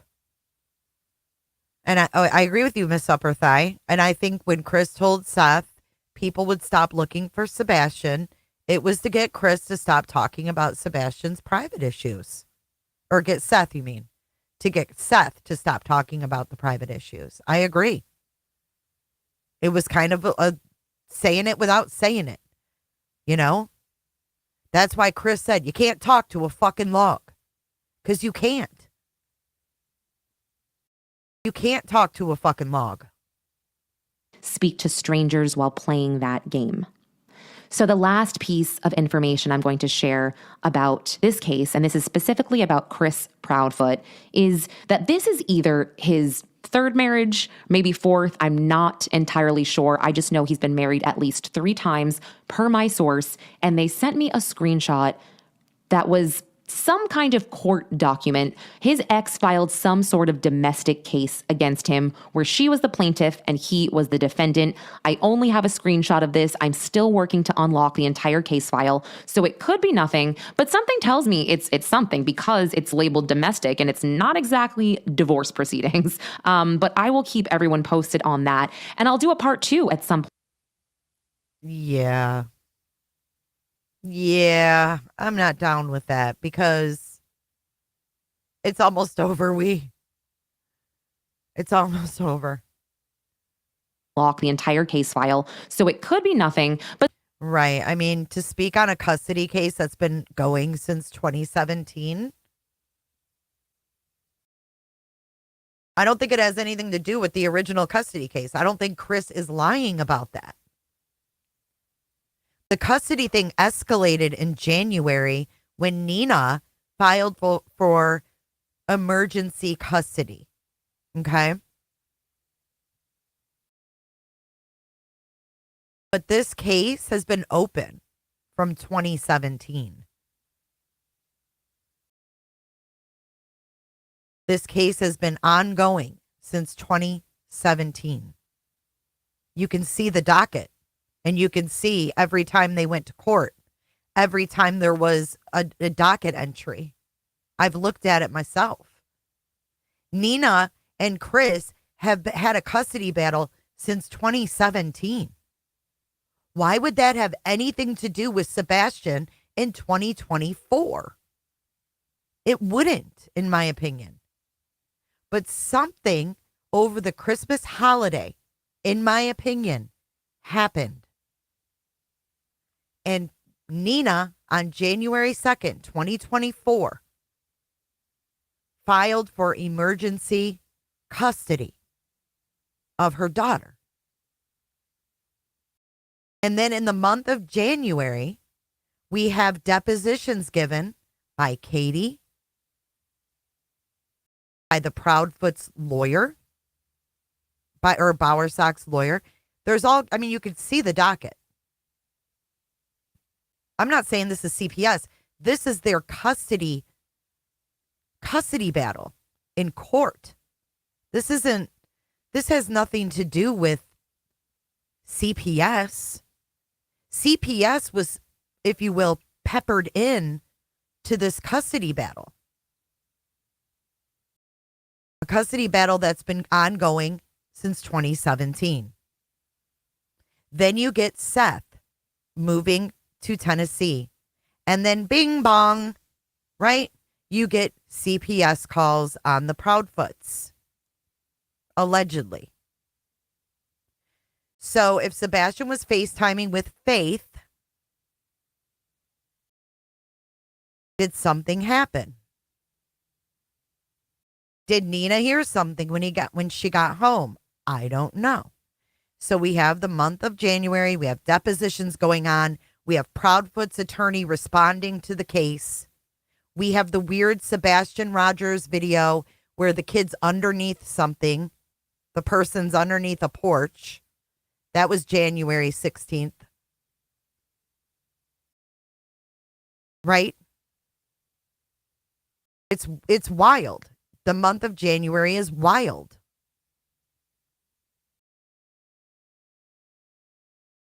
Now we know they were talking about putting him in a treatment facility, right?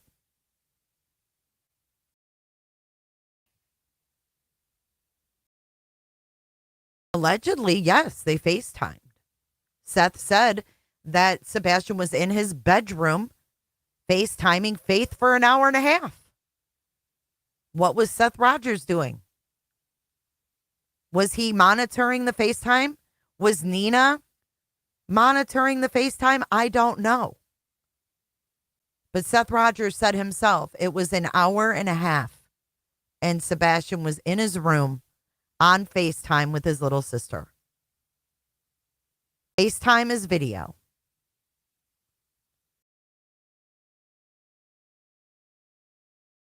So we have the whole month of January is chaotic, right? It's chaos. I mean, if I pull up the docket, I've shown it before. You can go look at it. Here, let me pull it up. I don't have anything else to do today.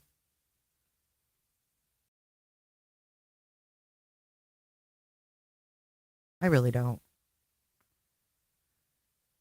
Other than put a few puzzle pieces together. Let me pull it up and then I'll share. Hold on.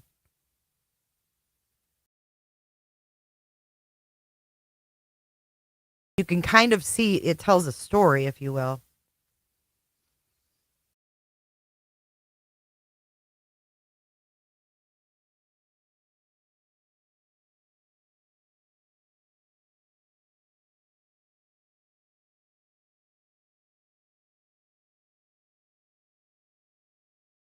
Okay, I don't want to pull up like all these Proudfoots that are in here, so give me a second. To make sure I've got the right one.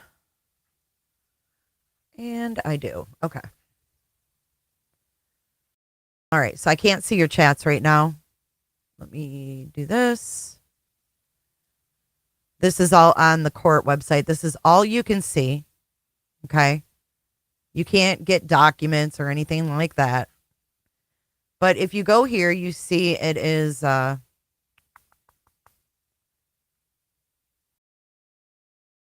petitioner is PT, and that's Nina is the petitioner. The respondent is Christopher Proudfoot. Settlement facilitator is Angela Jewell. Okay. So his lawyer is Meredith Baker. Hers is Chris Marlowe. So he's going to be the RS in this situation, and she's the PT. So you have to remember that, because over here, you see that RS, PT, you're going to see who filed what. So if you go all the way to the bottom, this was opened on October 4th of 2017. And then they go through all this bullshit in 2017. Hearing after hearing, emergency motion after emergency motion. I mean, this is ugly. This is ugly shit. You don't want to go through this. Your kids don't want to go through this kind of shit. But remove non-biological children from health insurance. This is all pertaining when they got divorced, right? So then we have the parenting plans, blah, blah, blah. We're in 2018. So we get the dissolution of marriage in 2018, right? On 8/13/2018 was the final. Write that date down, August 13th. I wonder if there was anything particular in the August 13th in this case. So then we go through, let's see. See, second amended parenting plan. They're arguing over parenting plans. They've got hearings, referral to court clinic. This is 2018. They've got mediation. See, court mediation. I mean, they couldn't agree on anything. We're in 2019. So then here's the motion to allow relocation within the state of New Mexico with the minor child and risk relocation assessment. So they go through that battle. I think we know he loses. So she gets to take the kid back to New Mexico, right? So then we have hearing after hearing after hearing. Look at RS. This is Chris.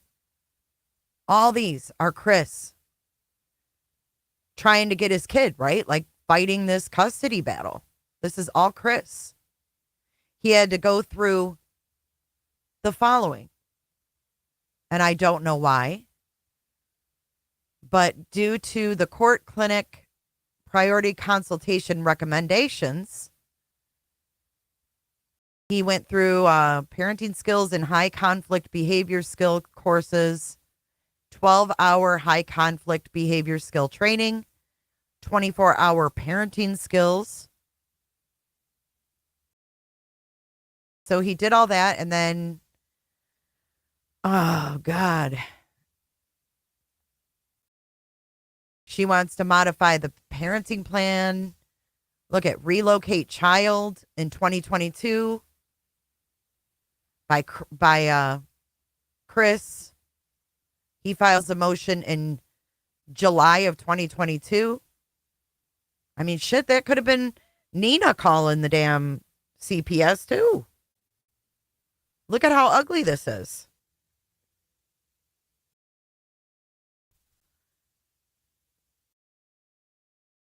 This isn't in Tennessee. This is in New Mexico. This is New Mexico court. So then he files to get custody. I mean, this is like a back and forth, right? So now we're in 2022. We have a subpoena to Bosque Farms Elementary. So that is probably where kid goes to school. We have a motion to relocate child custody. We have an order for the school. I mean, you got schools involved in this. You got all kinds of shit. Who knows what's going on behind this? We don't know. So then we're in 2023. Okay. 2022 was pretty ugly. Right? Chris was trying to get custody of his daughter in 2022, and then they had CPS calls. So when Chris says it has nothing to do with Sebastian, it really may not. You know what I'm saying? This could have had to do with the bad custody battle. Jojo, I have no idea.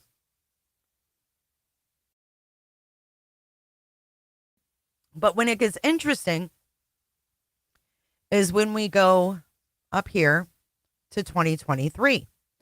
Because we have no action from October 21st of 2022, almost a whole year.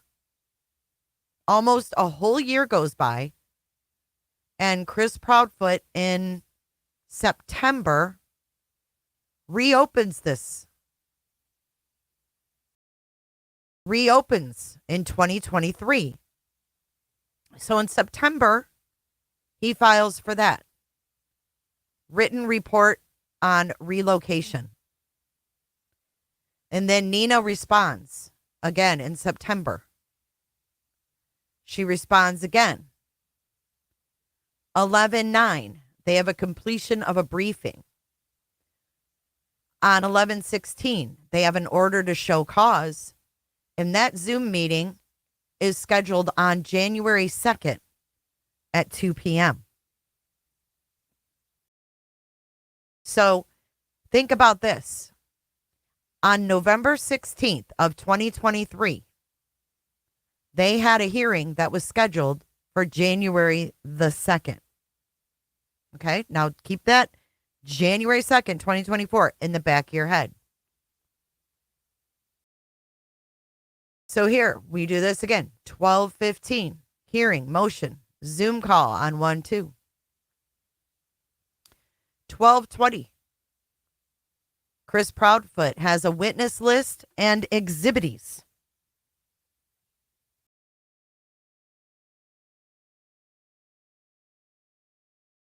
Now here we go. 1/2. Witness list from Chris, amended witness and exhibitee list, and a request for a hearing. Then we have under respondent, which is Chris. Maybe Chris filed this. Emergency ex parte motion for modification of custody and psych eval. Because look, it says RS. He's the respondent. So they had a hearing on January 2nd. Then fast forward to January 5th. And we have a Zoom set for March the 5th.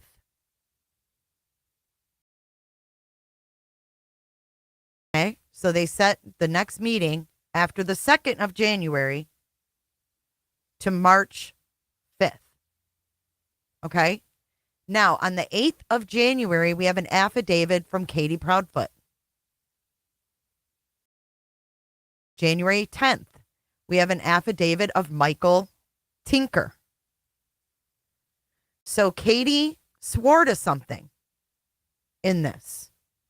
So it looks to me like Chris was filing, it says respondent, for an emergency ex parte motion for modification of custody and a psych eval.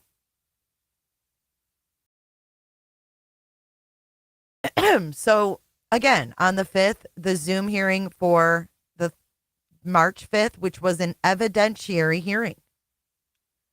The question is, what was the evidence that was going to be presented on March 5th, 2024 at 8:30 a.m.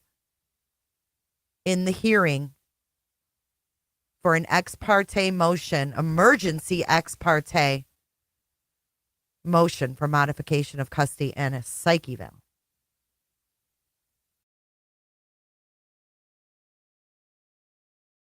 That was when he found out Nina took his daughter out of school and moved her to the reservation school without his approval. I never heard that.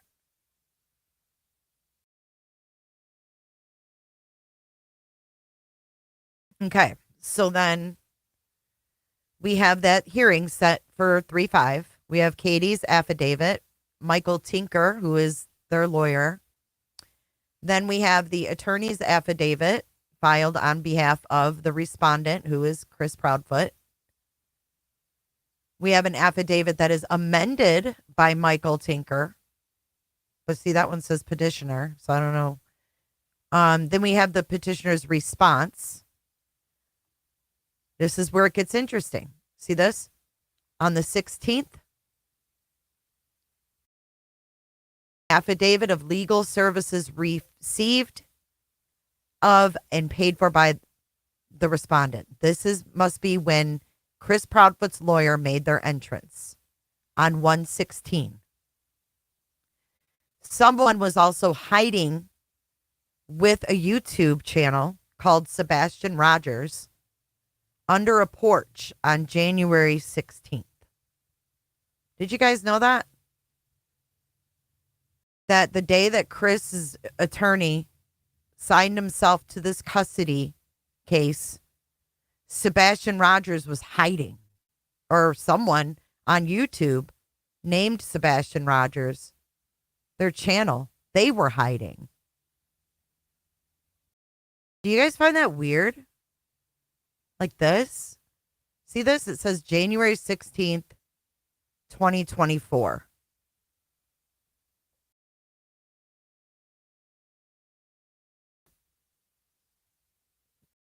Mark says the school's not on a reservation. I don't know if it is or not. See this January 16th?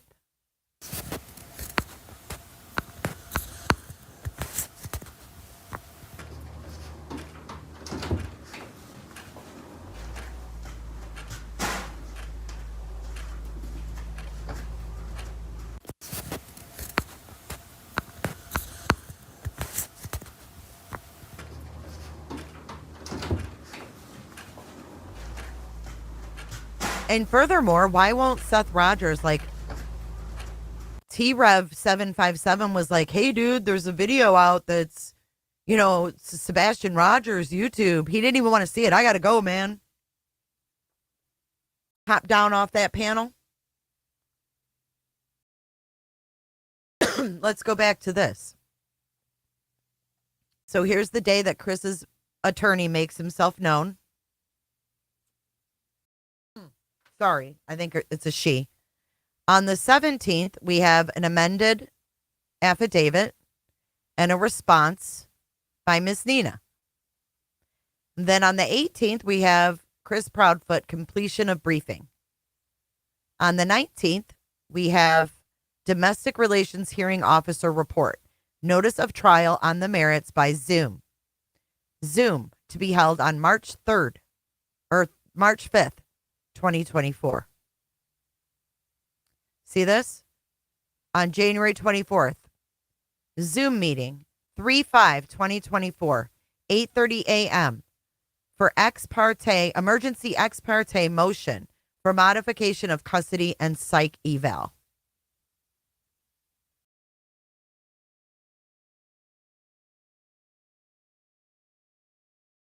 Look at this. February 2nd, Nina's attorney motion to withdraw.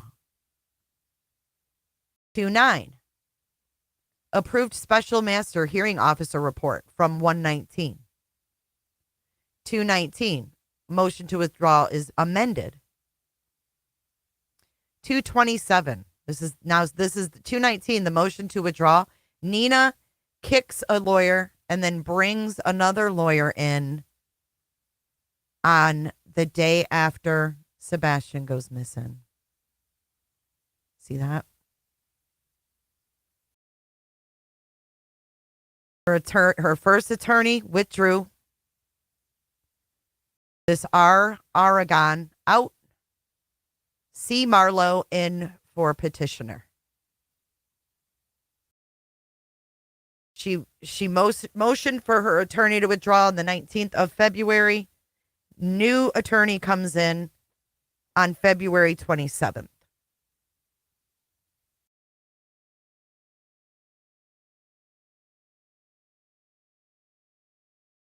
On February 28th, Nina submits her witness list. See that? Petitioner, witness list. And then on the 29th, Chris Proudfoot puts in for a continuance. You want to see this? I mean, this really gets dirty since Sebastian went missing a little bit. So Chris, of course, is like, I need a continuance for that May 5th hearing because my son's missing.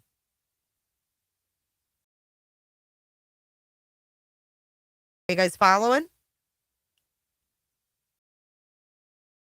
Are you guys following? Okay. So Chris says, I need a motion to continue. On the 5th, the motion, emergency motion for custody of minor child, petitioner 3-6, I don't know what 2VD'd. Motion to, I don't know what that stands for. What does V''D stand for? Thanks, Leslie and Billy. That's Chris on the 6th. And then they get the order vacating that 3-5 hearing. And they reset it for April 18th. And then here they have a memorandum on the 13th of March where they held a Zoom meeting on the 21st. Okay. Then here comes Chris with his exhibitees and his witness list again.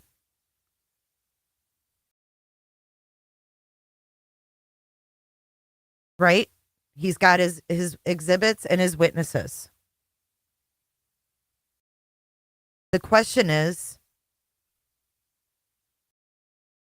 who are the witnesses and what are the exhibits? We don't know. Then he files for another continuance on March 19th. And they reset that for 5/9. So they wait till May 9th. Chris gets smart and he files a motion to seal because he sees by March 25th, things are weird. Something ain't right. When did Nina go on Trevor Lee's? What was the date?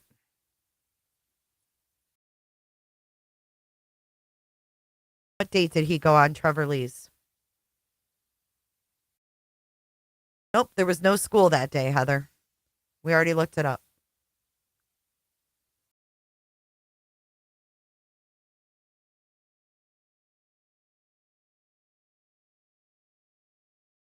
Do you guys remember what day Trevor Lee had Nina on?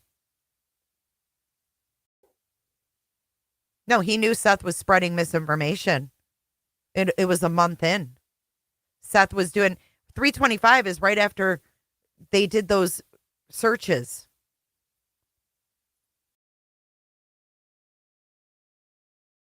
What day was it put out? That's all I'm asking. I don't know.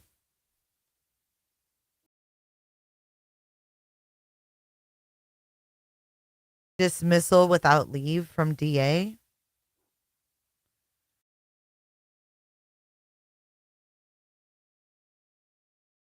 Is there more on Sumner County? Because this is pretty thorough. I'm just wondering when Nina came out. Because he filed a motion to seal on March 25th.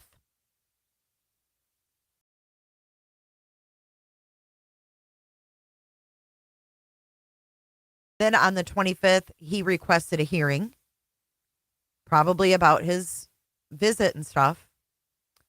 Then they have on April 16th, completion of briefing, approved a special master hearing officer report.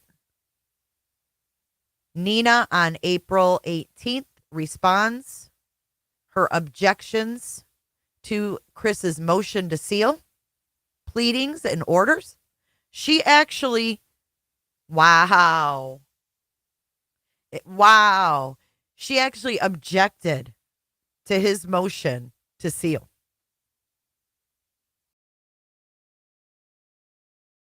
She wanted this out in the open. She wanted people to be able to get these documents.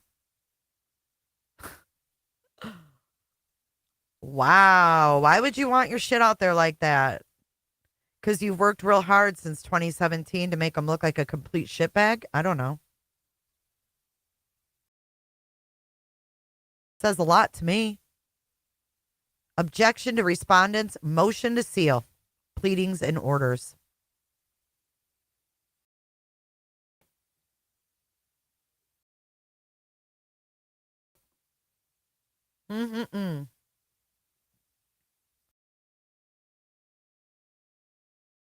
Then we get a hearing on Zoom scheduled for 5/9. Then Chris, he amends his exhibit list, so he might be adding more stuff. Then affidavit of service. Then Nina, this is May 7th, enters a witness list and her exhibitees. Audio log notes sealed. I don't know what that means. Exhibit receipt on 5/14. Domestic Relations Hearing Officer Report 5/17. NTC of non-availability. This is all petitioner. Objections to the hearing officer's report. That's Nina objecting.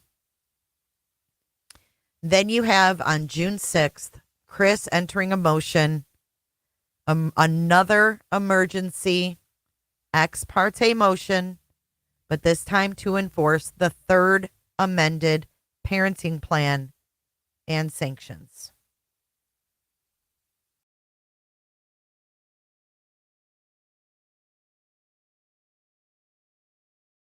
So he files that June 6th. On June 6th, he also requests a hearing. That's Chris. On June 7th, Nina replies. Verified petitioner's response to respondents' emergency ex parte motion. Then we have an order denying Nina's objections. And it says DR, HOR, and NOF filed on 5/17 is adopted by the court. Completion of the briefing on July 16th. July 16th, a return to status quo. And for sanctions, this is all Chris. 7/16, he requests a hearing. 7/31, he's granted a hearing for 9/18. Chris then completes a briefing Then Chris requests another hearing. Oh, he amends his request for the hearing. Then on September 13th of 2024, Chris enters his witness list and exhibit list. And you have bench trial commenced, exhibit receipt, domestic relations hearing officer report on 10/10, 10/28, order approving hearing officer report filed on 10/10. And that is where it ends. Is that not wild, though, when you put it together? Right. I mean, this is nuts. It's absolutely nuts.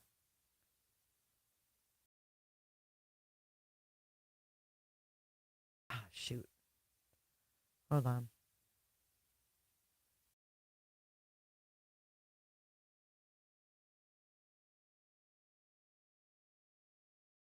I think there's another one. Let's see. Yeah, no, the last one is 10/28. So the last entry is 10/28. He's been having a fight with this woman for a long time, y'all. So take it for what it's worth, right? Take it for what it's worth.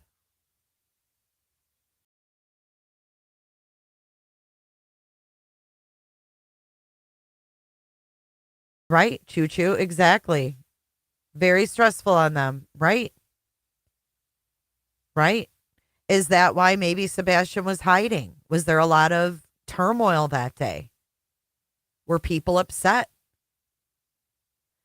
Whoa, Grits. Trevor, Lee, and Nina, their video was on March 28th.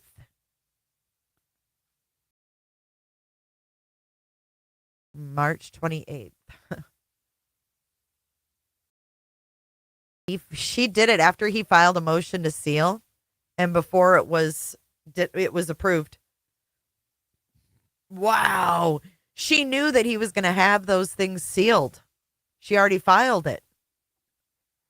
She's getting her digs in. She's getting her digs in. She knew he filed a motion to seal. Then she did an interview. Marie, 2 scorned exes, 1 missing child, motive, in my opinion. Wow. That's wild. And he's had to spend his money on lawyers for all these years. Yikes. It's very interesting, isn't it? Nina was on trev March 30th. Nina was on Pascal March 30th. Yeah, because if you look at this, when did she put a motion in to deny it? On 4/18, she finally responded to his motion to seal from March 25th. So April 18th, she's like objecting to him sealing. So she did those interviews in that time period before she responded. That's even sneakier.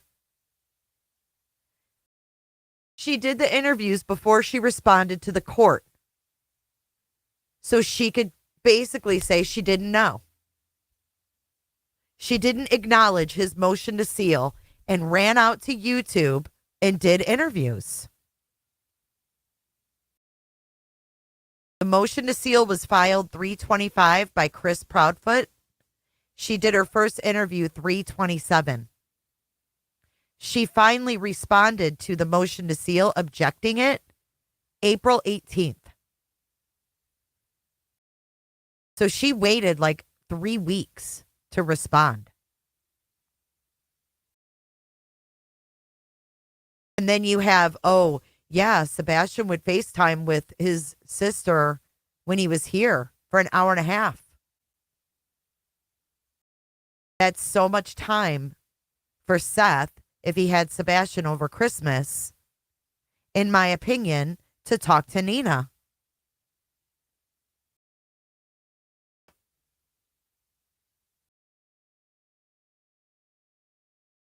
I can't remember how Trevor Lee got hooked up with her.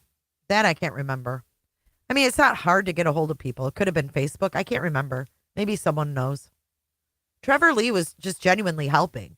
He was targeted by her. He was targeted by her. I think he knows he's learned a lesson from this. We all did.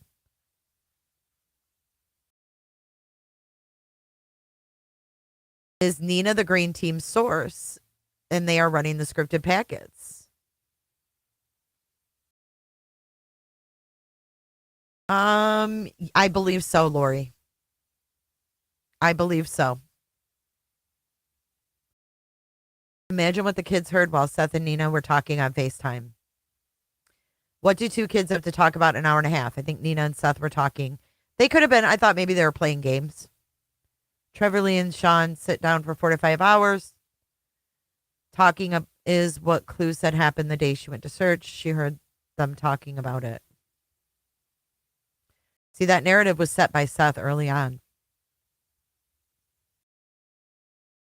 Seth wanted Trevor Lee, talked Trevor Lee into doing Nina's interview. There you go. Bing bong. Bing bong. You see the people that were duped? You see the people that were duped and the people that were duping? Mm-hmm. Grits to account for the time. If they look at phone records, why were you talking to Nina for hours on end? Oh, that was Sebastian. I don't know. In my opinion, Seth wants to get rid of Chris. Chris took his hoe. Chris took ya hoe, like that YouTube. Chris took ya hoe. Nina and Seth, no, they spoke before Sebastian went missing. Interesting, isn't it? The dates and motive here. UA, do you know when Seth allegedly gave her money? It was April. Her bill was paid in April. Nina said Seth was giving her parental advice daily. That's not concerning. Sean's princess. Right, Gray P. Why need my electronics? Is it going to show I was talking a lot to Nina? That was Sebastian. I don't know. That's cute, Flo. Yeah, parental advice. Oh my God.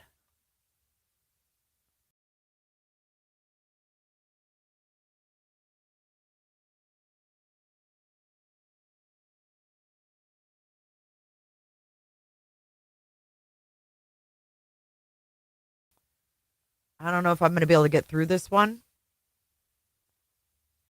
but I want to. I have to because Julia has been outed as such a snake. I feel like we need to listen to this interview with Julia. One more thing, and then I'm going to go because we've got 2 streams tomorrow.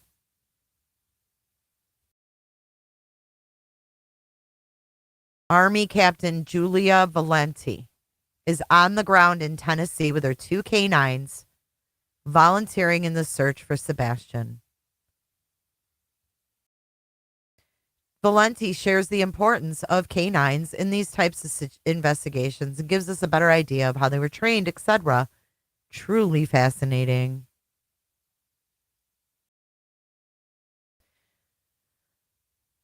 So this is 3 months into the search.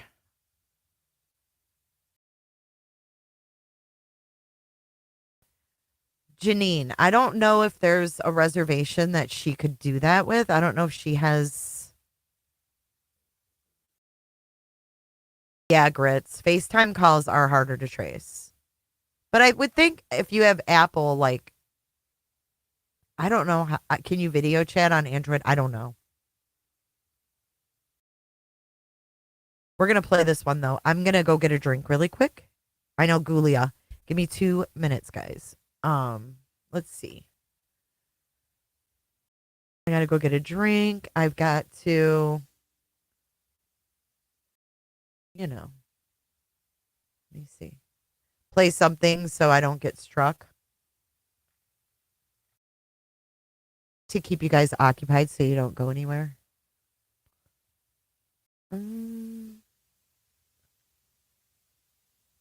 Here we go. We'll listen to this.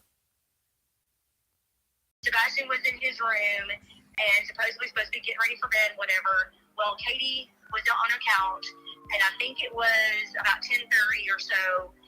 She heard a thunk and yelled across the house, "Sebastian, what are you doing?" He's like, "Nothing, Mom. Everything's fine. Go to bed." So she goes in the kitchen. She does whatever she does, and then she goes to bed, and everything is gone done. Never one time did she ever mention being on the phone with Chris or doing schoolwork or anything like that. None of that ever happened until after she did that first YouTube live with that one person, that lady.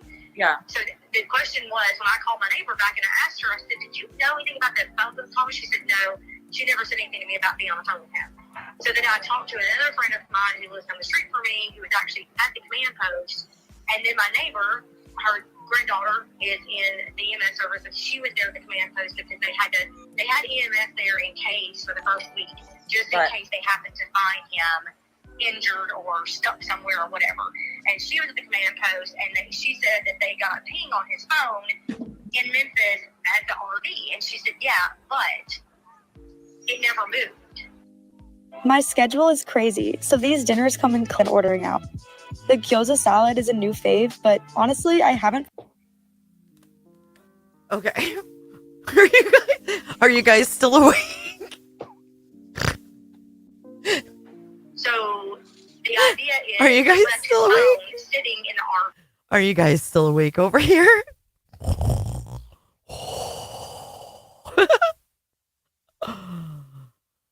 Did you notice how long BJ played QBs at the commentary last night? Because she kept falling asleep? No, I didn't. I didn't know that was in there. I didn't know that was in there. Oh, that's funny. My audience.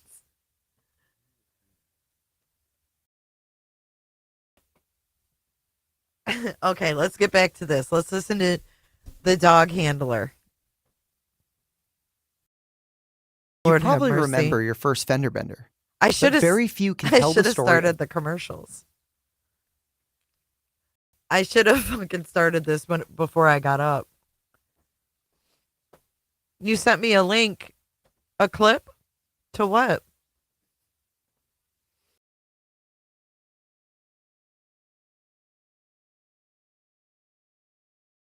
Bobby's husband has an FAA and ham radio license.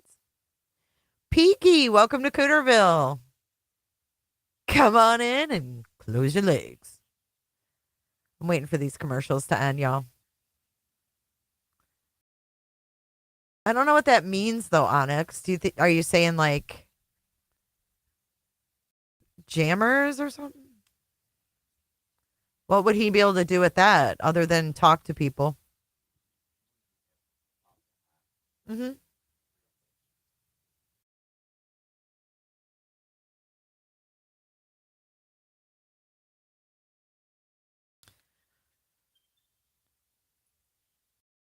Aw, Amy, take it easy, girl.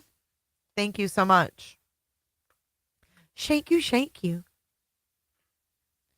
Yeah, the blob, Autumn. I saw. Oh, you're talking to UA. Why don't I see UA? How come I can't see? Robat! Can they hear it on phone calls of the ham radio? I don't know. Oh, they could listen to it on the scanner. But you can listen to the scanner for that. Why would they need to ham it? You know what I mean? I'm telling you, I know what the blob. I think the blob is the spade. Okay, here we go. Here comes. Sounds like a bedtime story.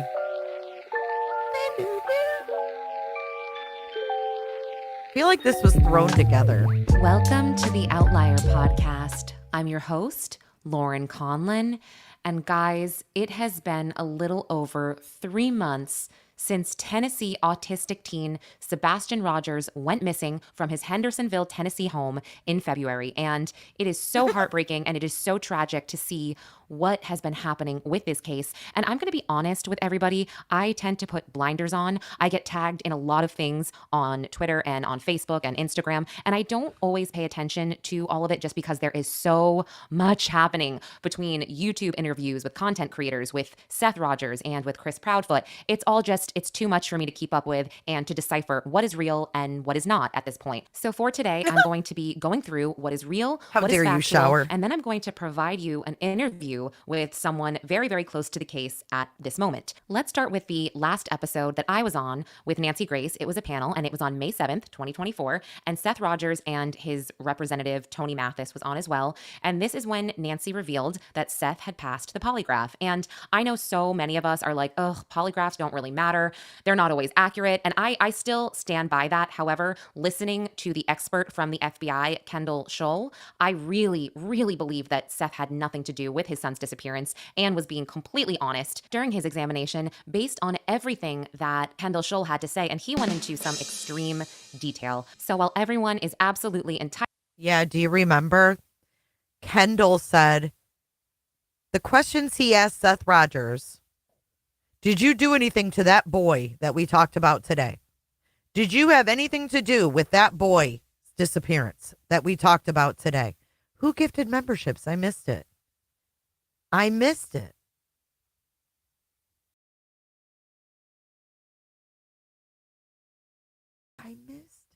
Must have been when I got up.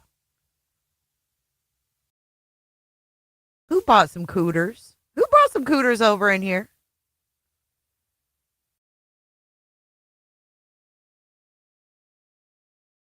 Oh my God. Pine. Frickin' Pine. Thank you so much. God, it took me an hour to scroll up. Thank you, Pine. Welcome to Cooterville, guys. Grab a pole and cross your legs. Entitled to their opinion, I still stand firm in believing that Seth Rogers had nothing to do with his son's disappearance. His behavior on YouTube shows or during interviews, that's really none of my concern because I truthfully haven't paid much attention to it.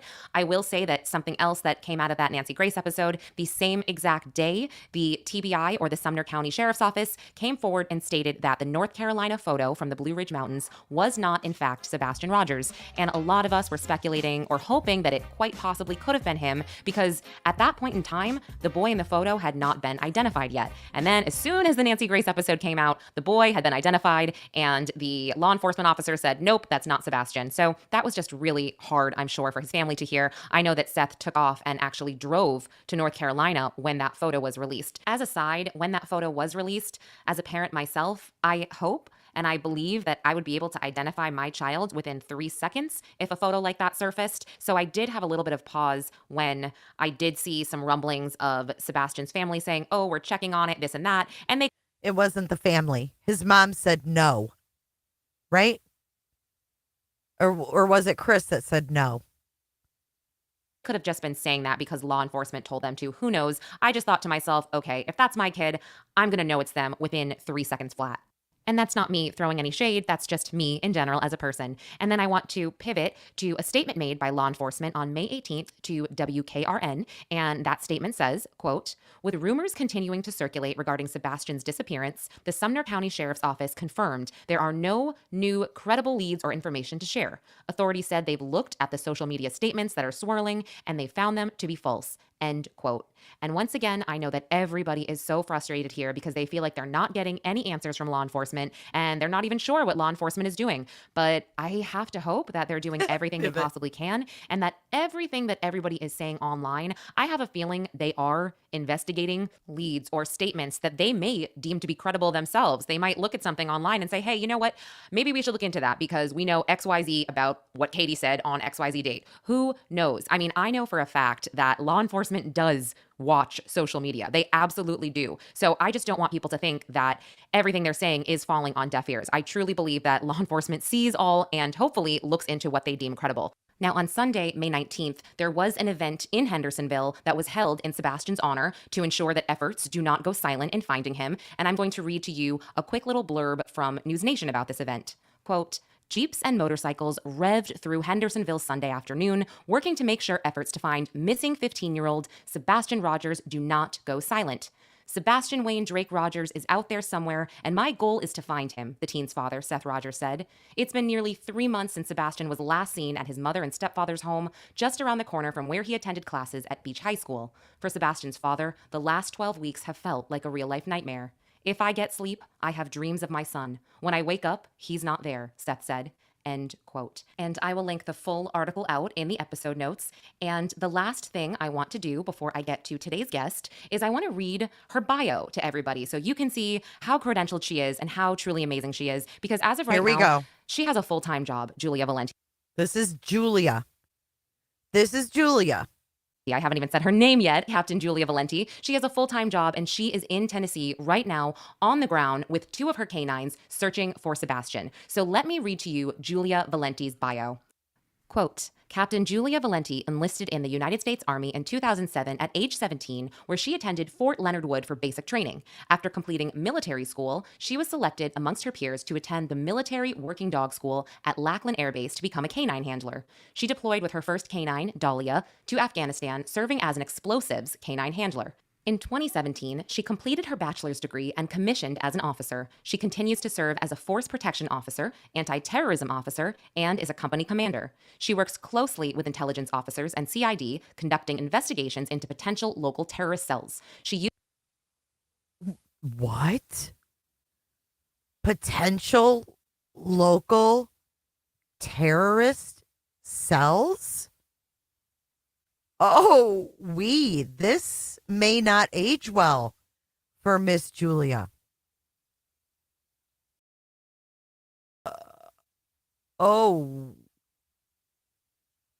She made a point to read this whole thing.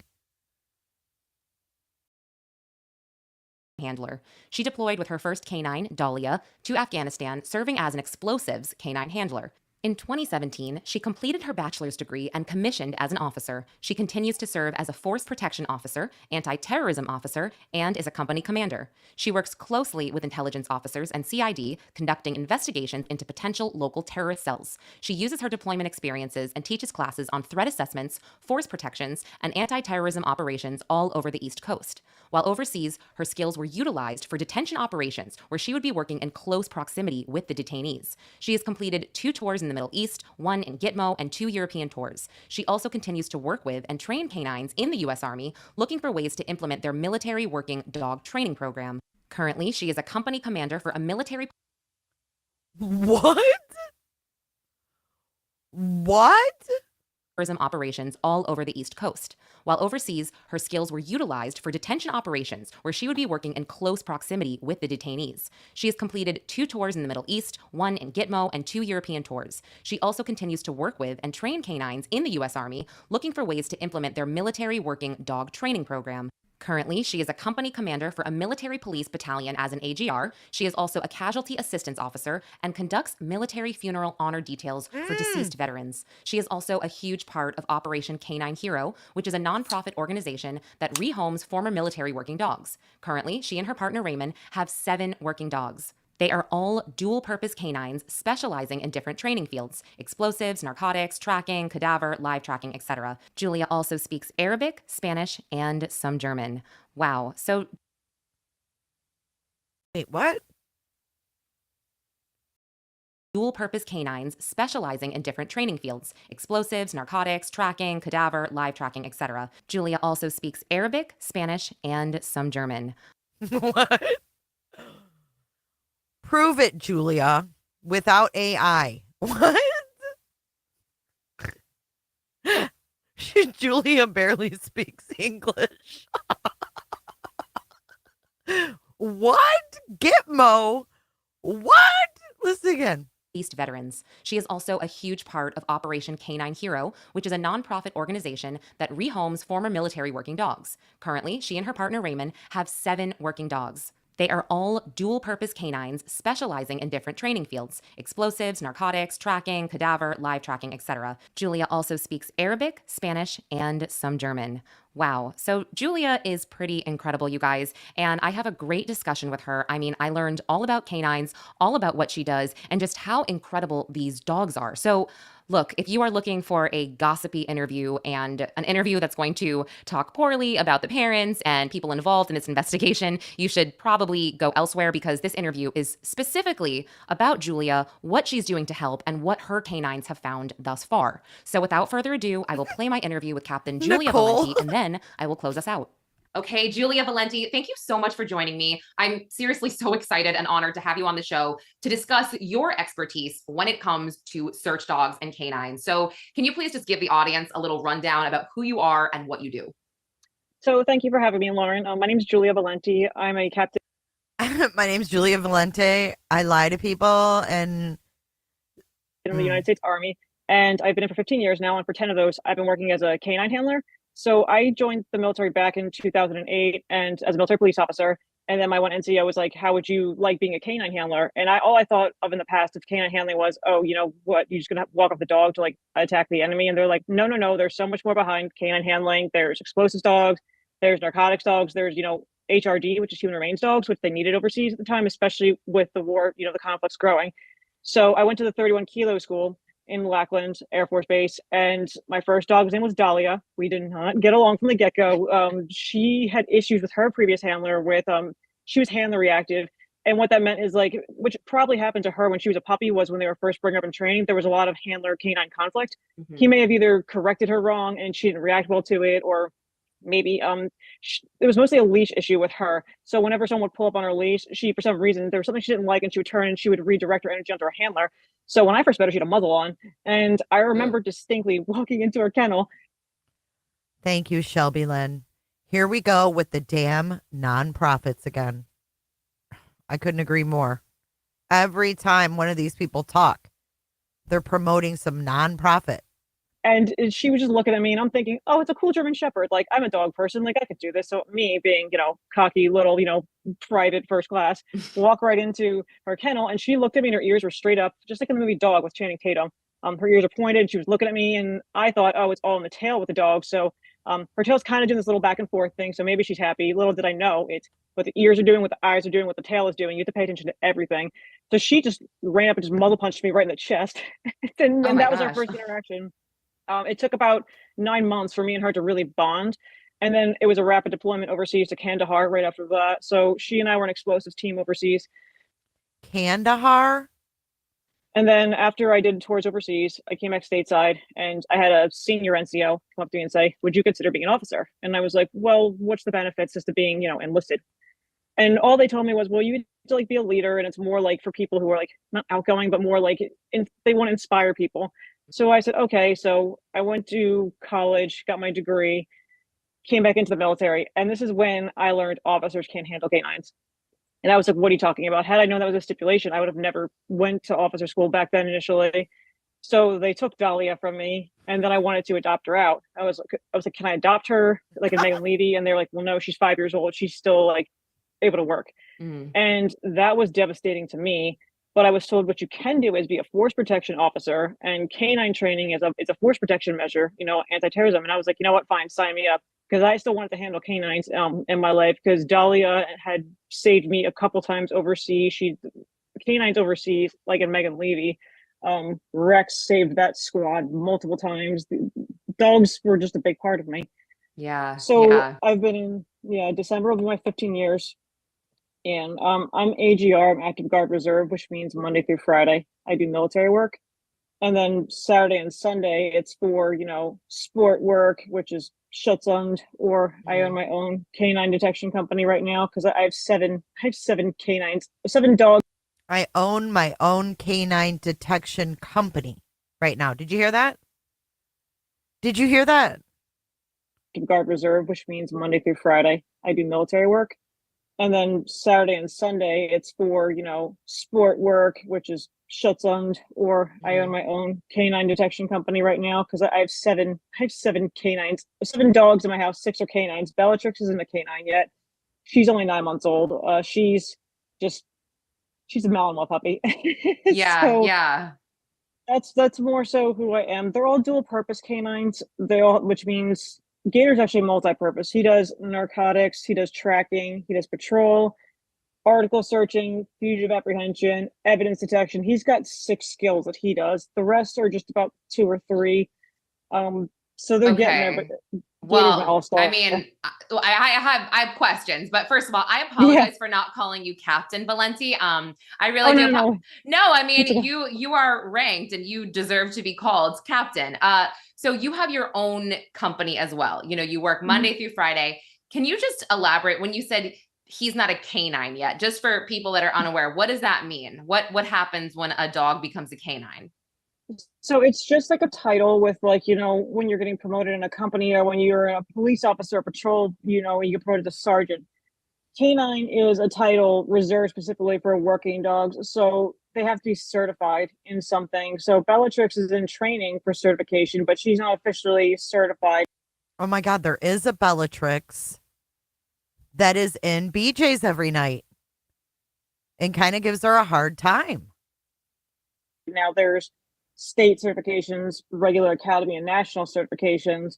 Now, all my canines are now finally nationally certified. Before, 2 were just state, but they passed their national certification, so they're all nationally certified. And the purpose for that is, if anything were to happen, you know, that would lead to court and on the civilian side, you want to be able to. The judge is going to ask you, where'd you do your training? What organization your dog certified through? A national cert will hold up anywhere versus like a state would, for me, be either Pennsylvania or, you know, the tri-state area. So Bellatrix is not nationally or state certified yet. She's going for testing hopefully in the summer. She's going to be an electronics canine, so she can detect if people in prisons are hiding cell phones. I can't either. Or something to that nature. Wow. I can't. So it's very real. This is one of Y'all, I can't either. Thank you, Shelby Lynn. your 10 search dogs. I believe you said you would, or canines, you had 10. Seven. Okay. Oh my gosh. I don't know how you do it. But this is incredibly interesting. So these dogs, each dog specializes in something different. Maybe cadaver, like you just said, electronics. What else? So narcotics, evidence, explosives. Marley's my explosives canine. Loki does gunshot residue. He does cash, like, you know, for like money, like fake money laundering and everything. So they're all different. So narcotics, evidence, explosives. Marley's my explosives canine. Loki does gunshot residue. He does cash, like, you know, for like money, like fake money laundering and everything. So they're all in different. And then 2 of them are in sports world too. So I do like Schutzhund with them. And that's Soot, he's my 110-pound German Shepherd. He's my old man. He's turning 11 in July. I believe that's her mother's dog, if I'm not mistaken. But he's still the sleeve that the guys wear when the dogs, they bite the sleeve for protection work. The second, like, I could pull a sleeve out of my car, if he's upstairs, like in my house, he'll just like lose his mind barking because he's so excited.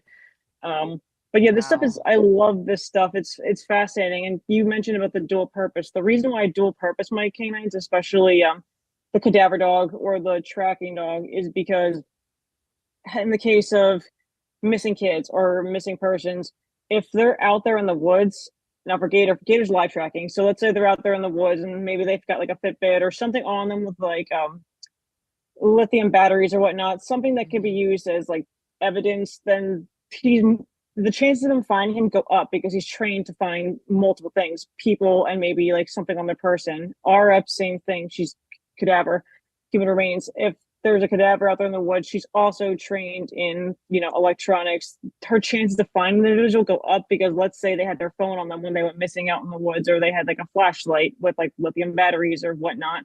Yeah. She's more likely to find them because she's trained to detect those multiple things. So that's why, like, I think dual purpose is so important. Yeah, definitely. I do, JR. I didn't know much about that, but hearing you speak that JR, I do remember that lady. Was it her name like CJ or something? way, I absolutely agree. So I want to get to your direct involvement in the Sebastian Rogers case. Oh. If you are still involved. She's going to nail her down to direct involvement. Are you ready? How deep will Julia dig herself a hole in this one. And how that transpired and how you were about that. But hearing you speak that way, I absolutely agree. So I want to get to your direct involvement in the Sebastian Rogers case, if you are still involved, and how that transpired and how you were contacted. And, because I heard a lot of things at the very beginning, that the dogs searched along a pathway by the Proudfoot home, and then they were sniffing out the retention pond and nothing was found. I just want to know, how you got involved, how you got started, and just where you're at right now. Yeah, so I'm not with the law enforcement organizations down there. I was contacted by a member of the Cajun Navy, actually, who found me through some social media algorithm, found my involved, how you got started, and algorithm, where you're at right bullshit. now. Yeah, so I'm not with the law enforcement organizations down there. I was contacted by a member of the Cajun Navy, actually, who found me through some social media algorithm, found my canine company, and he hear that? Her canine company through the algorithm. Remember? Oh, all of a sudden when she came out on the scene, her Facebook, all of a sudden they needed her identity and it was shut down. But the United Cajun Navy happened to find her in an algorithm because she's so important in the canine world. Reached out to me saying, hi, I was here for weed people down for the Riley Strain investigation, which rest in peace, Riley, that was really heartbreaking to hear. And he reached out to me and we started talking back and forth. And then he said, have you heard about the Sebastian Rogers case? And I said, and at the time I honestly hadn't. And I was this is just after they found Riley. And I was like, no, I have not really. I mean, I do a lot of canine work in Pennsylvania. So it's just I know about a lot of Pennsylvania or New Jersey missing people because they pop up. So he filled me in. We talked on the phone, and then he directed me a bunch of YouTube interviews. So you don't hear about cases outside of PA, but you knew about Riley Strain and you were talking to the Cajun Navy about Riley Strain, but you didn't know about Sebastian. Because that's what I had at the time with news people and everything. So I was researching the investigation and I had no way of getting in touch with Seth or Chris or Katie. Mm-hmm. So, because I'm sure they had a bunch of social media messages, just hey, and I get it. I get overwhelmed sometimes too with a bunch of messages. So I don't remember who the podcaster was, but I typed a message on their page saying, hi, I'm a certified canine handler nationally. I've been trying to get in touch with Oh, you don't remember who it was? I'll refresh you. It was trev 757. Seth, or find a way to, because I called the tip line that goes to Sumner County, and I think TBI, yeah. Yeah, they were just kind of well, he's got a bunch of random people reaching out to him. And then the agent I spoke to was I'm sure you're accredited, you sound legit, but we have a lot of people, so let me see what the family says. And nothing was really coming of that because they were so overwhelmed. It wasn't because, I had something. So yeah, eventually this YouTuber did give Seth my contact information, but Seth didn't have social media. So he had a friend of his reach out to me. Got the contact information, but he doesn't have Facebook, so he's not on there. So who got a hold of her? He says, and nothing was really coming of that because they were so overwhelmed. It wasn't because, I had something. So yeah, eventually this YouTuber did give Seth my contact information, but Seth didn't have social media. So who would that person be? Trev or Terlinskin? Yeah, a friend of his reach out to me on Instagram, and we were going back and forth. So Seth was the first person in the family I talked to about this. So that's kind of how I got involved with the family. Mm-hmm. And then from there, he did talk to Chris about me, and he sent my credentials over to Chris. All my certifications, training stuff, proof I had security clearance in the Army. And Chris was, he was receptive of it. It did take some time to get back. And again, he's got a lot of people emailing him and texting him and calling him. And he still works, a full-time job.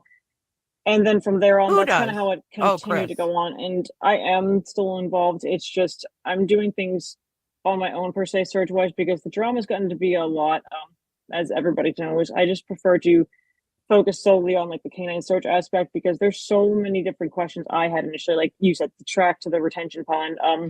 One dog went to a dumpster. One dog went to a construction site. It seems like they're going all over the place. So, oh my God, I got to take a break. Wait.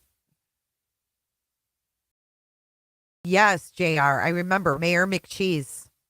Terry Lynn was mad about Mayor McCheese. So for me as a handler, in my experience, I have questions about like where these dogs were trained and certified through, or if Sebastian was walking around the front yard, maybe like a day before they're missing, he like went running towards the construction site just to go explore, or maybe he went running towards like the pond. So there's so many different questions. Yeah, sorry. Let me stop you for a minute to clarify a few things. The dogs that you're referring to that have searched in Tennessee in these areas, these are canines from law enforcement, or are these canines from the Cajun Navy, or do you know exactly?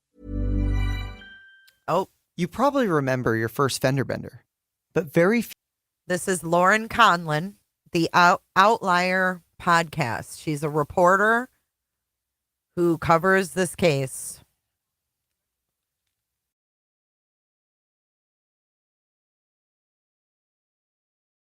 I'm waiting for the ad to end. 20 seconds. May 21st. Right after TikTok Tony came on the scene. Tony came in around Mother's Day, May 10th. This happened May 21st. Yeah, so Sumner County, Max, their Malinois, he was the first one to get a track, and then he's the one that jumped in the retention ponds. Both, Sumner County told me that, and Chris told me the dog did track to a retention pond and jumped in the pond. But you don't know what type of dog that was, what type of canine, what that canine specialized in. Yeah, I did look it up on the website. I did see he was tracking certified, but I didn't see if he was cadaver certified. I think what he is was tracking specifically certified. Yeah, so like article search tracking. So that's when the dog is given an item that belongs to the missing person, and they get a scent off of that, and it's a live she's track. going to talk so about when the I say shoe and live soles. track, I'm I referring told to Seth an I wanted active to track shoe and that's in sole. grass, and he goes right, or dirt, whatever surface, and that's why you use sorry, it's a lot. It's called scent discrimination. So you want an article of clothing or a pillowcase that's specific to the person you're trying to track. Yeah. There's certain articles I don't like to use because if like Katie Diddle's laundry, her scent could be on the. Also, it's not as strong as Sebastian's, but it's granted. There's a lot of science that goes into that. So he's the one that went to the pond and jumped in. I know he was article and tracking certified. I don't know about cadaver trained, but I'm not sure. Cajun Navy dogs go out there too for volunteer work. They run EquiSearch. I know they had cadaver dogs. So there's some areas that those dogs apparently did hit on that I don't know if I can specifically say just yet because it's under investigation, but it wasn't near that pond. It was What? Like she has inside information. Angel, what are you talking about? I don't even know if Clue is here, but did you find the date you first started talking to Julia? I have you on panel with her before Sebastian went missing. I don't think Clue ever really talked to Julia. Did she? That was me that got roped into Julia and Terry Lynn. I don't remember Clue talking to Julia. Angel, can you explain?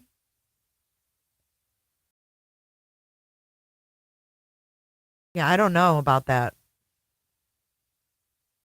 Somewhere else, but so dogs did hit on something. We're just not sure where and what that pertains to because it's an active and so okay, that's slightly promising, perhaps. Yeah. For closure, yeah. Do you know if the dogs and what type of dogs were used when they searched the Kentucky landfill? That was cadaver dogs. They were looking typically also when up north that when they're looking for landfills, you're looking for, human remains or, sure. I hate saying the word secretions, but fluids. You're looking for something. If you're in a landfill, you're assuming the person's no longer with us, unfortunately. So those were cadaver dogs. Right, absolutely. And so have you actually flown to Tennessee to the Hendersonville area and brought your dogs for this search? No? I drove down to Tennessee. My cousin lives in Tennessee, so he's the person I'm staying with. And I only have two with me because only Tennessee to the thing. if you're in a landfill, she's going to nail her down. Were you in Tennessee? You're assuming the person's no longer with us, unfortunately. So Right. those were cadaver dogs. Right, absolutely. And so have you actually flown to Tennessee, to the Hendersonville area, and brought your dogs for this search? Or no? I drove down to Tennessee. My cousin lives in Tennessee, so he's the person I'm staying with. And I only have 2 with me because only 2 are pertinent to the investigation right now. That's Gator, who's my tracking evidence, and then Ara is my sorry, I have another video playing in the back. Let me exit out of this. Ara is my she's my cadaver dog. So those are the 2 that I have with me. But I will tell you that recently a parent who has this child in Sebastian's school came up to me and said, they called me on the phone and said that their son may want to disclose something to me. And I said, well, I'm not a law enforcement officer. Like, I don't know if that's my responsibility, but he wants to. What? Somebody that went to, she told me this too, that somebody from Sebastian's school, the parent reached out to her. A parent who has this child in Sebastian's school came up to me and said, they called me on the phone and said that their son may want to disclose something to me. And I said, well, I'm not a law enforcement officer. Like, I don't know if that's my responsibility, but he wants to talk to someone who works dogs because he's in love with dogs and whatnot. And I said, well, okay, well, do you want me to bring an enforcement officer with me? Because I don't want to mess anything up, but they want to speak to me about something, but they've been scared to come out to Sumner County. I get it. Law enforcement, it can be an intimidating thing. Like when I was a kid, if I saw a police officer, do you want me to bring an enforcement officer with me? Because I don't want to mess anything up, but they want to speak to me about something, but they've been scared to come out to Sumner County. I get it. Law enforcement. They want to speak to me, scared to come to Sumner County. What? Dogs because he's in love with dogs and whatnot. And I said, well, okay, well, do you want me to bring an enforcement officer with me? Because I don't want to mess anything up, but they want to speak to me about something, but they've been scared to come out to Sumner County. They want to speak to me about something because they're scared to come out to Sumner County. A parent of a kid that went to school with Sebastian is scared to come out to Sumner County. Who thinks that Julia played on this lady, Lauren's, already skewed view of Sumner County? Remember she said that in the beginning? I don't really trust Sumner County because of the Grant Solomon case. To someone who works dogs because he's in love with dogs and whatnot. And I said, well, okay, well, do you want me to bring an enforcement officer with me? Because I don't want to mess anything up, but they want to speak to me about something, but they've been scared to come out to Sumner County. I get it. Law enforcement, it can be an intimidating thing. Like when I was a kid, if I saw a police officer walk around, it was scary. No matter what age I was, whether I was like 5 or 15, even when I was 16 years old, if I saw a cop, Scared? When I see a cop, I don't get scared. Why would you be scared when you're 5 years old? About something, but they've been scared to come out to Sumner County. I get it. Law enforcement, it can be an intimidating thing. Like when I was a kid, if I saw a police officer walk around, it was scary. No matter what age I was, whether I was like 5 or 15, even when I was 16 years old, if I saw a cop, how many people, if you're driving, you speed past a cop car, you're just like, oh, it was a speed, that's of just course, you have guilty association or something. Why? Okay. Why is she comparing this person not wanting to speak to Sumner County to, looking at your speedometer when you pass a cop and think you're speeding? It's the same thing like Bobby said when they were in the Jeep and she thought Chris Proudfoot was a police officer putting his hand up to make her stop, and she said her heart went in her stomach until she realized it wasn't a cop. It was actually Chris Proudfoot. A lot of this stuff is fallen together, if you will. That happens to me literally all the time. I'm doing nothing wrong, and I'm like, cop, everybody's seatbelts on. Da, da, da. I know I'm fine, but yes, I understand. So you are in Tennessee right now. You are still okay. I don't think I realized that. And then a parent came up to you from Sebastian's school. let's say from beach, and said, my kid wants to talk to you, and did this kid talk to you? I'm supposed to be talking to them tomorrow because I did reach out to a TBI agent that I've been talking to and said, hey, is it okay if I do this? I think they're afraid because of the intimidation factor. Bullshit.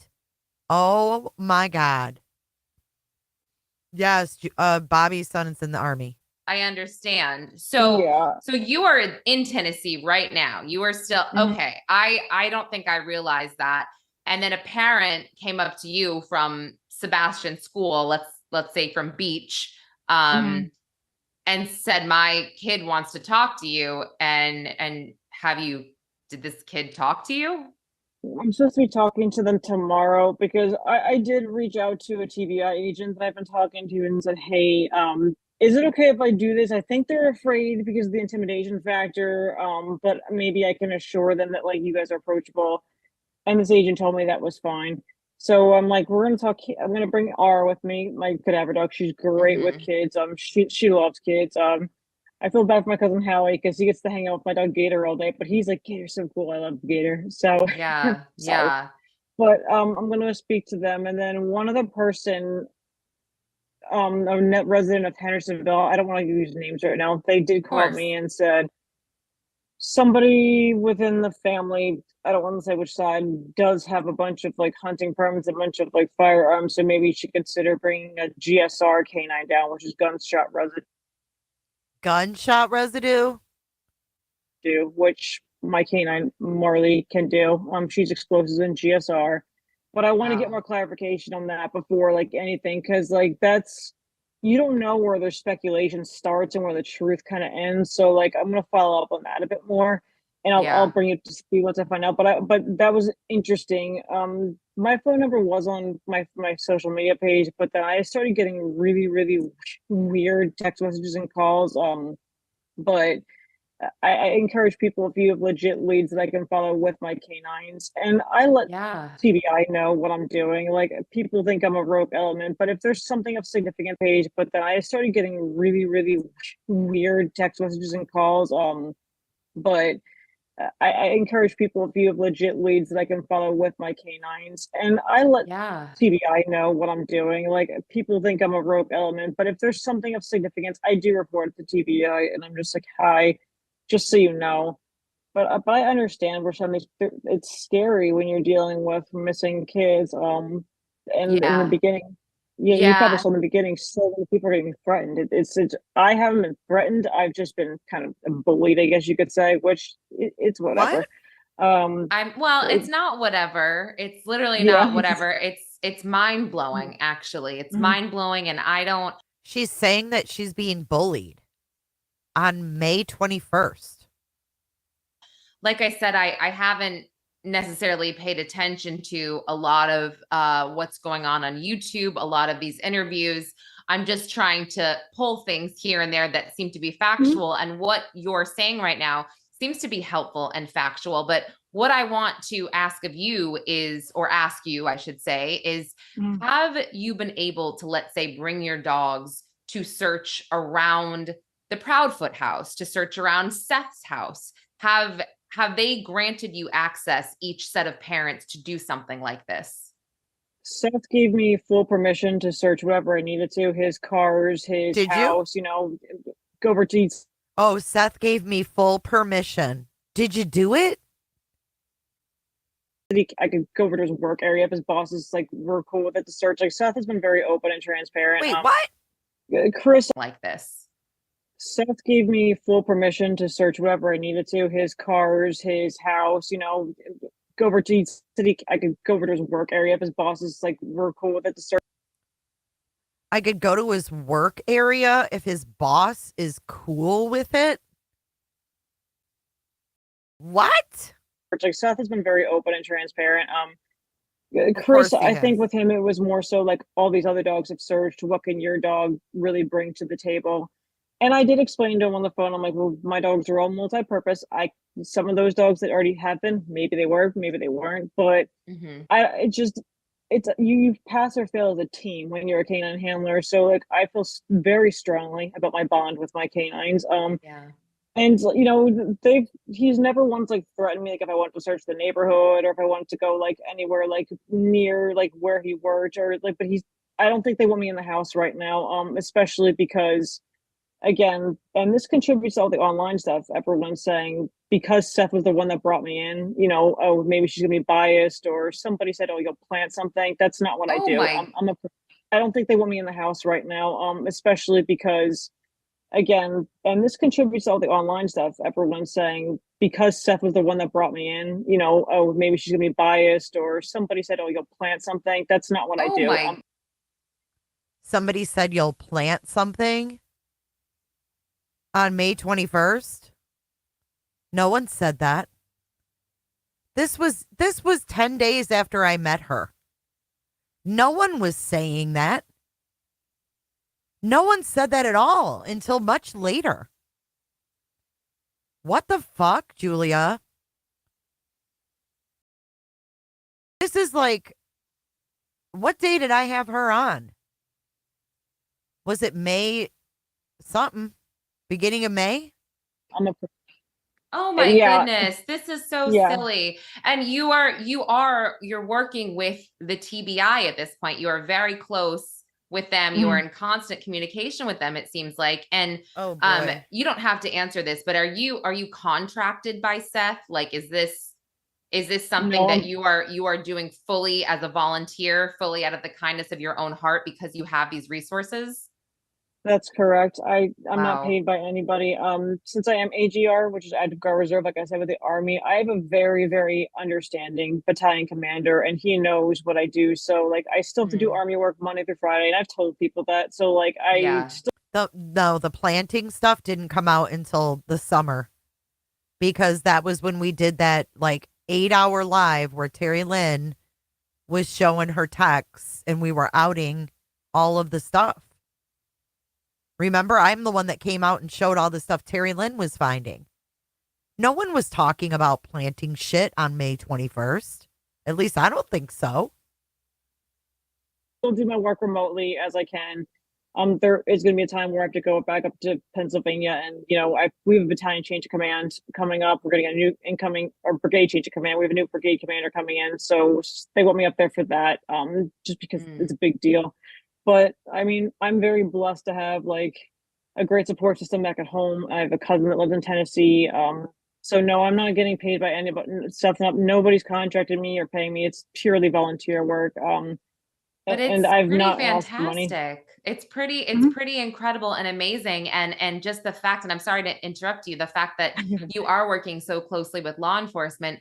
How do you decide each day when you go out for your searches? How do you decide exactly where to search? Are you getting tips from people like you mentioned, or are you just kind of mapping out a lay of the land?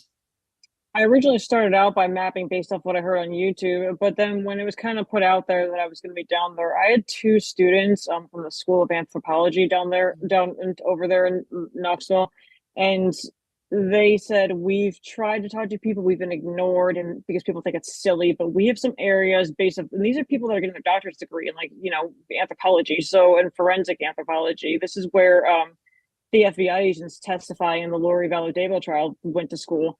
And they were talking to me, and they gave me a map, like it's silly, but we have some areas based on, and these are people that are getting their doctorate degree in anthropology, so in forensic anthropology. This is where the FBI agents testifying in the Lori Vallow trial. Are you kidding me? So she was guided by people that what is she talking about? No students testified in the Lori Vallow trial. Weirdo. Lay of the land. I originally started out by mapping based off what I heard on YouTube, but then when it was kind of put out there that I was going to be down there, I had Wait a minute. I originally began mapping it out by what I heard on YouTube, but then when word got out that I was going to be down there. 2 students from the School of Anthropology over there in Knoxville, and they said, we've tried to talk to people, we've been ignored, and because people think it's silly, but we have some areas based on, and these are people that are getting their doctorate degree in anthropology, so in forensic anthropology. This is where the FBI agents testifying in the Lori Valladolid trial went to school. And they were talking to me, and they gave me a map, and they literally put little red stars in areas where they're like, this is where, like, hypothetically speaking, a body would be going to, because these are forensic people, where we think it would be, or a runaway that fell and, something happened. And Right. two funeral directors reached out to me saying, like, when they get reports of homeless personnel or people that have been or out there in the woods, where they're found, because typically these people wind up in areas where, like, they're either trying to get to something or they're trying to seek shelter. She had two funeral directors reach out to her, and then she brings up homeless. Dude. Or, something happens and they're forgotten about. Like this interview happened after she was on my show. How the fuck am I a fucking mind reader now? I was supposed to, like, predict all of this embellishment. So I'm trying to look at this from all views of whether he was a runaway or whether somebody took him. I initially, when I was, like, heading down to Tennessee, I'm just like, I'm gonna go gung ho. Like, where have people already searched? I don't think he's within that 2-mile radius of the house at this point, because if it was as thoroughly searched as it supposedly has been, I mean, right. Or if somebody did do something to him, I don't know that they would hide him so close to his house, knowing how thoroughly search that was. She's taken us out of the 2-mile radius, but she wants in the Proudfoot's house to go through their medicine cabinet. Going to be, because the further out you go, the less search efforts, that, like, it's harder to cover that big of an area. So that's, I hope that answers your question. No, it does. And I'm also curious, have you thought to, I mean, and again, I know that right now you're volunteering and you're in one state, but we've got sets of grandparents, at least 3 sets of grandparents in other states. Have you thought to possibly search those areas as well? And I mean, again, I know that resources are limited when you're not exactly being paid, but has that occurred to you at all? Yes, I'll say this. So I know, so one of the grandparents sets does live in Tennessee for sure. I haven't reached out to them yet. I believe they've still been out of the country, but also I feel weird reaching out, given all the people. Who's out of the country? People spreading stuff on social media. It's been very hard for me to reach out to certain, so one of the grandparents sets does live in Tennessee for sure. I haven't reached out to them yet. I believe they've still been out of the country, but also Alaska is part of the United States, idiot. Does she think Alaska's another country? I feel weird reaching out, given all the people spreading stuff on social media. It's been very hard for me to reach out to certain people just because I don't know what they've heard.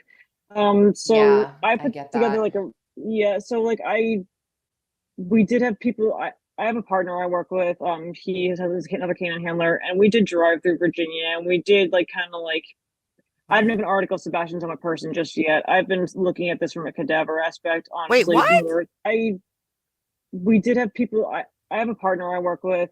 He has another canine handler, and we did drive through Virginia, and we did I haven't even article Sebastian's on a person just yet. I've been looking at this from a cadaver aspect, honestly, more so than anything else, just because I wanted Seth to get through the vigil. I wanted Chris and Katie to get through the vigil and everything before I reapproached them saying, can I get an article from you? Because I can't, I want to give those parents this closure of being like, why Virginia? This as if I'm looking for a live track, but also in case Sebastian is out there in the woods around, maybe he's lost or whatnot. So I haven't given up hope on either aspect, but for right now, all the leads I've been getting have been from a cadaver standpoint.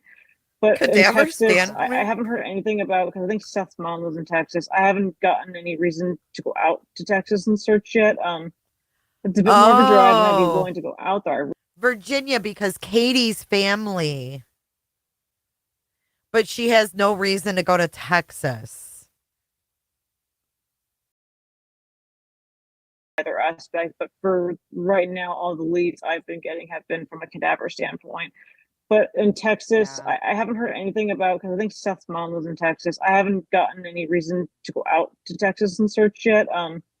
It's a bit more of a drive, and I'd be willing to go out there. I really would, but it's just right now I'm keeping everything within the Mississippi, Tennessee area for right now, if that makes sense. No, I totally understand it. And again, I don't know exactly the ins and outs that law enforcement is what they're doing. I don't know everything. And obviously nobody does, because we've been told many times that law enforcement doesn't owe us anything, although the public is very concerned. They want to help. And I think the big term for this case has been misinformation, which is just so crazy. And I don't know, it's dawned on me that maybe doing less interviews would possibly eliminate the misinformation. And I believe that maybe the family thinks that doing more interviews will eliminate it, but I don't necessarily think that's the case based on how people have taken sides. And then what they put out there on the internet, it's become so convoluted. And for someone like me who does try to report on it every month or so, I'm kind of like, all right, where the heck do I start here? Where do I look? So that is why Nicole was kind enough to recommend me to you. And I was like, okay. Nicole? Who the fuck is Nicole? Is that Tony's girl, Nicole? Nicole was kind enough to recommend me to you. Doesn't Tony have a girl, Nicole, that runs that Facebook?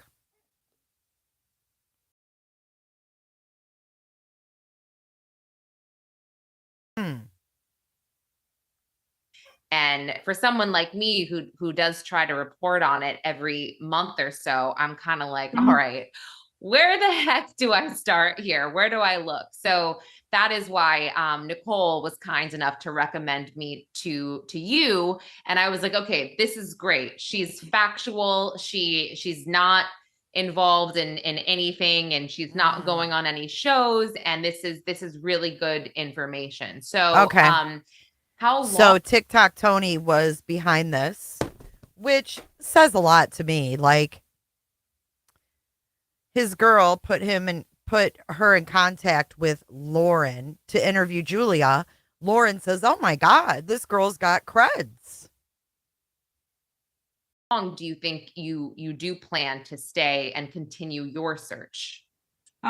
Just to start, probably a few more days for now, but I do have to go back and deal with some military stuff. But I'm, like I said, I have a cousin that lives, and so I'm willing to go, keep coming back and being with him. But there does come a point in time where I do still have to, work and do a civilian job. So it's kind of like undetermined, I guess is the word. But so I don't want to put the name just yet, but I'll talk to you about it after I meet with this person. There's a professional corporation that has been of interest, but they've been harassed by a lot of people getting on a professional corporation property and doing all this other stuff. So they've been very hesitant to talk to anybody. So it took a week for them to get back to me. I reached out to them. I sent them my resume, my certifications. I even sent canine training records to them because this is how thoroughly I believe in this place. But again, people have just been relentless. So finally, somebody from their legal team got back to me and said, well, "Hi, we reviewed your information. You're legit. Someone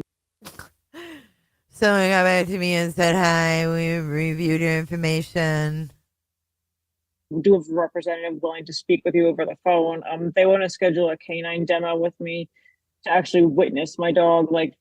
So what I do with Gator, especially who's evidence trained, I have a knife and a leather sheath, and I give a knife and a leather sheath, like Idaho 4.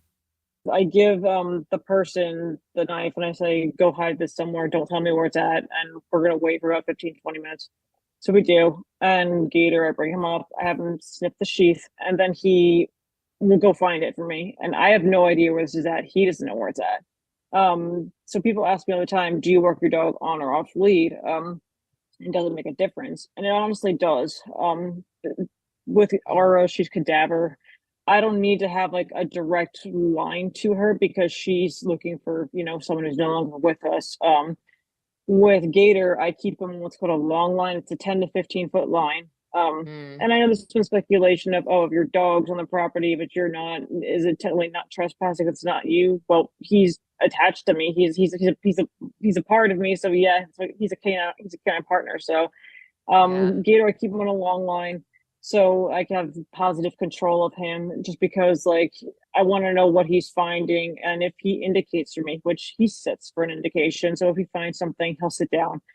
That way I can I know exactly where he's at. I can walk along up to him and plant like a little red flag. She totally runs just off. So I know, and that's something you report in to TBI or to whatever organization you report. Right. Hey, my dog. Oh my God, she's giving me full out So anxiety. It's handler dependent on what you do, but he also everyone thinks they're happy puppies and whatnot, and Ara loves kids. Like, people want to pet R all the time, and Gator, he's very mission driven. He's like, okay, you're cool, but where's the evidence? Like, they're very focused. It's just all fascinating, the science behind it. It really is. So it sounds fascinating. No, she did vet. That's the thing you guys aren't understanding.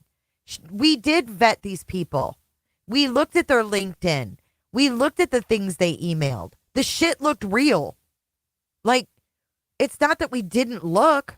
She faked it. That's what y'all don't understand. It's not that it was just some lady who said, oh, hey, I'm a dog handler. Dude, she sent me tons of shit. It just so happens it was fake. Who do you confirm that with? Can you just call the military? I mean, you can't.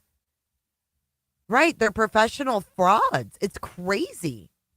And I just think you're doing incredible work, and I hope that I can follow up with you in a few days or maybe next week on how this week has gone for you, and speaking to your sources and then following up on those leads. So, Captain Julia, I want to thank you so much for joining. I don't even know what a PAO is. And do you think I'm going to go that far to think that a canine person would lie? Like, who lies about being a canine handler?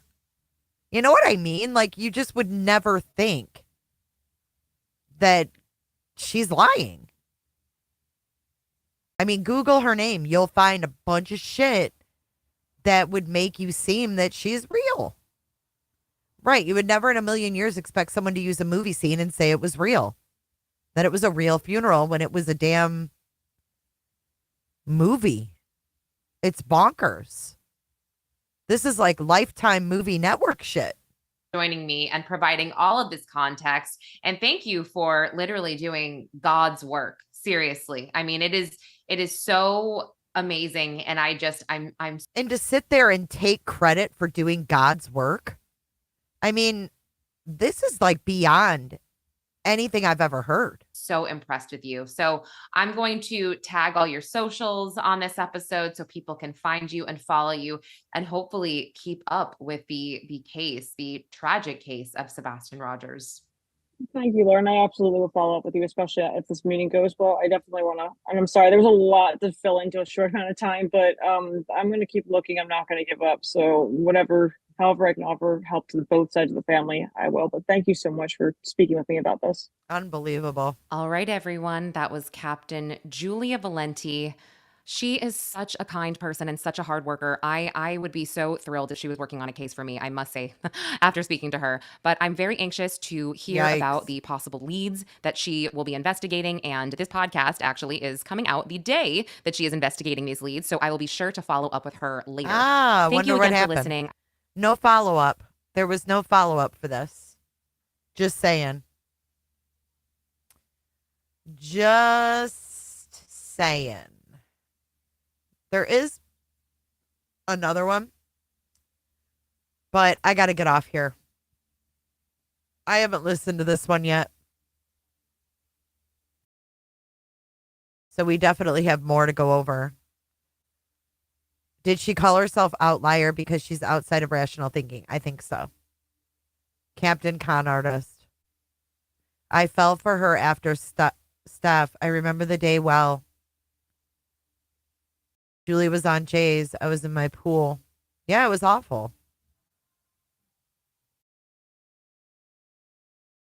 I don't know if she got paid at all, to be honest.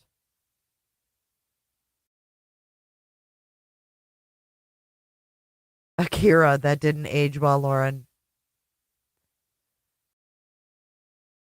I don't know, man. I think that it's just interesting to go back, right?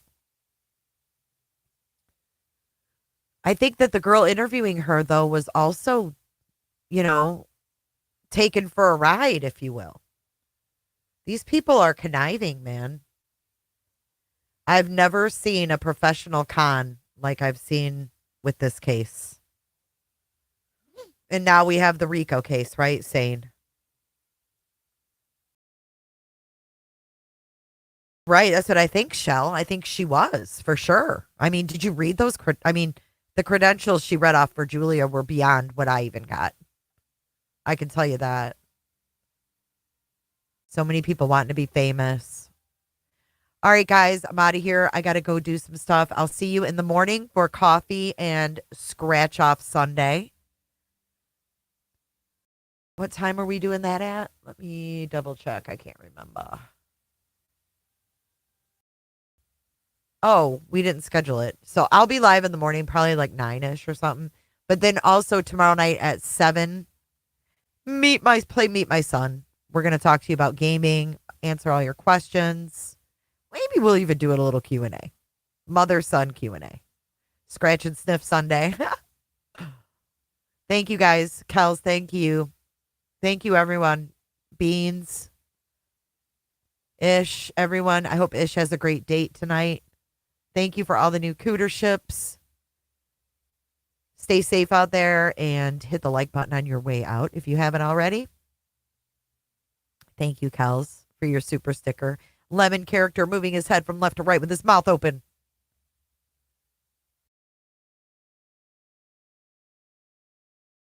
All right. I'll see you guys until the next one. I'll see ya.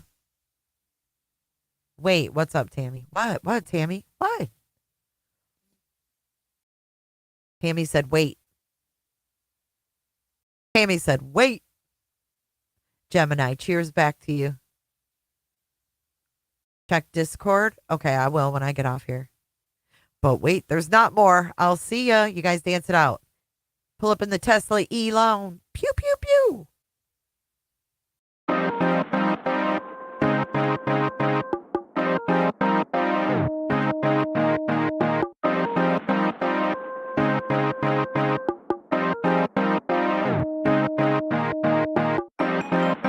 I might go forever, go for eons. Friend like you don't be on.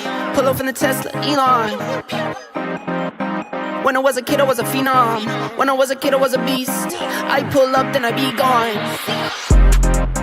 See ya, see ya, see ya. Be gone. See ya, see ya, see ya. Be gone. Thumbing through the blues, no BB King. Back to back shit, so just looking for the ring. I wake up, I brush my teeth. I wake up, I bought 2, 3. I wake up like, ooh, that's me. Brand new car, like, ooh, that's clean. Tracksuit pants, don't wear no jeans. I'm athletic, count up 100 like calisthenics. Talking about a bag, you got bad credit. New MX, we don't use debit. Calling, brand new disc, keep calling. Tell them bring them through, need all them. For a whole kid, still ballin'. I just get up and I zoom. I don't need proof, I'm the proof. I be way up in the moon. I'm looking down on you. Hey nigga, I'm proud of you. Stack money a mile or 2. I might go forever, go for eons. Friend like you don't be on. Pull off in the Tesla, Elon. When I was a kid, I was a phenom. When I was a kid, I was a beast. I pull up, then I be gone. See ya.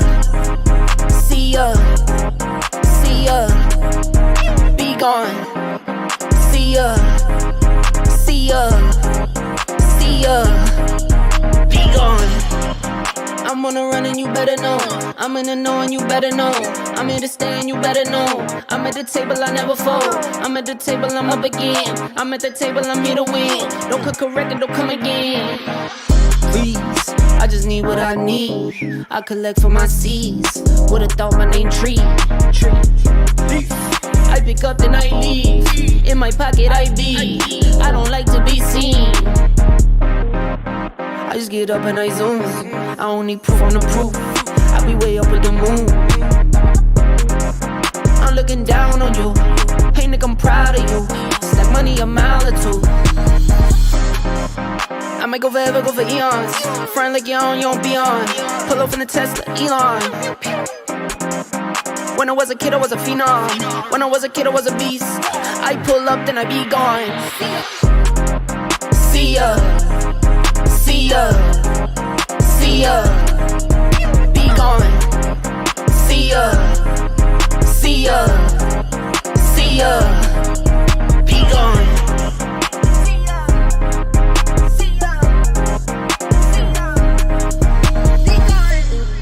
Jennifer loves horses. Hi, Jennifer.